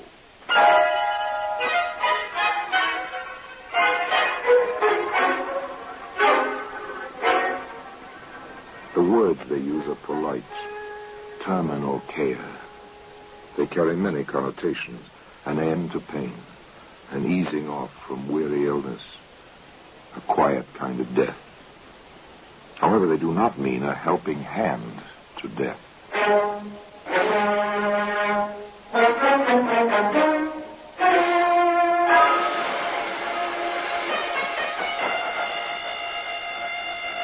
Doctor, poor Miss Dawson doesn't seem to be getting much relief from the sedative you gave her. I'm afraid the funeral and all the details have been too much for her. I've been expecting that. She's worse, then? Yes. Her right side is paralyzed. Doctor, June's become more than a patient. I don't want to lose her, too. I understand, Miss Smith. Now, don't worry about that. Chances are Miss Dawson will live for quite a few years yet. Now, in the meantime... here you are, nurse. I've used a different compound this time. Number 1778 in place of 2032. Is this one stronger than what she's been getting? Yes, there's a bit more of the morphia in this prescription. Yes, let us ease the pain and relieve the suffering. This is a great career to comfort and aid the sick. One does many things to help a sufferer.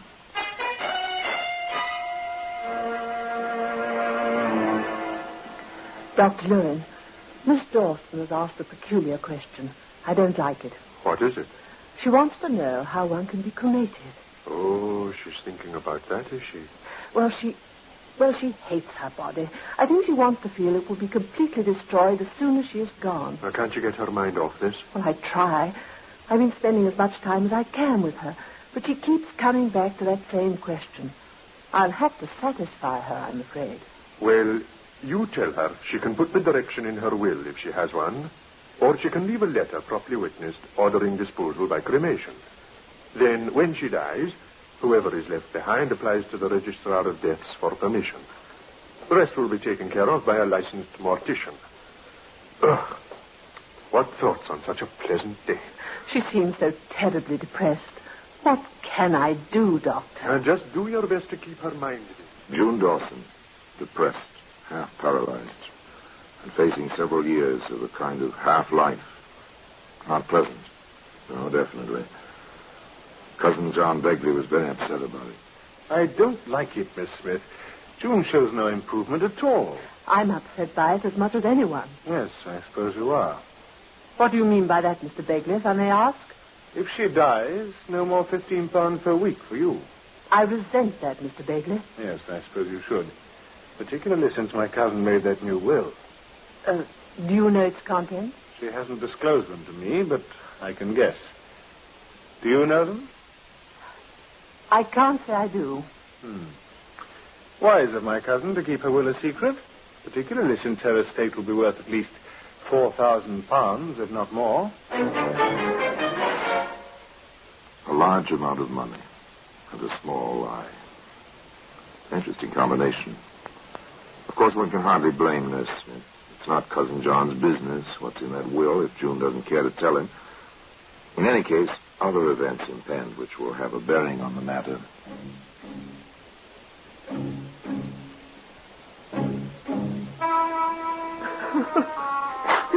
It happened so quickly. Almost as if she'd wished herself to death. Why didn't you call me? And it was 1 a.m. She seemed to be sleeping, except her breathing was peculiar. I tried to rouse her, and she answered me. I left her. 215 Johnson, who's on the night desk this week, called me. She'd rung for help, and I rushed in. She still had the cord in her hand, and she was dead. Well, it happens that way. Something gives up. This was a cerebral hemorrhage, as far as I can judge, without an autopsy. I'll state so on the desk instead. Very well, Doctor.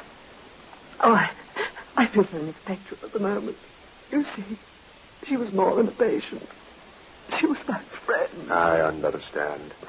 Now, you'll be all right in a day or so after the internment. Oh, Doctor. She wrote a letter, insisted on it, after I told her what you said. What I said? About the cremation. Oh, that. Oh, yes, I remember.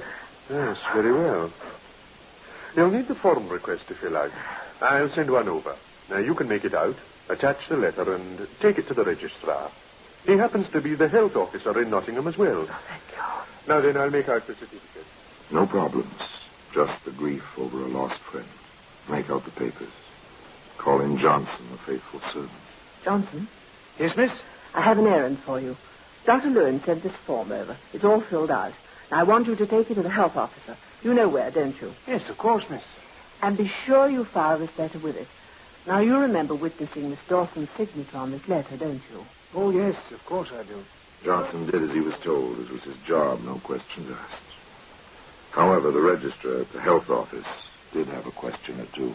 You work at this place for this Smith woman, do you? Yes, sir, I do.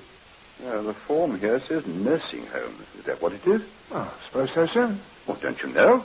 Well, there's only a few patients, and it's Smith's own house. Oh, one of those, I see. I thought there was no registered nursing home at that address. I happen to be in charge of those records myself. She never called it a nursing home before, sir. She always wants one, of course. Talks about it a lot. Says it costs a lot of money. Yes, it does. Will it be all right for me to tell her to go ahead with things now, sir? No, not just yet. I'll want to get confirmation of this cremation request from a relative, too, if possible. I imagine the family will claim the body. We'll tell your employer we'll be in touch with her. Strange, isn't it? An ambition, a desire so near fulfillment.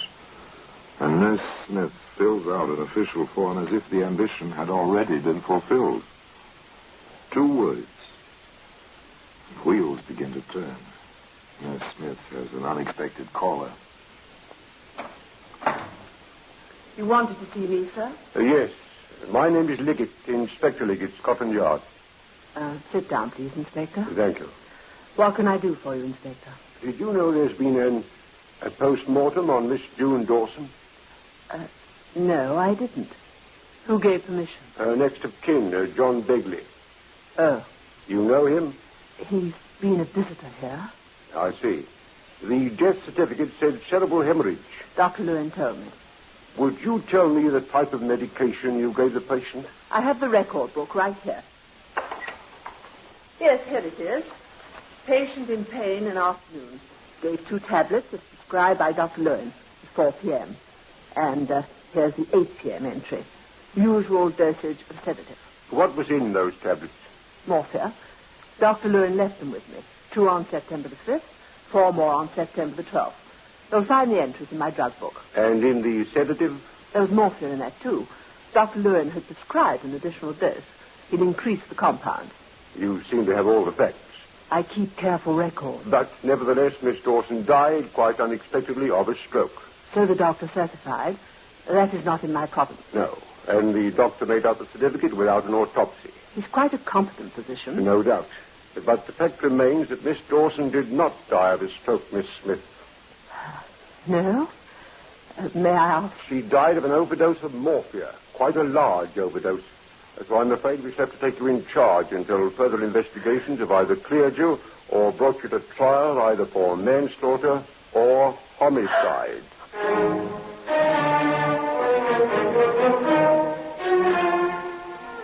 When death masquerades as mercy, when murder hides behind friendship, there's little sympathy for the accused.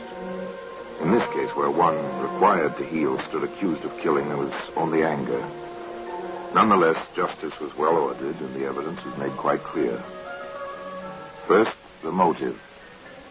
Mr. Begley, what do you know of the occasion of your cousin's drawing up a new will in favor of the prisoner? My cousin discussed it with me. What did she tell you? That she felt so grateful to Miss Smith that she wanted to leave her entire estate to this woman. What is the amount of the estate? To the best of your knowledge, did the prisoner know the size of the bequest? I told her myself. On what occasion? When I asked if she knew the contents of my cousin's will. And what did you say to that? That she did not know. At a subsequent visit with my cousin, I learned that she did know. In fact, her own assistant or helper witnessed the document. Thank you very much, sir. And finally, opportunity and access to the drug. Dr. Lewin, a tragic though innocent figure in the case, was the witness. Doctor, it has been alleged that you gave the prisoner 2 tablets of morphia for the deceased on the 5th of September and 4 more on the 12th. Is this true? It is not. I never prescribed morphia in that form for this patient. Did you prescribe it in any other form? In a sedative, yes. I must confess a slight error, however. The patient had been receiving compound 1778. I later prescribed compound 2032, thinking at the moment that it contained more of the drug than 1778. Later, I discovered it contained less. However, as it seemed to be equally easing to the patient, I did not correct the situation. Were you urged to add to the morphia? I was, by Miss Smith. Have you any idea where the prisoner may have acquired the drug which was used? During the past year, I have given her small quantities of the drug for use at her discretion, but never more than 8 tablets at a time. She has returned a few from time to time. On checking my records, I find I have given her almost 100 tablets. Is this normal? In the situation where terminal care is the norm, yes. However, it is perfectly possible that some of the unused tablets were not returned to me. Now, returning to your prescription, Doctor, do you remember the occasion of your writing it, and why? I do. It was just after the patient's mother died while under Miss Smith's care. Miss Smith was most anxious for a stronger sedative for the patient, and inquired specifically concerning its comparative strength after I wrote the prescription. She also inquired of me concerning cremation. The Crown rested its case. The sentence was death by hanging. Well, today that same piece of paper, that prescription, is in the Black Museum.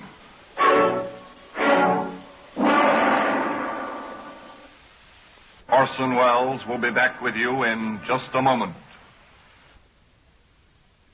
And now, until next time, till we meet again in the same place, and I tell you another story of the Black Museum, I remain as always, obediently yours.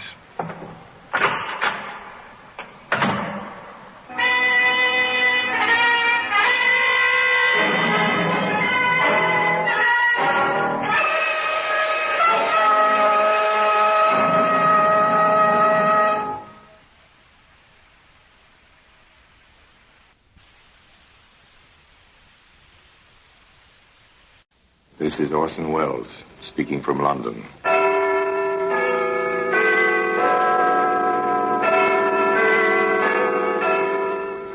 The Black Museum. Here in the grim stone structure on the Thames, which houses Scotland Yard, is a warehouse of homicide, where everyday objects, a light bulb, a broken mirror, a stained blotting pad, all are touched by murder.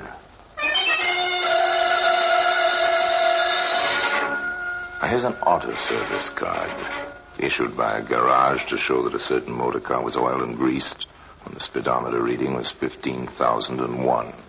According to the card, his car had done 5,001 miles on the first.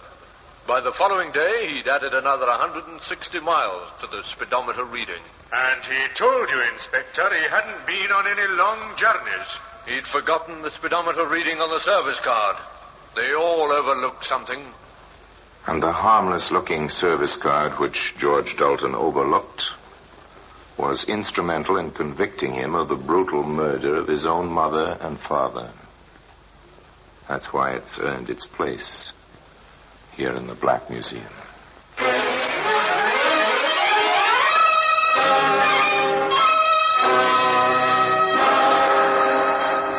From the annals of the Criminal Investigation Department of the London Police, we bring you the dramatic stories of the crimes recorded by the objects in Scotland Yard's Gallery of Death, the Black Museum.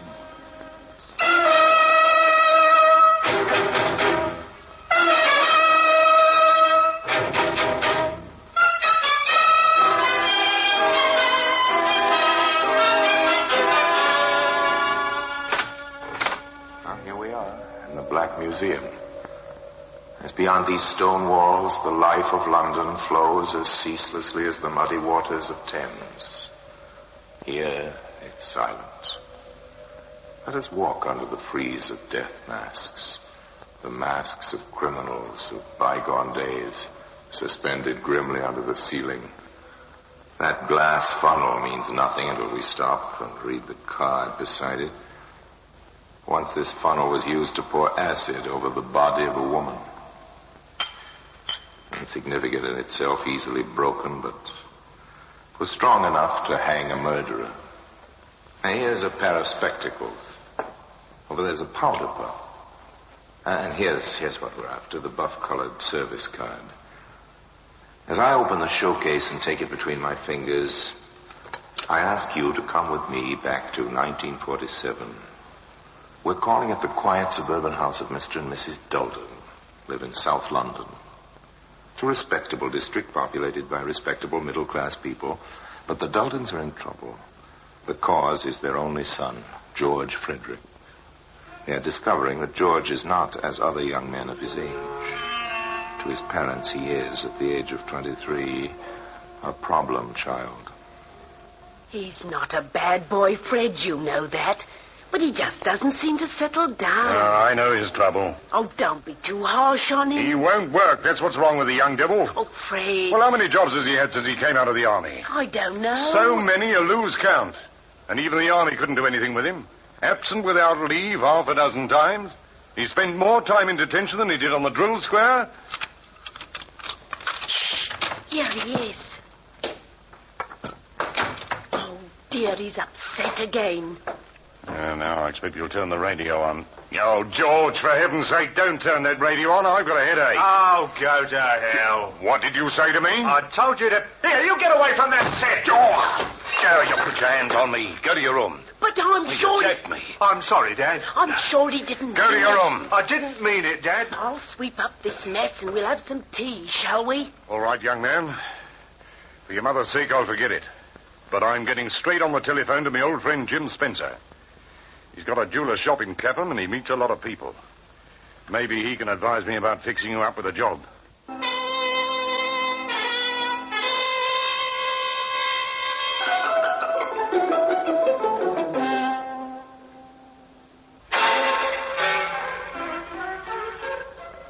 Jim Spencer, the jeweler, was white-haired in his 60s. He lived over his shop, which was quietly prosperous, and he had just lost a young assistant who, having learned something of the trade, had transferred to a larger firm. So George Dalton was taken on in his place, and for the first time, George seemed to be interested in his work. But perhaps that was not altogether surprising. Pass me my eyeglass, will you, my boy? Here you are. Thank you. That's a very nice pendant you're working on, Mr. Spencer. Yes, it is, isn't it? How much is it worth? I give 100 guineas for it, then sell it at 120. Would the owner sell? Not this one. But I always keep a few £100 in the safe there, just in case I get a chance to buy something like this. Now, where did I put those tweezers? To Mrs. Dalton's delight, her son was still working in the shop at the end of 6 months. But young George was rather less interested in the work than in the end product. And above all, he was interested in that safe. He even had a duplicate of the key made. He had a duplicate of the door key, too. Perhaps he didn't quite know what he was going to do with his keys, but in a steamy cafe behind the bright lights of Piccadilly, he found a friend who had ideas. If you ask me, chum, I'd say you were sitting on a blinking gold mine. Hey, what do you mean? Yeah, come off it, George. We did 90 days detention together in the army, didn't we? Yeah? I know you're not quite daft. I mean, all you got to do is to get the key of the door, the key of the safe, and... Well, I've got that. Well, you have. There they are. Well, for crying out loud, what are you stalling about? Well, I've never pulled off a real job, Charlie. It's a bit of a step to take, isn't it? It's up to you, Cook. I know what I'd do. I'd slip in about 2 o'clock in the morning. Here, Charlie. Would you come with me? All right. Do you want to make it a business proposition? Yes, I do. Look, if we broke in together... Quiet. Pay the bill. Let's get out of here. Okay. Here, where do we go? I'm taking her down to the Elephant and Castle. Meet Slash. We work as a team. He's the boss. It's the only safe way. Slash has got brains. He'll put you right. Come on, I'll introduce you. So George Dalton started his professional career. Yeah, you know this got well to you, Charlie? I'll say. We did 90 days together, didn't we, George? Yes, that's right. Okay. And you want to join us, do you, George? I want Charlie to come in on this job with me. That's the idea. The idea's okay. And we need a jewellery expert in the gang. Forget this, pal. I'm the boss. And what I say goes. Do this job, you and Charlie, and take 50% of the profits. The rest goes into the organisation. Understand? Do you agree to the terms? Yes. Yes, I agree. Then that's fixed. Shake on it. This clinches it. And remember, there's no funny business in this outfit. I suppose you know why the boys call me Slash. I think so. I carry a razor. Remember that, George. Not that I'd use it on you, but I thought I'd mention it in passing. George is okay, I've told you. Of course he's okay, and I'll fix up a car for you tomorrow night. A car? Yes, it's all part of the service. You're busting into the Spencer shop tomorrow night. So you've got all day tomorrow to fix the burglar alarms. And those burglar alarms took quite a bit of fixing. But by closing time, George Dalton had traced and snipped the wires. Putting on his coat, he wished his employer a dutiful good night, and at 11 o'clock, Mr. Spencer turned out his light in the bedroom upstairs and climbed into bed. 3 hours later, a stolen car turned quietly into the deserted street and stopped. The coast's clear, George. You got the keys? You bet. Okay, then in we go. Right. Where's the safe? Over here. Oh, okay, get to work. The old man's upstairs, isn't he? Yes. Heaven help the old fool if he wakes up and comes down. You got that safe open yet? No, the lock's a bit stiff. Here, Charles. Yeah? Shine the torch this way. Go on, what's that? Jumping jakes, what the blazes are you doing? Oh, sorry, I knocked a tray over. The clock made me jump. Here, let's get out, quick. Open that safe, you stupid swab. It's jammed, Charlie. Yeah, come on, let me have a go. You sure this is the right key? Of course I'm sure. Here, look, Spencer will be awake now. We must get out. You idiotic clot, this isn't the right key. Yes, it is. And the lock's open. Pull the door. Look out, the old man's coming. Here he is. Who's there? Get him. Jeez!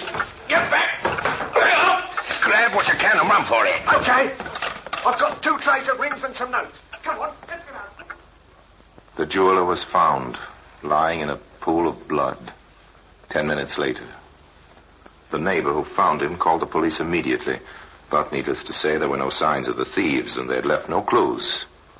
And Mrs. Dalton stated that her son had been at home in bed on the night of the robbery. To the best of her knowledge, she was telling the truth. But 2 days later, her son visited his unfortunate employer and handed in his notice. You see, Mr. Spencer, I just couldn't go on drawing me wages while the shop's closed and you're here in hospital. You're a good boy, George.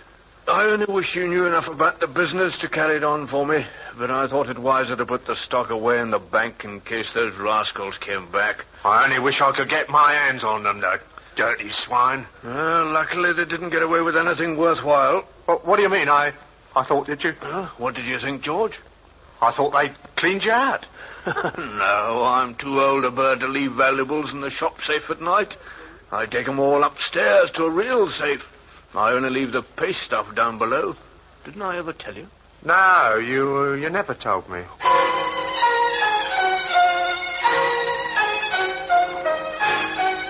How much the old gentleman suspected, we don't know. If he did have any suspicions, he never had them. But Slasher was not so easy. George Dalton, the expert in jewelry. Come here, George. I want to speak to you. What's the trouble, Slash? I'll tell you what's the trouble. You dirty double-crossing perisher. Think you can unload junk on me, do you? You knew these rings were duff. I didn't know. After working in the shop for 6 months, you didn't know where the real stuff was? Don't give me that. 2 trays of duff and a $5 in notes. You can't get away with it. Where's the rest? There isn't any more. Okay. I warned you. Here it comes. Put the razor! The slash of the razor across Dalton's left cheek unlocked the gates of an unquenchable hatred. With the flash of 6 inches of sharp steel, he became a killer, and he knew that the slasher must die. He would evolve the perfect murder, with no clues, such as the service card which can be seen today among the exhibits in the Black Museum.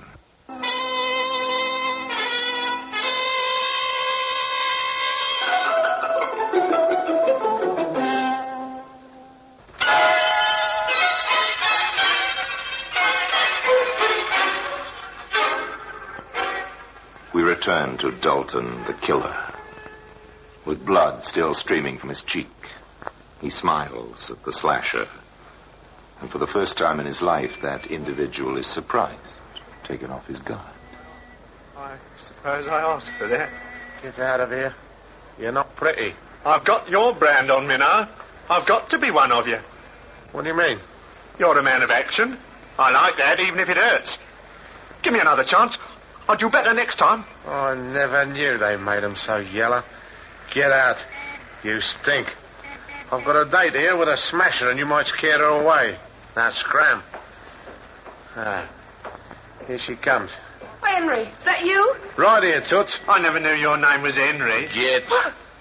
Oh, hello, what's happened? Oh, he's had an accident. Just going. Hello there. Are you hurt bad? No, it's just nothing much. He's no friend of mine, Brenda. Come on, let's go. Oh, okay. Good night, Henry. Good night, Brenda. I'm going to say some more of you. That's right, Dalton. You've made your choice.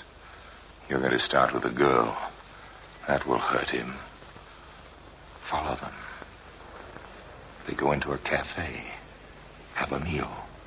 You wait in the shadows. They're coming out at last. Follow them again. Into a mean little street. Oh, yes, this must be where she lives. You're going to let me in, aren't you, Toots? No, I'm tired. What's the matter with you tonight?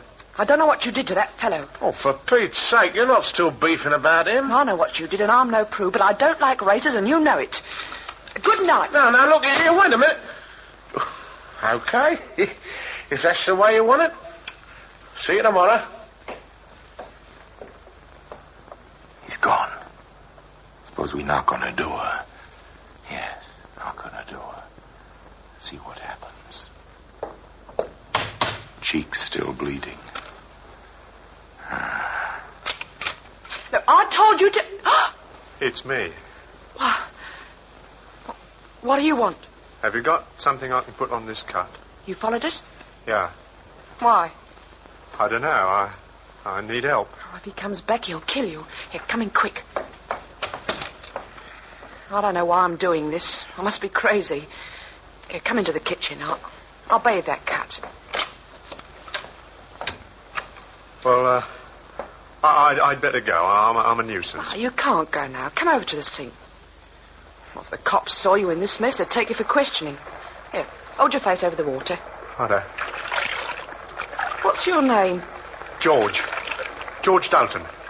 Henry says you double-crossed him. I didn't. It would be so easy to squeeze that pretty throat of yours, Brenda. But you're too lovely. Much There. too lovely. Now, keep still while I put some plaster on. It's lucky the cut isn't deep. Huh? How'd you feel? Oh, fine, thanks. Oh. I suppose I'd better go now. I don't understand you, George. You know, you're different from the others. What others? I suppose you know what sort of girl I am. I don't care what sort of girl you are, but I sure like you. Well, you're decent. Perhaps you should go. I'll do just whatever you say. Oh, your shirt and coat are all covered in blood. I can't turn you out like that. You better spend the night. Now, I'll get you some clean clothes in the morning. Brenda, I never felt like this about anyone before. I don't know what to say. Funny. I don't either. Well, I'll put the kettle on and we'll have a nice cup of tea.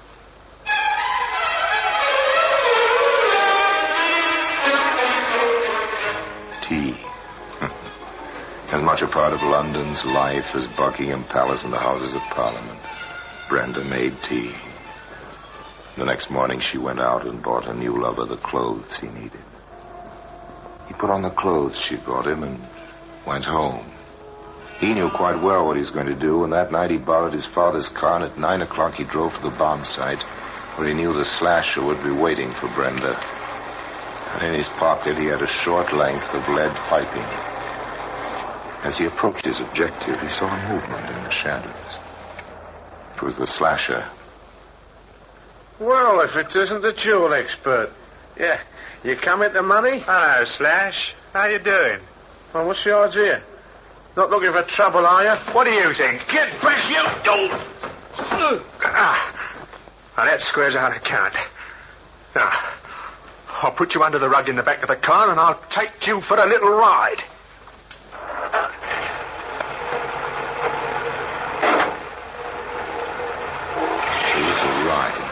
To a deserted bridge over a railway.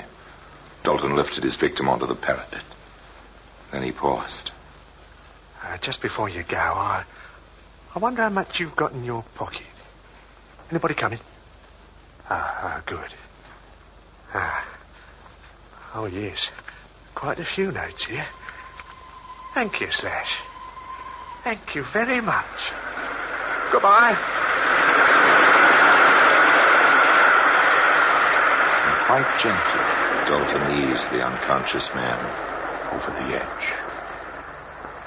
After that, it was easy.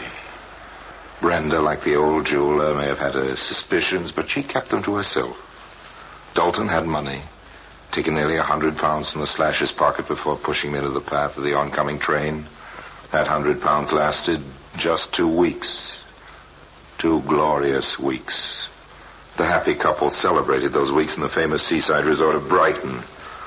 Then, on the morning of January the 1st, 1948, with funds running low, George Dalton took his father's car into the Carduck service station to be oiled and greased. Now, why did he do that? Superintendent Brandruth of Scotland Yard has the answer. There is no doubt that Dalton had already decided to drive to his parents' home and ask for money. He had insufficient funds with which to pay his hotel bill, and it was essential for him to receive help from his father. His father was always particular about the regular servicing of his car, and the son doubtless had this carried out in order to produce it as a sop for his father's wrath. And the speedometer reading was 15,001, duly recorded on the service card. So George Dalton drove the 50-odd miles to his home on what was to be his fatal journey. He was hampered by fog on the way, and when he eventually turned into his own street, the fog was very thick. Stopped the car outside his parents' house, went inside, and got down to business. I'm sorry, Father, but I've got to have the money quick. Well, who the blazes do you think you're talking to? You take my car for a weekend, you keep it for a fortnight? Well, I've had it serviced. I don't care if you've had it rebuilt. You'll never drive it again. Billy nearly got onto the police and reported it stolen by you. And now you have the infernal impudence to demand £50, just like that. If I don't have it, I'll go to prison. The hotel won't Then you'll wait. have to go to prison. You should have gone there a long time ago. It might have brought you to your senses. You're my own son, but I'm disgusted with you. Go on, get out. You can't send me away. Can't I? There's the door now. Now, go on, get out. Oh, no, you don't. Take your hands off me, you young rascal. Your mother. Give me that money, will you? You're mad. You're choking me. George, what have you done? He's dead. Stop that noise,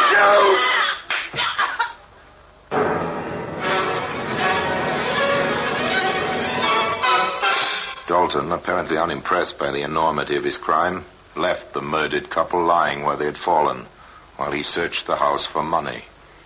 He found just over £30 of his parents' savings. He drove the car into the garage, put his victims in the back, and covered them once again with a traveling rug. Then, as he cleaned the house and locked up after himself, as darkness fell, he drove to the nearest bridge over a railway.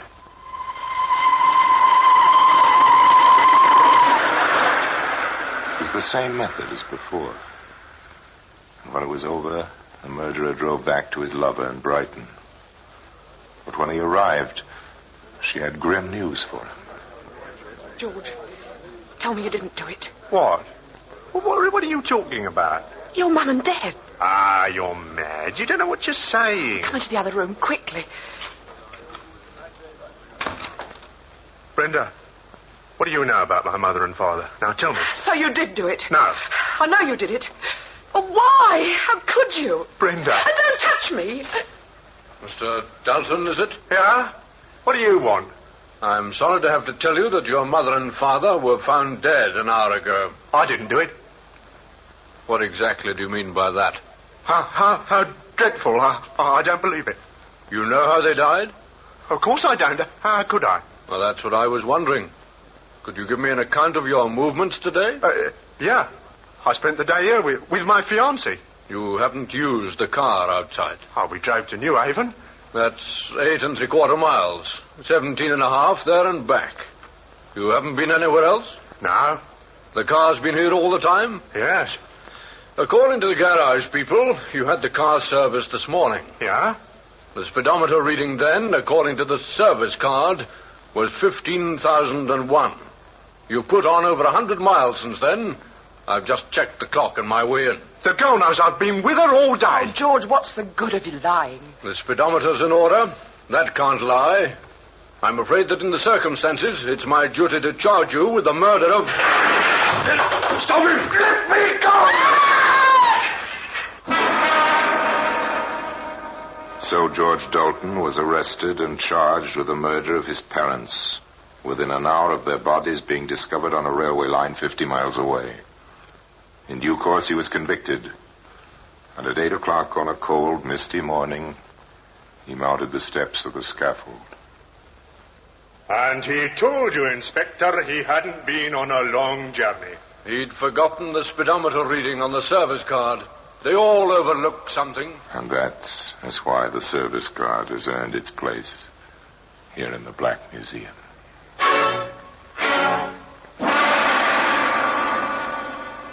You may be wondering how George Dalton was traced so quickly. When his parents' bodies were discovered, the police immediately went to the Dalton residence, expecting to find the son. Both the son and the car were, of course, missing. It was the work of a few minutes to trace the make and number of the vehicle, and a general alert was put out all over the country. Police officers visited garages, and the telltale service card localized the search to the Brighton area, where Dalton's name was recognized in the hotel. The girlfriend was questioned while George Dalton was already being tailed by a police car into the hotel forecourt. At this stage, of course, there was no evidence against him, but the police allowed him to get into the hotel before questioning him. So they proved the theory that by giving a criminal just enough rope, he'll surely hang himself, which is what Dalton did, with the aid of the buff-colored service card, which has earned its honored place here in the Black Museum. Now, until we meet next time in the same place, and I tell you another story about the Black Museum, I remain, as always, obediently yours.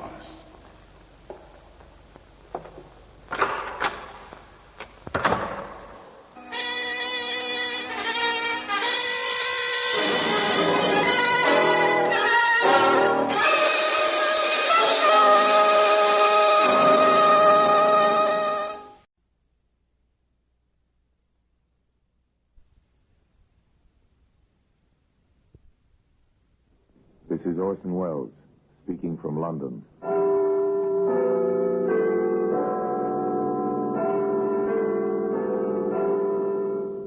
The Black Museum. Here in the grim stone structure on the Thames, which houses Scotland Yard, is a warehouse of homicide, where everyday objects, a flower pot, a coffee cup, a curtain rod, all are touched by murder.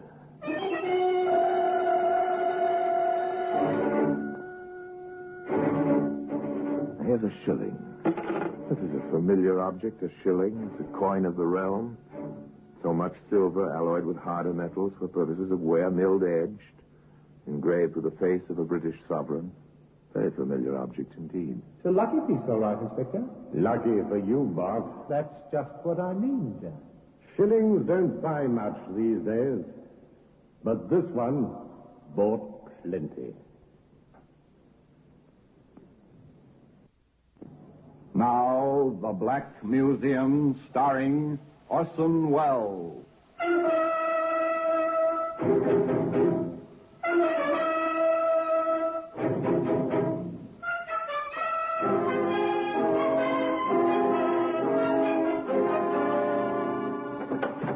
Well, here we are, in the Black Museum.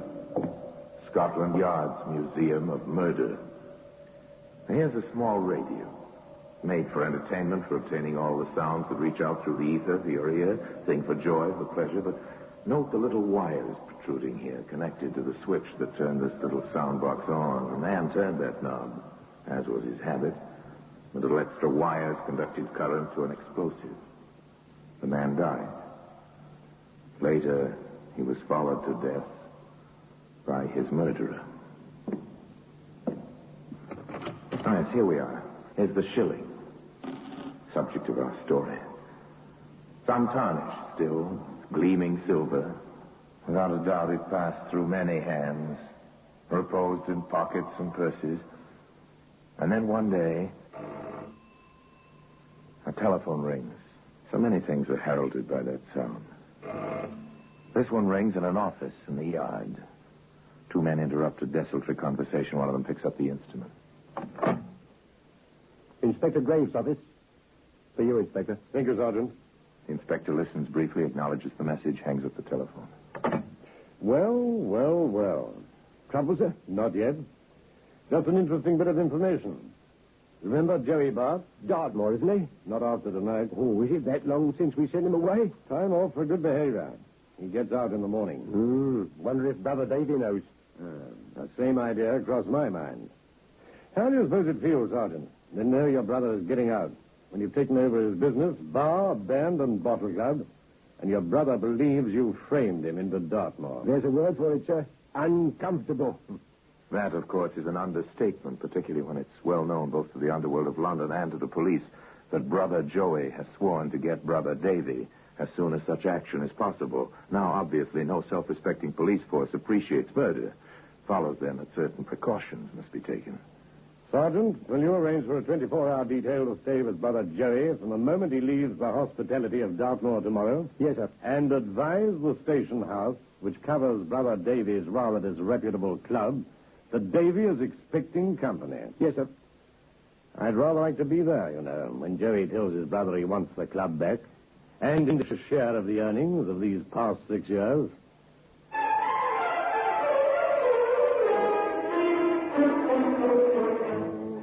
Yes, it must have been quite a meeting. Took place, of course. No question about that. In fact, no attempt was made to prevent it. The police knew when it happened. They knew exactly when Joey Bart walked past the uniformed doorman into the nightclub in question. They so reported to Inspector Graves.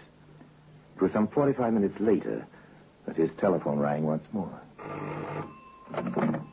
Inspector Graves' office. Detective Smythe here. Is the inspector available? Just a moment. Smythe, Inspector. He's on the Bart matter. I'll take it. Yes, Smythe? I'm in Davy Bart's office at the club, Inspector. He's dead.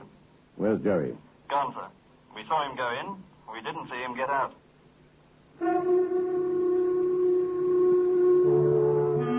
No, a self-respecting police force does not appreciate murder. When the murder is committed while policemen are on watch outside the scene of the crime, it is appreciated even less, if possible.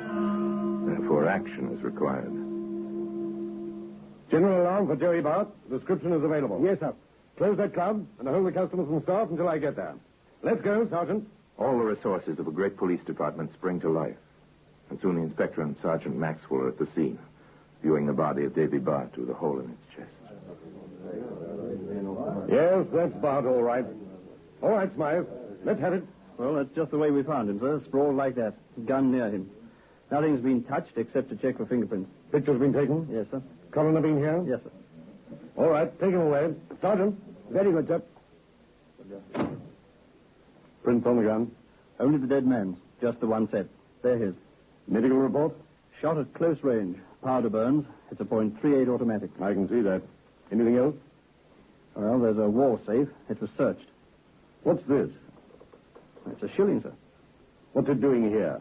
It was lying there on the desk when we got in, sir. The lights were on, and it was shining in the lamp. Quite clear, wasn't it? A killing. An ex-convict disappeared, open and shut, simple. Still, the evidence must be collected with a view toward the eventual trial. You're George Lyons. Yes, sir? You have a record. Well, I went away once. 3 months. Attempted robbery. Since then? I worked for Mr. Bart. Doing what? Oh, sort of his assistant. Yes, I know what you mean. All right. What happened here tonight? Well, Joey came here, and the boss told me to let him in. Joey told the boss he needed money. The boss said he didn't have any. They started to argue. That was when the boss told me to wait outside, and I did. Hear anything? Oh, the place is soundproof, Inspector. To near a thing. Why did you come back inside? I took a chance. Seemed like an awful long time when Joey didn't come out. I found him. The boss, I mean. What do you know about this? Hey, that's the boss's lucky piece. When Joey asked for money, the boss took it out of his pocket and told him it was all the money he had on him. That's when Joey said, I ought to kill you for that. Only your life ain't worth a shilling.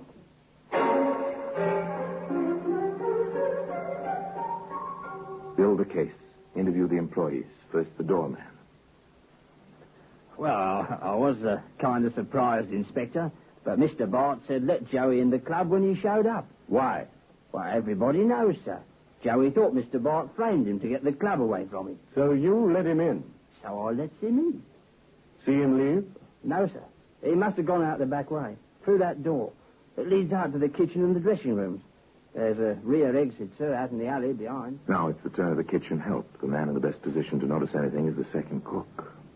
Yes, sir. That's my position, opposite the door. Did you see anyone go by tonight? Only waiters. And the girl in the show. The girl in the show? Yes, she has a dressing room in the hall. She sings. Her name? Miss Fair. Mitzi Fair. Get the girl, Sergeant. Yes, sir. You at your station all evening? The chef, he called me over to taste his dressing. Only once. All the rest of the time, Yes, well, you must have missed anyone who went through the hall during that time. Well, it was only a minute or two. Yeah, it would be enough. All right, leave a name and address for the constable on duty. The henchman, Lyons, saw and heard nothing. The doorman was too far away. The kitchen help were too busy. Still, everyone seemed to have known that Joey Bart was there that night. Everyone, including the girl in the show. You sing in the floor show, Miss Fair, is that it? Well, I am the show, you might say. Or was. Yes, was. The club is closed. You'll need another job. Thanks for the 2 weeks' notice. We can do without that. What do you mean, I am the show? Well, I sing with the piano. Where the band rests. There's no line, no comics. This place is too small. I see. What's your background, Miss Dare?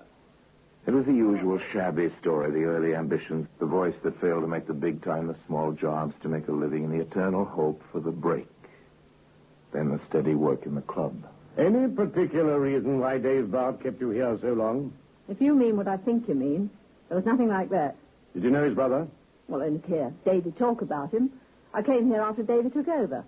Your dressing room is out there, off the hall. If you can call a 6x8 rat trap a dressing room, yes. Seeing a stranger tonight? Not tonight. Other nights? Maybe. Maybe not. And if I had, I'd know better than to talk, Inspector. Davy operated within the law, as far as I know. But I've been around, Inspector. And if I knew anything, chances are my life wouldn't be worth that shilling. Never see it before? Looks like any other to me. I'm told it was Davy Bart's lucky piece. Was it? Well, I wouldn't know. With me, a shilling's a shilling, and they don't come my way easy. But today, the shilling can be found in the Black Museum. In just a moment, we will continue with The Black Museum, starring Orson Welles.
Inspector Graves waited in his office at Scotland Yard for the report he knew was inevitable, that Joey Bart had been run to earth. This was routine. Meanwhile, he sifted facts with Sergeant Maxwell. Nothing to it, Inspector. It's Joey. It couldn't be anyone else.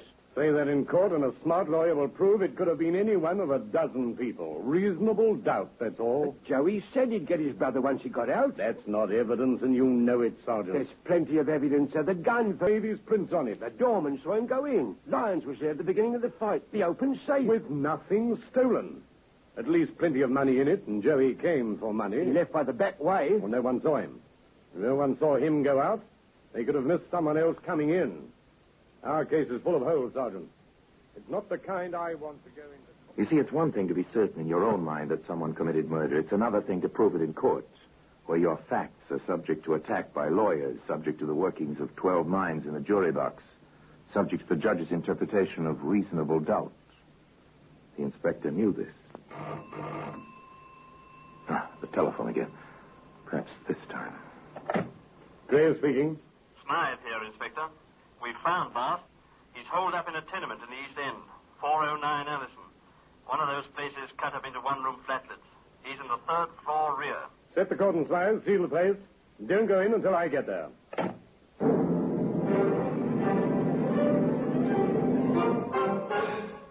The quarry run to earth by the cordon of police. The inspector arrives. All under control, Smythe? Yes, sir. He won't get out the back way this time. Good enough. Let's go in. A small, tight group gathers around the inspector. Smith, Maxwell, several uniformed constables, all armed. They enter the ramshackle building, start up the rickety stairway. Somehow this place escaped the holocaust of Hitler's bombs. It's old, dirty, dangerous. The landings are illuminated by fitful light from flickering yellow electric bulbs in fixtures that once held gas burners. At the third landing, the group stops. Splits up. Each man takes his station, one to each side of the doorway. The officer with a gun in position to shoot off the lock on the scaly door. The inspector with Sergeant Maxwell and Detective Smith facing the doorway. Here it goes. Who is it? You know who it is, Bart. Police. Open up. Come in, gentlemen. Come in. Check him over, Sergeant. Yes, sir. Oh, nothing on him, Inspector. No weapon. Very well. I could have told you that. No guns for me, Inspector. I'm glad you got here first, though. I thought maybe it was some of Davy's boys with the same idea you have. But I didn't kill him. Not much sense killing the goose with the golden eggs, is there, Inspector? They took him to the yard. Held for questioning, the record said. The questioning was sharp and to the point. What did you get from your brother? £100 to start. That was all? Oh, he argued first, but I got good and sore. Told him his life wasn't worth the shilling he threw at me. We know about that. Yeah, Georgia Lyons was still there. After that, Dave threw him out. Then I told Dave I could prove he'd framed me. He acted like he believed me. Told me I'd be a fool to take the club back after the way he'd built it up. Said he'd cut me in for plenty. He went to the wall safe, took out £100 and gave it to me as a down payment, sort of. Of course I took it. I took a shilling, too. Told him he'd get his luck back when I figured he was going to be a regular on the payoff. You took his shilling? Yeah, here. That's it. He had it since he was a kid. See that nick in it? He got that putting it on a railroad truck so as the train could run over it. Sergeant, bring Lyons and the fair girl down here. Yes, sir. You see anybody in that back hall, Bart? Nobody. Dave said to go out that way, and I did. I wanted a little privacy, you see. Your boys were with me all the way to the club from Dartmoor. You hear anything in that hall? Only the pans in the kitchen. Now, look, Inspector, I didn't kill him. Why should I? He was paying off. Nobody kills a guy who pays. Maybe. Maybe not. Outside, Bart, and wait there.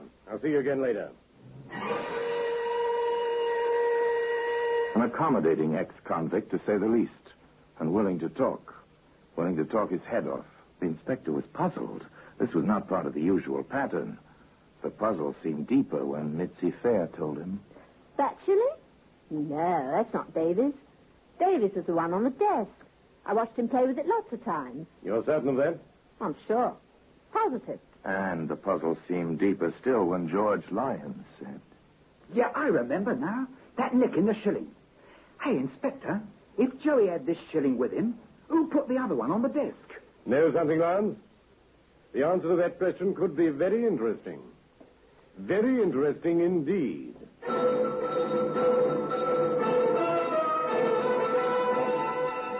whole new avenue of inquiry suddenly opened up.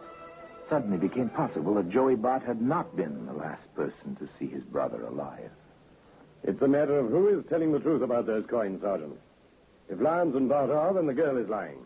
If the girl is honest, then Lyons and Bart are both lying. Well, how do we find out, Inspector? We take our time. And we let Joey go, for the time being. With a continuous watch on him, of course. Arrange for it, will you, Sergeant? I want him to quiet. I've got some thinking to do.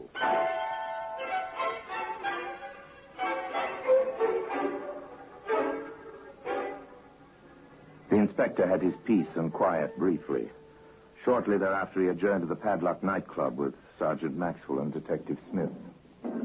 Nice of him to provide wall-to-wall carpeting. I hate tearing up floorboards. Well, it helps the soundproofing. How are you coming along the wall, Smith? Nothing hollow. Soundproof tiling under all the draperies. Hello, here's something. Back of the couch, Inspector. Bobby pin, blonde.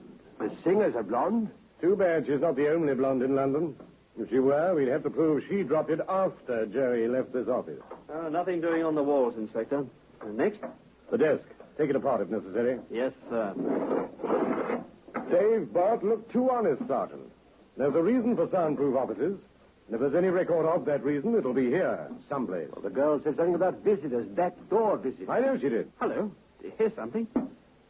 False bottom to this drawer. It measures 6 inches deep on the outside and only 4.5 on the inside. Sliding panel? Probably. Sounds hollow enough. Here it is. The bottom slides back when you press this nail head. A couple of letters here. The record book. Good work, Smith. Well, Mr. Bart was methodical. Record of payments to the witnesses who swore his brother into prison.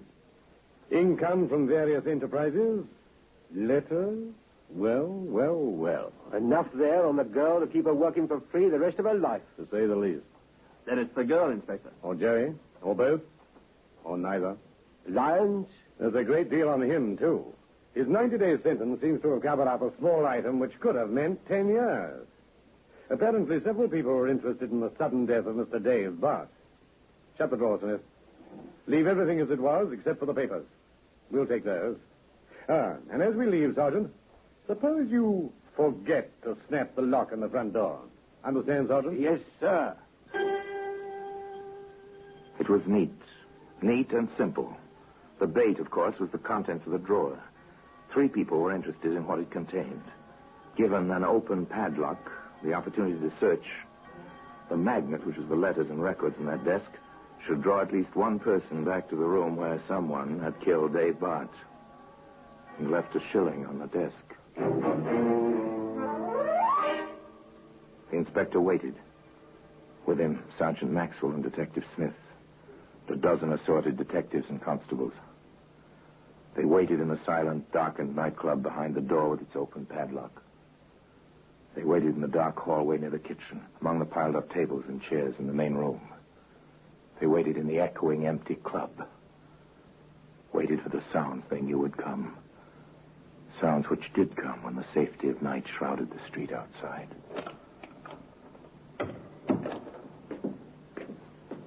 The door, Inspector. I heard it, Sergeant. Crouched in the darkness, they heard the footsteps. Light, tentative. Then bolder, more confident, as eyes became accustomed to the gloom. A moment later... Another one, sir. Quiet, Sergeant. The first intruder was aware of the second. More quickly now, the footsteps came into the main room of the club, crossed the dance floor. Suddenly, the second person broke into a run, caught up to the first.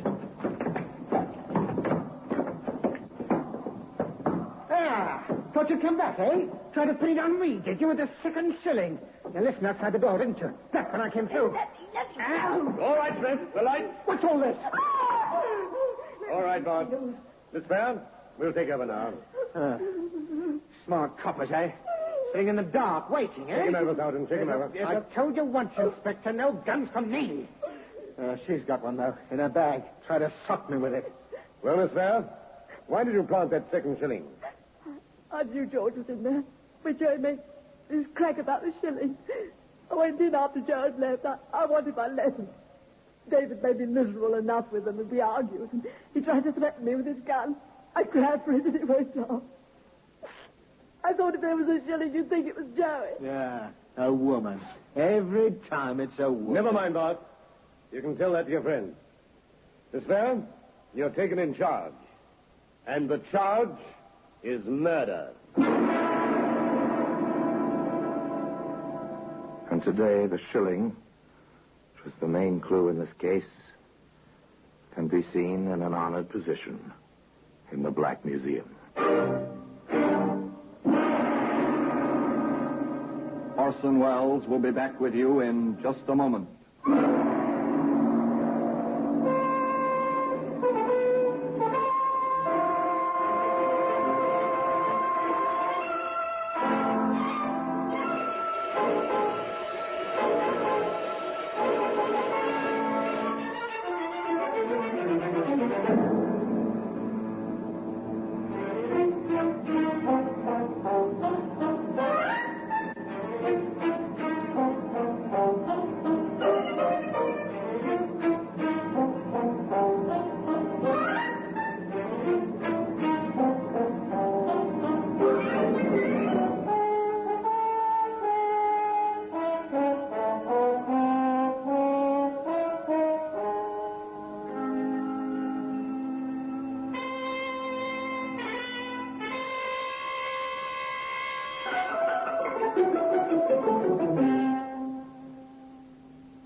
Now here, in person, is Orson Welles.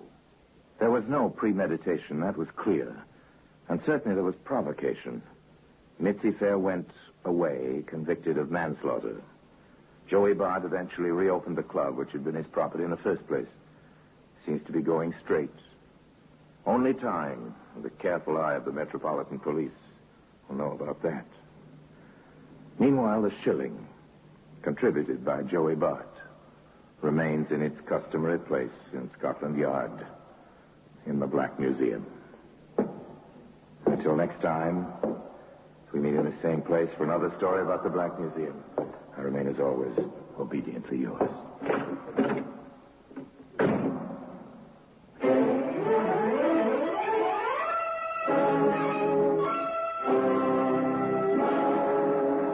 The Black Museum, starring Orson Welles, is presented by arrangement with Metro-Goldwyn-Mayer Radio Attraction. The program is written by Ara Marion, with original music composed and conducted by Sidney Torch. Produced by Harry Allen Towers.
This is Orson Welles, speaking from London.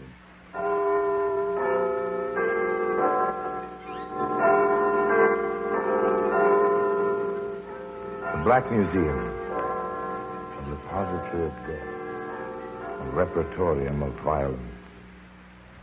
Here in a grim stone structure on the Thames, which houses Scotland Yard, is a warehouse of homicide, where everyday objects, a briefcase, a medicine bottle, a carpenter's rule, all are touched by murder.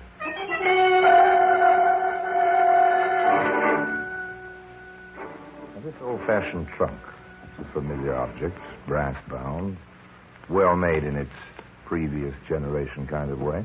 Perhaps you've one like it in the attic of the storeroom. Perhaps you've traveled with it at one time. Even checked it at the luggage room. Heavy, this one. A little, I suppose.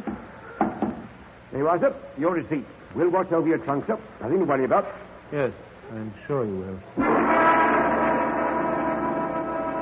Well, today, that trunk can be found in the Black Museum.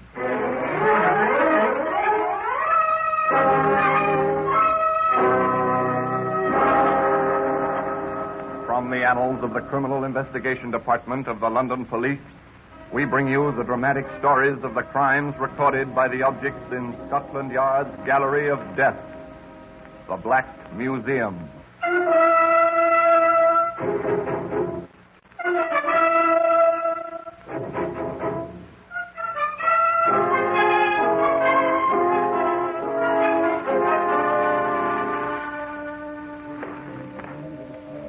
Here we are, the Black Museum.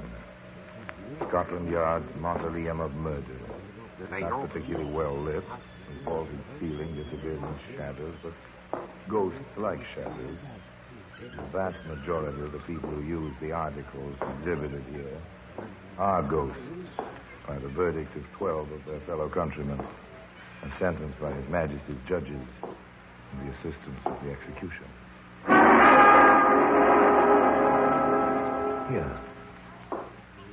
Here lies death. All along the walls, on the tables, even on the floor. Each article feels encrusted with horror, webbed in the memory of homicide. Some for more than a century. Here, on this shelf, a common object, a gasoline can, about a gallon. But the contents were poured over a human body and a match was lighted. Only the man who poured that horrific libation left his fingerprints on the tin. There we are. There's the trunk. It's easily handled. It's empty now. But once upon a time, oh yes, this is the tale. For all intents and purposes, it begins in Charing Cross Station in London, where the porter will notice someone drop a bit of paper in the hurrying crowd. Here, Davy. Fella dropped this. I tried to catch him. No luck.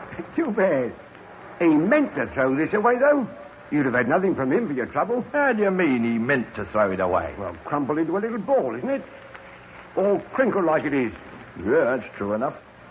Here, but look at your time stamp. He checked that trunk in with you 10 minutes ago. See? Yeah, you're right about that. 10 minutes ago. If the paper had been dropped in a waste can, if the obliging porter hadn't seen it fall, if there'd been no time stamped on it. What do you do in cases like this, mate? Well, just wait a bit and then notify the police. Well, why wait a bit? Yes, wait a bit. Indeed. Just to be certain that the fellow who threw the receipt away meant to do it. And a cautious fellow, a check room attendant, and for 3 days, I wanted to ask about the trunk. He didn't call the local police station. No, not he. He placed his call to Scotland Yard. Inspector Walsh dropped by to have a look at the trunk. It is heavy, isn't it? Of course, it might be just books. In it, I mean, Inspector. Yes, it might be just books. Ready? Open. Oh, just old newspapers, it looks like. Oh. Sorry to startle you. A dissected body isn't a very pretty sight when you're not used to it.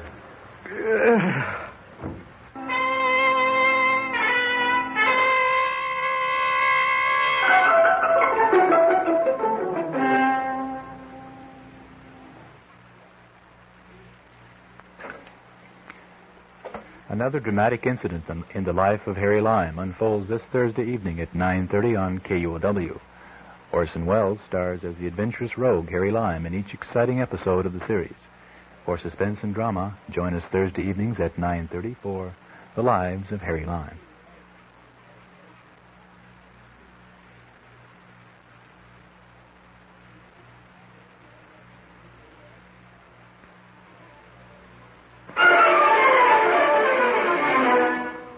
The trunk was removed to Scotland Yard. Its contents, once human, were turned over to the yard pathologist. The remainder of the contents were left in the possession of Inspector Walsh. We're in for it, Sergeant. Again. Body, unidentified. Trunk, unidentified. Owner, unidentified. Well, at least we have a few items to start with this time, sir. Yes, of course. Some old newspapers, torn, stained, and so on. An old smock, stained in the same way. Some scraps of clothing. And the trunk. Well, where do we begin, sir? Save the papers, have the clothing laundered after these stains have been analyzed, then check the laundry marks. On the trunk itself, write up a description of it. Then start the local police into every second-hand dealer, luggage shop, and pawn shop in London. Someone, somewhere, may remember it. After all, it is a trifle large, you know, and it had to be brought to the station. Circulate the description through all the means of transportation. Taxicabs, buses, vans, you know, Sergeant. Routine, we've been through all this before. Routine. Start with a few scraps of clothing, some poor human flesh, a brass-bound trunk. Cast the nets. See what it catches. Throw out the line, see where they lead. One line led to a second-hand dealer in Brixton. I remembered it as soon as I saw the write-up, Inspector. Picked it up in an odd lot some time ago. Good of you to come in, sir. You're certain it's the same trunk you sold? Yes, sir. Funny about that label, though. Oh? Yes, sir. That's a fresh label. The one I saw, and it was old. Dirty. Oh. F. Matson, St. Leonard's. Let's see now.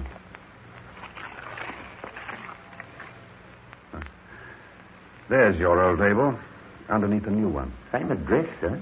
Yes, but the old one was spelled correctly. Notice? Leonard's. Leonards. The new one is Leonard's. Lenards. No O. Stands to reason the fellow who bought it didn't live in St. Leonard's. He'd know how to spell it if he lived there. Now, that's probably correct. Remember what he looked like? The fellow who bought it? Husky, rather. Well-dressed. Very blondish. Straw hair, blue eyes. Almost white eyebrows. I noticed particularly his eyebrows. I knew a girl once with eyebrows like that. Very whitish. Interesting. Yes, interesting. Description of the man, but The man who killed the woman in the trunk? That was one of many questions. Among them, of course, who was the woman in the trunk? We've traced the laundry marks on the clothing, Inspector. Family named Hilton in Shepherd's Bush. Mrs. Hilton came to Scotland Yard. We're very sorry to have to ask you to do this, Mrs. Hilton, but you may be able to help us. So this is what a morgue looks like, Inspector. Yes, more antiseptic than anything else. We'll make this as easy as possible. She's in here.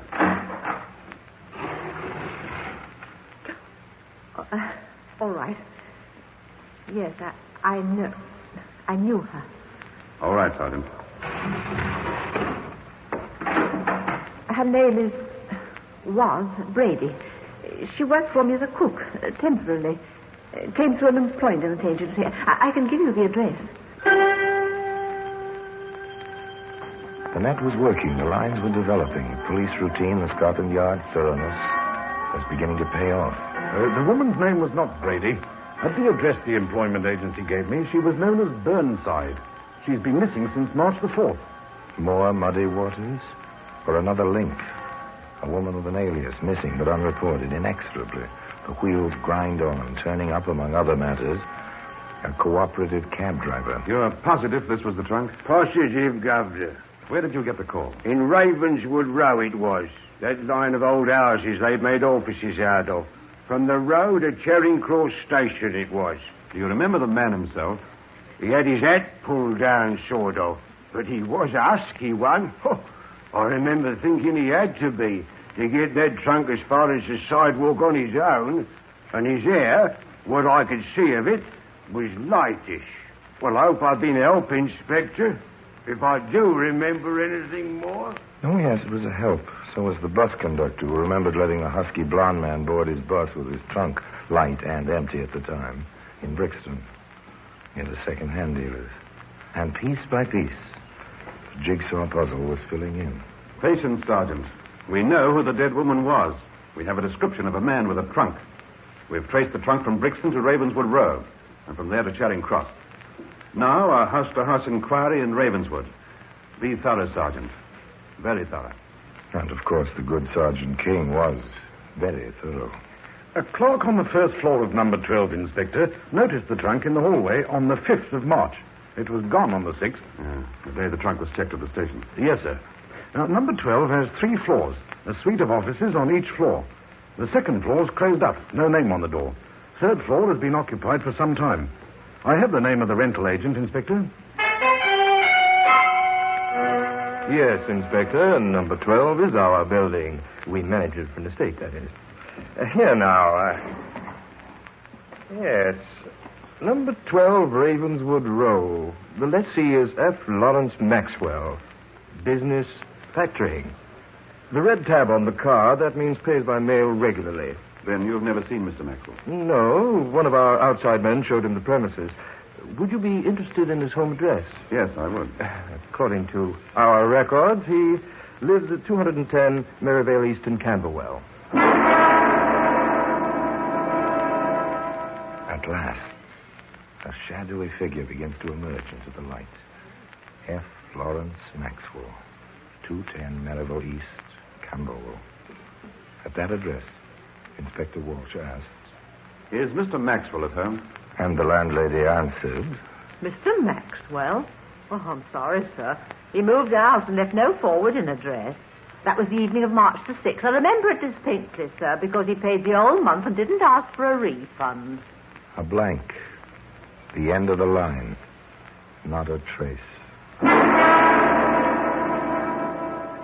But don't forget, that brass-bound trunk is today one of the star exhibits in the Black Museum.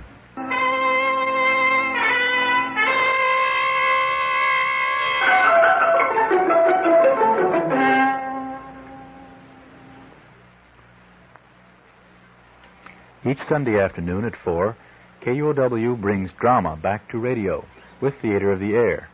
Each week...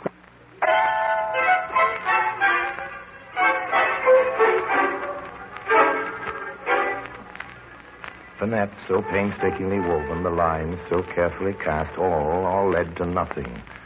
A trunk, a dismembered body, a dozen people all trying to help, nothing.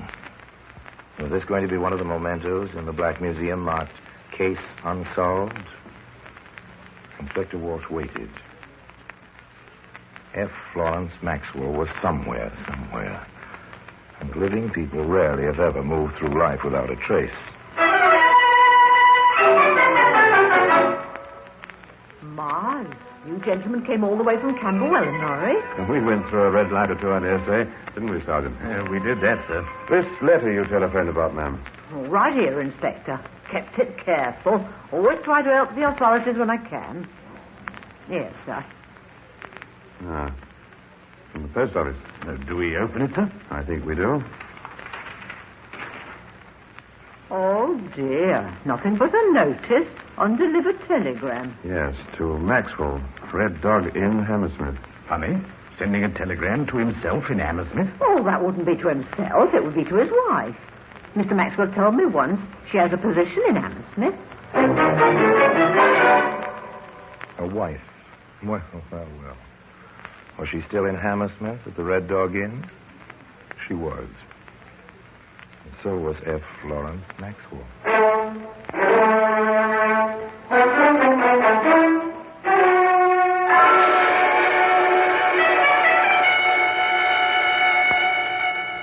I'll be glad to help in any way I can, Inspector. Any further details of your movements on March the 6th? To the best of your recollection, that is? No, I'm sorry. I may have left out a detail or two. It was a sudden decision. I mean, to give up the office. The business fell off to the point where an office was a needless expense. As I rented on a month-to-month basis, well, I just gave it up. I do remember noticing the old trunk in the hallway, though. Quite a museum piece with all the brass trimmings, as I remember it.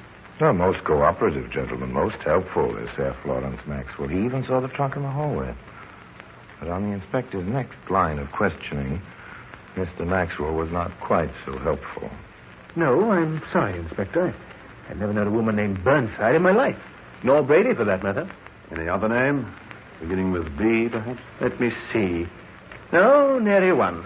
Well, you've been very helpful, Mr. Maxwell. Nothing like the truth to prove innocence, is there? With that in mind, I wonder if you'd stretch your cooperation a bit further. Anything I can do. We have two witnesses who saw the man with the trunk closely enough to attempt identification. Both of them described a man of your coloring. I wonder if you'd let him have a look at you.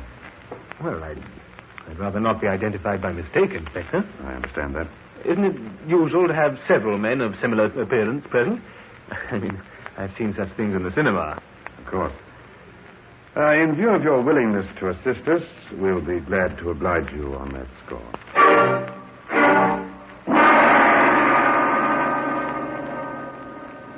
Decent of the inspector, don't you think? Decent at Maxwell, too. They worked well together. And within a few hours, Maxwell stood in a line of 5 men, all of them approximately his build and blondness. Maxwell was second from the left. The taxi driver entered the room. I'm none too certain, Inspector. My man had his hat pulled down. If it were any of these, I'd say he was the middle one, sir. Then the second-hand dealer entered the room. I wouldn't want to make trouble for the wrong man, Inspector. Of course not. Now, look him over carefully now. I'd say, yes, the fellow on the extreme right. Thank you. Sorry to have taken you from your business this time of day. And thank you, gentlemen. Will you want me for anything else, Inspector? Thank you, no, Mr. Maxwell, not for the present.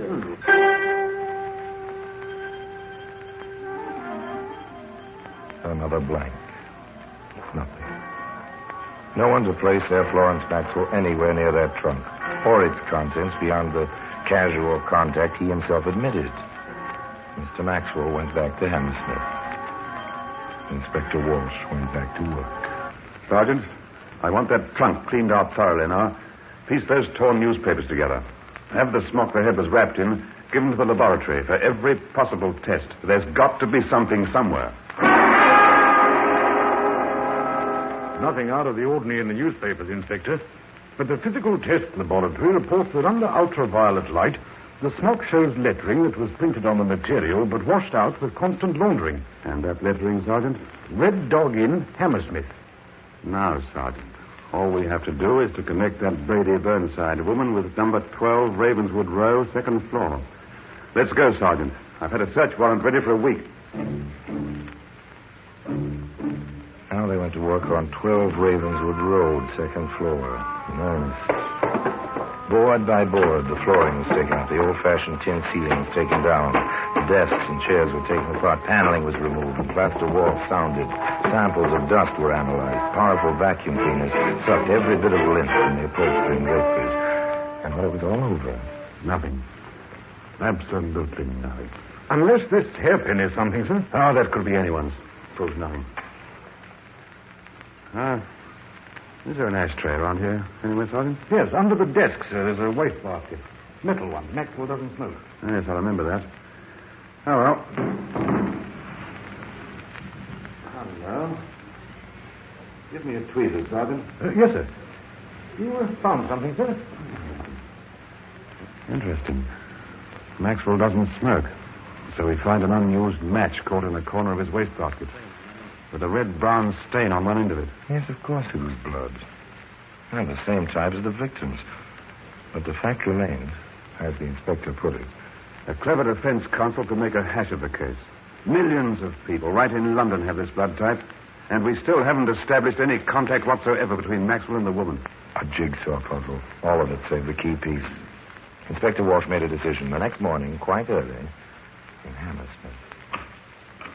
All right, Mr. Maxwell. I'm sorry to disturb you this early. You, Sergeant. Yes, sir. There have been developments. We need you at the yard. Developments? What kind?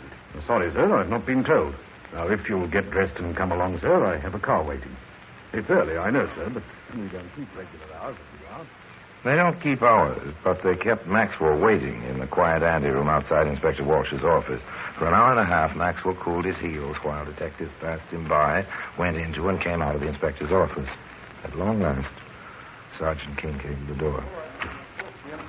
All right, Mr. Maxwell. The inspector will see you now. And about time, I say. Ah, good morning, Mr. Maxwell. Sorry to have kept you waiting after rousing you so early. All right, Sergeant, you can leave us together. Yes, sir. Sit down, Mr. Maxwell. Yes, and without further ado, I'd like some explanation about all this. You said you were through with me. We were, but there have been developments, new clues, all that sort of thing. No? We thought you'd be interested. Oh, excuse me a moment, won't you?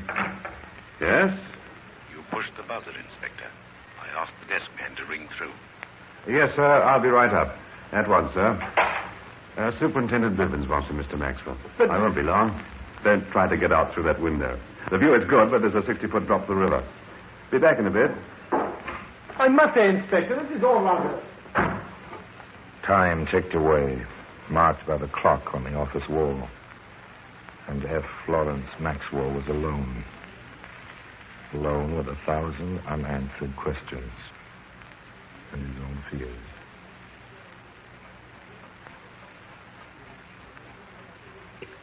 It's ridiculous. Absolutely ridiculous. Walking up and down, back and forth like some kind of caged beast. He can't know anything. He couldn't get me identified. Have they tied me to Louise? How could they? I destroyed every one of her letters. I never wrote to her. She thought she had me. She got what was coming to her. Right in the office. She dared to come to the office. Did they find anything in the office? In the office, Mr. Maxwell? Yes. They found a hairpin and a matchstick with blood on it. But you don't know that, do you? You haven't been told. What could they find in the office? When I took her to pieces, I did it in the trunk. They can't have anything. Okay, there must be something. Well, there's got to be the inspector in Scotland Yard holding me here. If I deny everything, it'll look bad. Very bad. Oh, I've been here. Where's the clock? Yes, almost a half hour. I'll have a story. That's it. I'll have a story. I'll be ready for it. I'll have a story. Now you've done it, Mr. Maxwell. So you'll have a story, will you? It better be good, Mr. Maxwell. It had better be good. Well, Mr. Maxwell, I'm back. Inspector! Yes? I want to tell you, sir, I've been holding back. I knew Mrs. Burnside. I see. You knew her? Yes, quite well. How doesn't matter. She tried to blackmail me, you see. She came to my office. When I refused to pay her 1 shilling, she flew at me. I hit her and, well, she fell. Where did you hit her? The left side of her face. She fell and struck her head. When I bent over her, she was dead. So I left her there. I came back. I must have been crazy expecting a dead woman to get up and walk. I was scared, you see. I bought the trunk. Well, you know the rest. Very well, Mr. Maxwell. You're taken in charge for murder. I must warn you, anything you say may be taken down in writing and used as evidence. But it was an accident, not murder. Sorry, Mr. Maxwell, but the medical evidence belies your story. Mrs. Burnside died of strangulation. You didn't hit her. You choked her to death. So, that winds up the case of Mr. Maxwell. But if you're interested, you'll still find the brass-bound trunk in the place of honor in the Black Museum.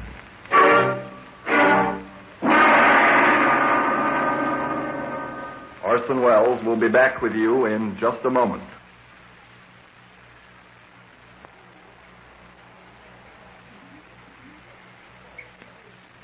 In the end, it was just routine, wasn't it? Methodical, hard-working routine based on experience, and plus just the touch of imagination a good policeman must always have. The trap was sprung in Wadsworth Prison, and the story ended 3 weeks later in the usual manner at the customary time. 8 o'clock in the morning with the customary payment to the hangman. And the trunk remains in its customary place within Scotland Yard, the Black Museum. And I remain, as always, obediently yours.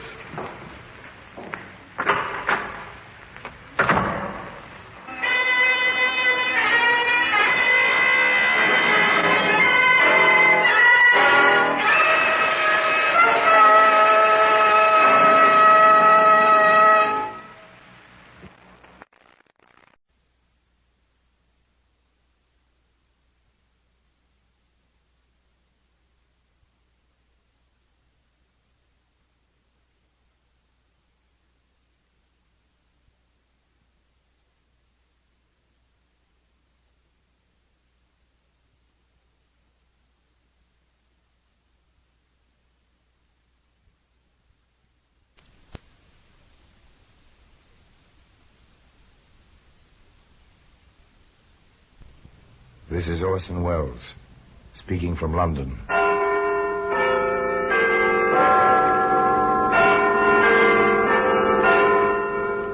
In the Black Museum. It's a repository of death. A kind of museum.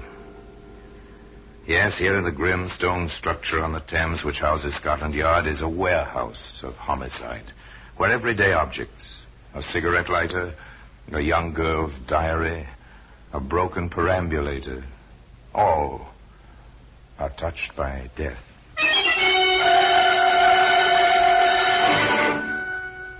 There's a woman's glove. That's a familiar object, hand-stitched, soft leather, the gauntlet type. But this glove touched death. I found something, Inspector. I see. A glove. Lady's glove, sir. Yes. Pigskin. Very nice, too.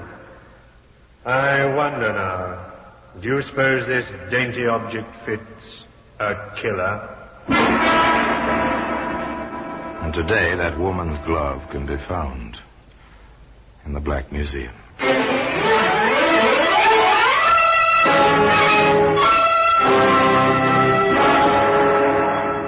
From the annals of the Criminal Investigation Department of the London Police, we bring you the dramatic stories of the crimes recorded by the objects in Scotland Yard's Gallery of Death, the Black Museum.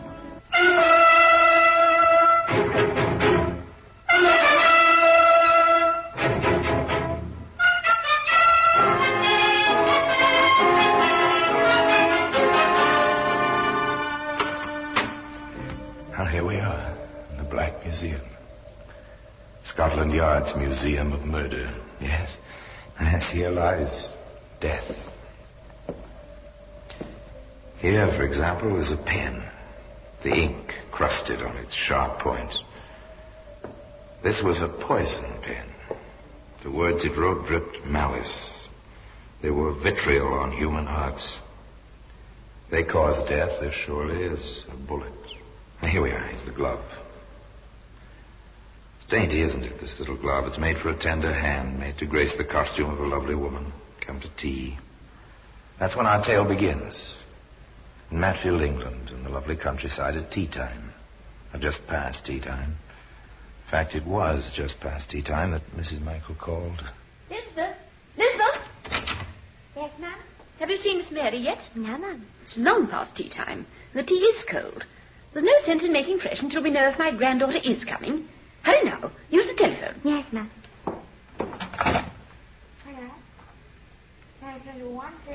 Elizabeth was a good girl. Bit of the slavey type, perhaps, but a good girl. Obediently, she asked the operator for the number of the cottage where Miss Mary lived, with her mother, Dorothy Fredericks, who was Mrs. Michael's daughter, and their housekeeper, Martha Patch.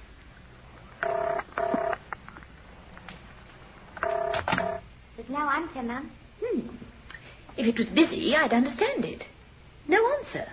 Well, it's still warm outside. They may be having tea in their garden, forgotten all about me. Oh, ma'am, Miss Mary would never forget her grandmother. Well, in that case, you'd better run down the road and find out what they're up to. Now, go on now. You can make my tea when you get back. Now, go on. Hurry up. Don't stand there like a ninny. Now, hurry. Elizabeth did as she was told. She deposited her apron in the hall, left by the back door, and hurried down the road. And here are her reactions as she turned through the high yew hedge into the garden at the Fredericks' cottage.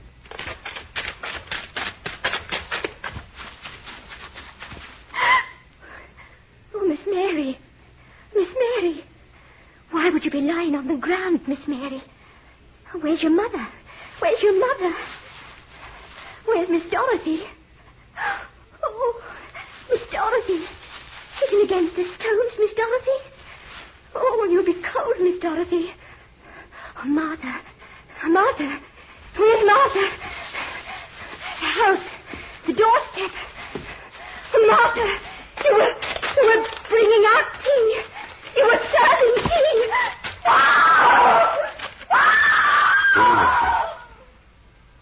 There was no note of hysteria, however, a short while later, when Inspector Seymour and Sergeant Layton took charge for Scotland Yard. How far along are we, Sergeant? Oh, a lot of details, sir. Multiple murder makes a lot of work. 3 women, all shot once. The medical examiner is on his way. The regular crew is working on fingerprints and all the usual, sir. Very well. Which one do you suppose went first, Inspector? I've been thinking about that. Looks as if the youngest was picked off first. Then the mother was caught as she tried to climb the wall we found her against. Oh, and the servant? Probably an afterthought. Or no witness, something like that.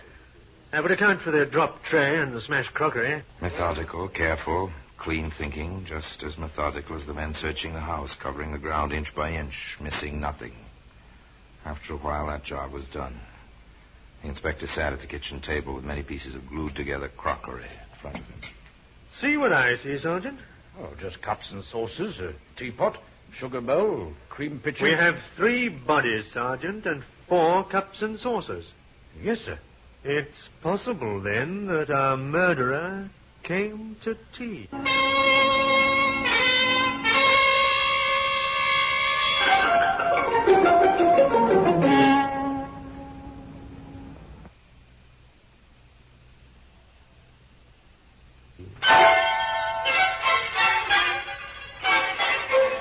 Any sign of the weapon, Sergeant? Oh, not a thing, sir. Not even a spent cartridge. Probably a revolver, then.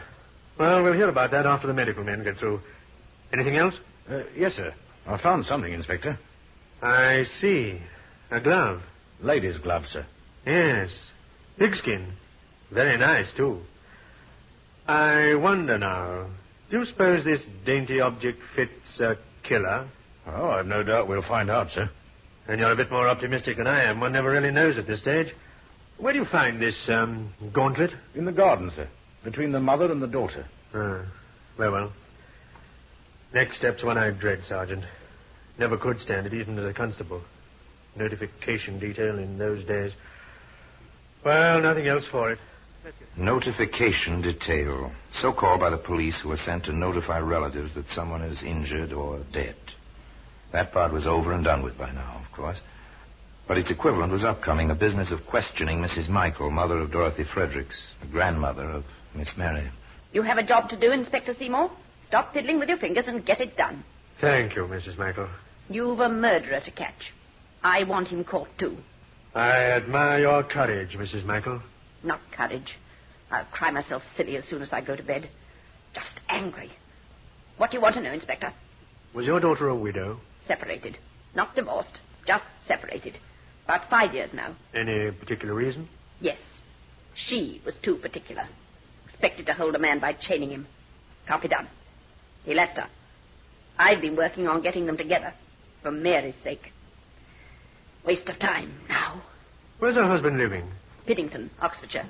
Has a nice farm. Doing well. Pretty decent chap. But like to look at the girls, if you know what I mean. I told Dorothy, let him look. But no. She wanted blinders on him. So off he went. Now, this. Did they quarrel ever? Not since they've been apart. They rather agree to disagree. But no one gets younger. They should have been together again, soon. Anything else, ma'am? You want me to do your work for you? Get along with you. You're dying to get on over to Piddington. It's written all over you. Of course, Inspector Seymour did just that. He traveled to Piddington and stopped at the pub. A pint of ale and conversation with the bartender. Know anything about a fellow named Fredericks hereabouts? Yeah, quiet chap. In and out of here occasionally. Works a farm, I hear. That he does. Seems to like it out there. Not in town much. Live alone? Usual hired hands. Usual cook. Unusual housekeeper secretary, sort of. Sir? Why? You one of those private detectives? Frederick's wife wanting grounds? Oh, no, nothing like that. Matter of fact, Frederick's wife is dead. Just interested. That housekeeper now. Anybody'd be interested. Good looking. Auburn hair. Tallish. I see. What road's the farm on? I might drive by just to have a look myself. Right Fork, about a mile north. Right Fork, about a mile north. The inspector drove his car in that direction. He knew that Paul Fredericks, the estranged husband, was in Matfield by now, with his mother-in-law. This youngish woman, from all descriptions, would be alone in the house. She was, except for the elderly, waspish cook who admitted the inspector. Miss Jean's laid up. Fell yesterday and bruised herself. Mr. Frederick's gone to Matsfield. What do you want? My credentials. I'd like to speak to Miss Jean, if you don't mind. Come in, if you have to. Inspector Seymour was asked to wait in the front room. Then he was permitted upstairs to interview an extremely attractive woman. I won't stay long, Miss... Moore, Jean Moore. This is such a nuisance, Inspector. I'm a big girl now, imagining tripping over my own feet and bruising myself so badly I have to stay in bed. I'm sorry to hear that. This, of course, is merely a routine. My visit, that is. I understand. How can I help you? Did you know Mrs. Fredericks? Of course, and quite well. Her daughter Mary, too. I've often thought Mr. Fredericks a fool to stay away from them. Did you see them recently? No, I'm sorry to say that I haven't.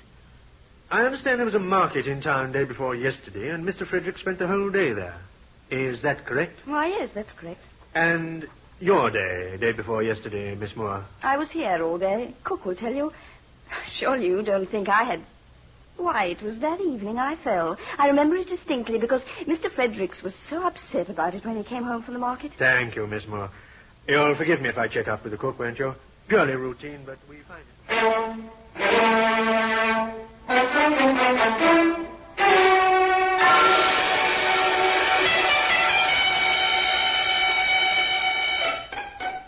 Now, ma'am, you do remember her being here all day, then? I've said so. Well, is there any incident you recall to fix the day in your mind? There is one. She was upstairs. She called from the window. Mum, she called. Will you bring a couple of logs in from the fire when you're done with the chickens? Mum? Is that what she calls you? Why shouldn't she, seeing as I'm her mother? Well, don't gawk at me. She gets a salary and so do I. We each do a job. Anything wrong in that? Even if Fredericks doesn't know it. No, nothing wrong. The inspector was struck by this fact. He filed it for future use. Then, almost as an afterthought, he went back upstairs to the bruised woman's room. Sorry to bother you again, Miss Moore, but would you mind trying on this glove, just for size? The glove? Oh, yes, of course. Nice bit of pigskin. It seems a trifle slug and me. About half a size too small. Whoever owns this must have lovely hands, mustn't she, Inspector? Back in Matfield, the medical examiner gave both Inspector Seymour and Sergeant Layton plenty to think about. The mother and daughter were both shot from behind. The housekeeper was struck in the chest. Excellent shooting. With a revolver, I suppose. No shells about the place. Not a revolver. The bullets we recovered were small bore from a rifle. My guess is a single-shot, small game gun. The kind where each exploded shell must be removed from the chamber by hand. Oh, that would explain why there were no shells about, Inspector. It also explains how Mrs. Fredericks had the time to run as far as the wall before she was hit. It explains a lot of things. Glad to have been of help, Inspector. Oh, you have been. It may interest you to know, Tribe. I saw it, leaning against the kitchen wall in a farmhouse in Piddington, just this afternoon. And the woman's glove. Yes, that has its place today in the Black Museum.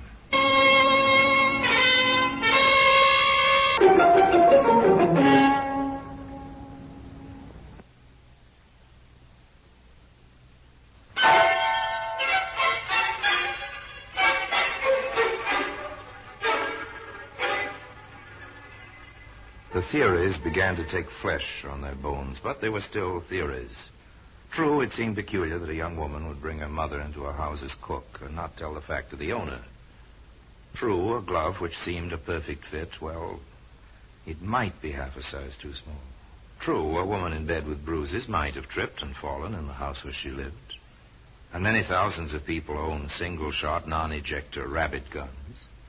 Together, these items might make a confounding composite, but a good defending counsel could still make mincemeat of them.